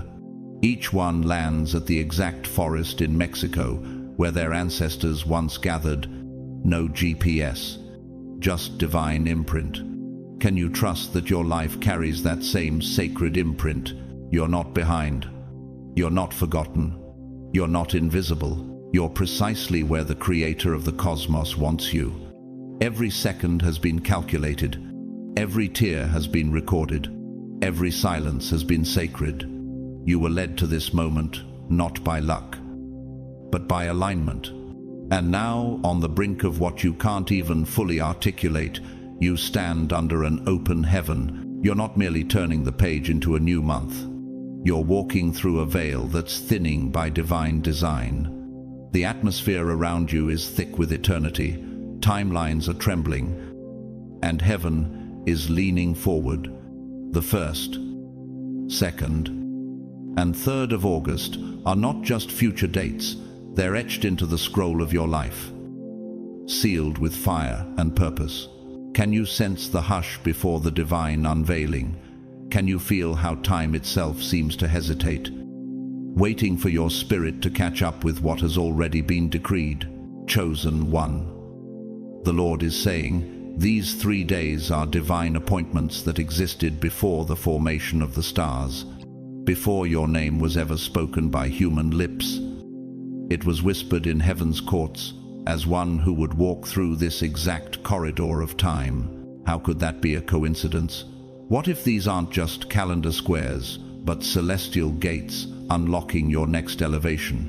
What if the weariness you've been feeling isn't exhaustion, it's the weight of birthing something eternal? Consider how the Israelites marked the first 3 days of the month of Nisan, Exodus 12. It was the preparation for deliverance, a sacred separation of the lamb on the 10th, leading up to Passover.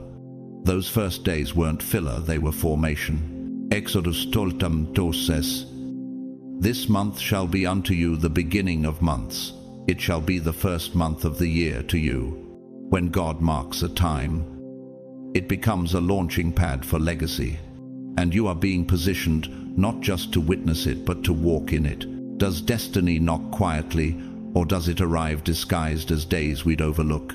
What if a divine instruction has already been assigned to those dates, and your spirit must be ready to respond? What if the delay you've been wrestling with wasn't inactivity, it was sacred tension, preparing you for divine collision? A young girl named Solène, born in Marseille to a broken family, had her future written off by nearly everyone around her.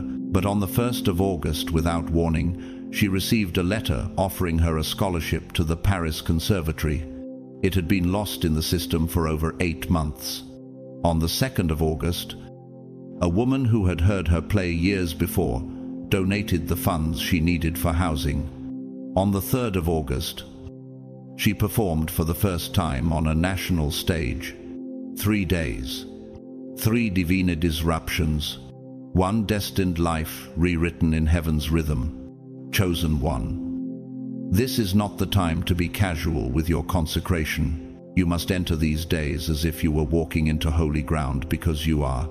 The spiritual realm is not quiet right now. Angels are on assignment. Timing is tightening. And heaven is shifting your environment to match what has been long delayed. Why do you think the warfare has increased so dramatically in the days leading up to this? Why do you sense both pressure and presence colliding inside you?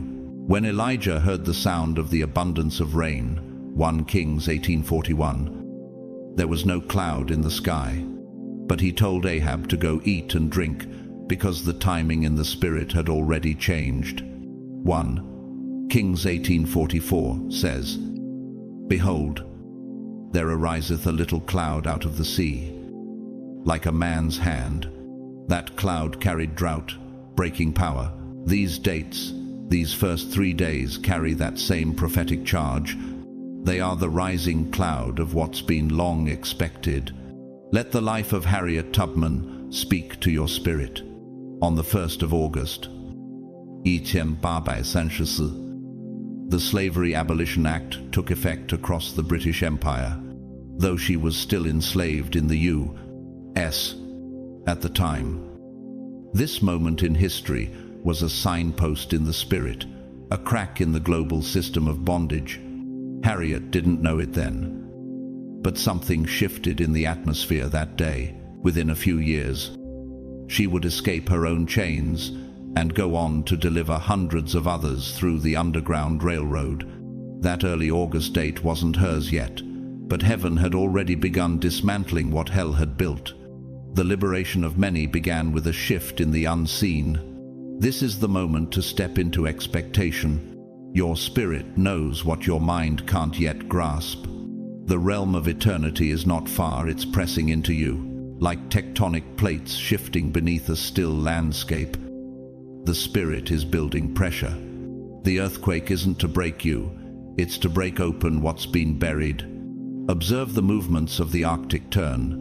This bird migrates over 44,000 miles annually, navigating oceans, storms, and lightless winters. Yet it returns, year after year, to the exact nesting ground where it was born. The coordinates are embedded in its design. So it is with you. These dates are your spiritual migration points. You're not wandering, you're returning to alignment. The dates have been circled in heaven, not with ink, but with fire. These 3 days bear your name written in glory, etched in flame in the courts of the Most High. And now the Spirit of the Lord is thundering this truth through realms. Tell my people, I have scheduled a shift. This isn't metaphor. This is movement. Can you feel it pressing against the edge of your atmosphere? Can your soul hear the sound of time folding under the weight of eternity? Heaven has issued a decree that what eyes have not seen, what ears have not heard, what hasn't even entered into human imagination, is now coming into view. 1 Corinthians 2:9 declares, no eye has seen, no ear has heard, and no mind has imagined what God has prepared for those who love Him. These days, the 1st of August, 2nd, and 3rd are not ordinary. They are the final beats of a divine countdown, the last breaths of your wilderness, the first breath of your promised land. Do you know why your dreams have intensified? Do you wonder why your surroundings feel both chaotic and strangely pregnant with purpose?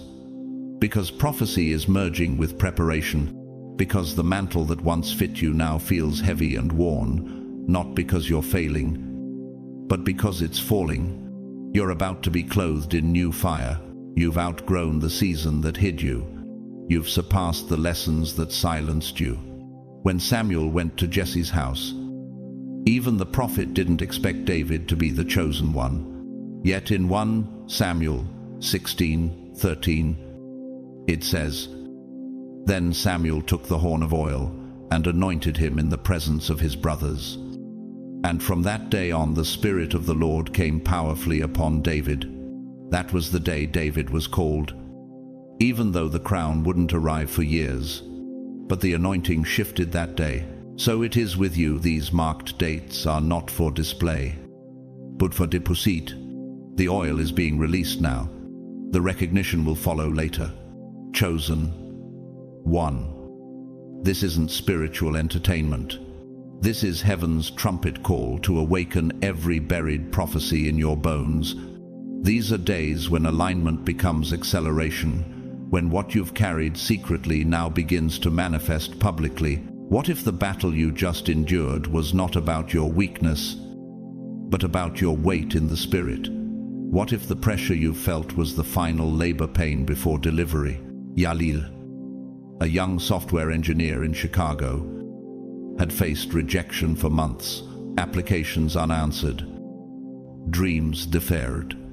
But on the 1st of August, his inbox held a surprise, a reply from a company he had applied to 9 months prior.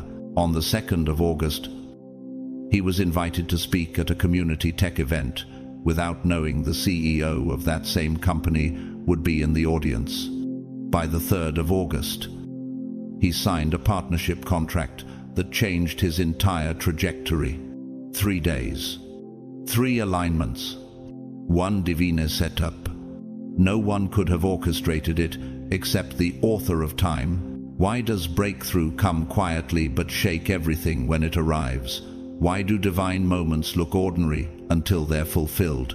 Why do sacred timelines require such precise surrender? Because heaven doesn't perform. It births. It doesn't rush. It readies. And you, chosen one, have been prepared for this. Artist and survivor Frida Kahlo once said, "I paint flowers so they will not die." For most of her life, she battled pain, physical, emotional, spiritual. Her art was born not from comfort, but from agony. And yet, on the 2nd of August, 1955, just 1 year after her death, her work was displayed in a major retrospective in Mexico City, the first time a Mexican woman had received such honor in her homeland. What had been overlooked in life was exalted in death. That date cracked the silence around her legacy. Pain didn't end her story. It preserved it so the world could awaken. So you could awaken. Your pain, too, is preparing to be recognized. This is the moment where old things are breaking off. Not because you're weak, but because you're being renewed. These are your burning bush days, when the ordinary ground you stand on becomes sacred through encounter. You've been walking beneath your authority too long. These 3 days are not here to visit, they're here to transform. Heaven is not merely whispering your name, it is thundering it through time. In Isaiah 43:19, God declares, "See, I am doing a new thing, now it springs up. Do you not perceive it?" This is the emergence. This is where wilderness turns into wonder. Watch the cicada. For 17 years, it sleeps beneath the soil, unseen, unheard, buried. But in its appointed season, it rises with a sound that fills entire forests. No one can stop it. No predator can silence it. Its delay wasn't death. It was divine timing. Your emergence is just as disruptive, just as undeniable. The shift won't whisper. It will thunder. The move won't tiptoe. It will surge. And for those who have been praying in silence, serving in shadows, and enduring without applause, this next moment will not just arrive, it will accelerate. It will lift you with a force that doesn't come from earth. Chosen one, can you feel the wind changing direction? Have you noticed how what once resisted you is now beginning to yield? If exhaustion has clung to your shoulders like chains, hold fast. If invisibility has followed you like a shadow, take courage. If you've fasted until your lips cracked, prayed until your throat went dry, cried until your pillows soaked, wondering when the shift would come, this is it. You are standing in the hour that every tear has prophesied. The delay has expired. The struggle has timed out. The silence has surrendered to a sound of victory. When God declares a decree, the earth must respond. Job 22:28 says, "You will also decree a thing, and it will be established for you, and light will shine on your ways." What if the pain wasn't punishment, but proof that something was breaking open? What if the pressure was the seal cracking on a promise stored for such a time as this? Esther didn't just happen to be queen when the crisis came. In Esther 4:14, Mordecai told her, "And who knows but that you have come to your royal position for such a time as this?" It wasn't coincidence, it was convergence. So it is with you. You're not stepping into luck, you're stepping into alignment. The mantle you've carried in private is now about to be seen in public. The breaking you've endured has only made you sharper, lighter, more dangerous to the darkness. Why do you think everything tried to distract you this week? Why have the small inconveniences felt like strategic assaults? Could it be that you're hours away from breakthrough, and the enemy knows it before you do? Could it be that your atmosphere is already trembling from the weight of the word hovering over your life? Daniela, a trauma nurse in Atlanta, had grown numb to hope. Years of service, pain, loss, and yet no breakthrough. But on the 1st of August, she received a message from a former patient's family who had anonymously nominated her for a humanitarian award. On the 2nd of August, she was offered a scholarship to pursue her dream of becoming a medical missionary. By the 3rd of August, she was invited to speak at a global summit she didn't even apply for. The acceleration was not casual, it was covenantal. The years of silence collapsed into 3 days of divine thunder. Can a season shift in a moment? Can a soul be restored without warning? Can buried favor rise like a tide after midnight? God is not issuing suggestions, He is unleashing decrees. And when the King of Heaven speaks, nothing on earth can override His word. You are not preparing for a trickle. You are being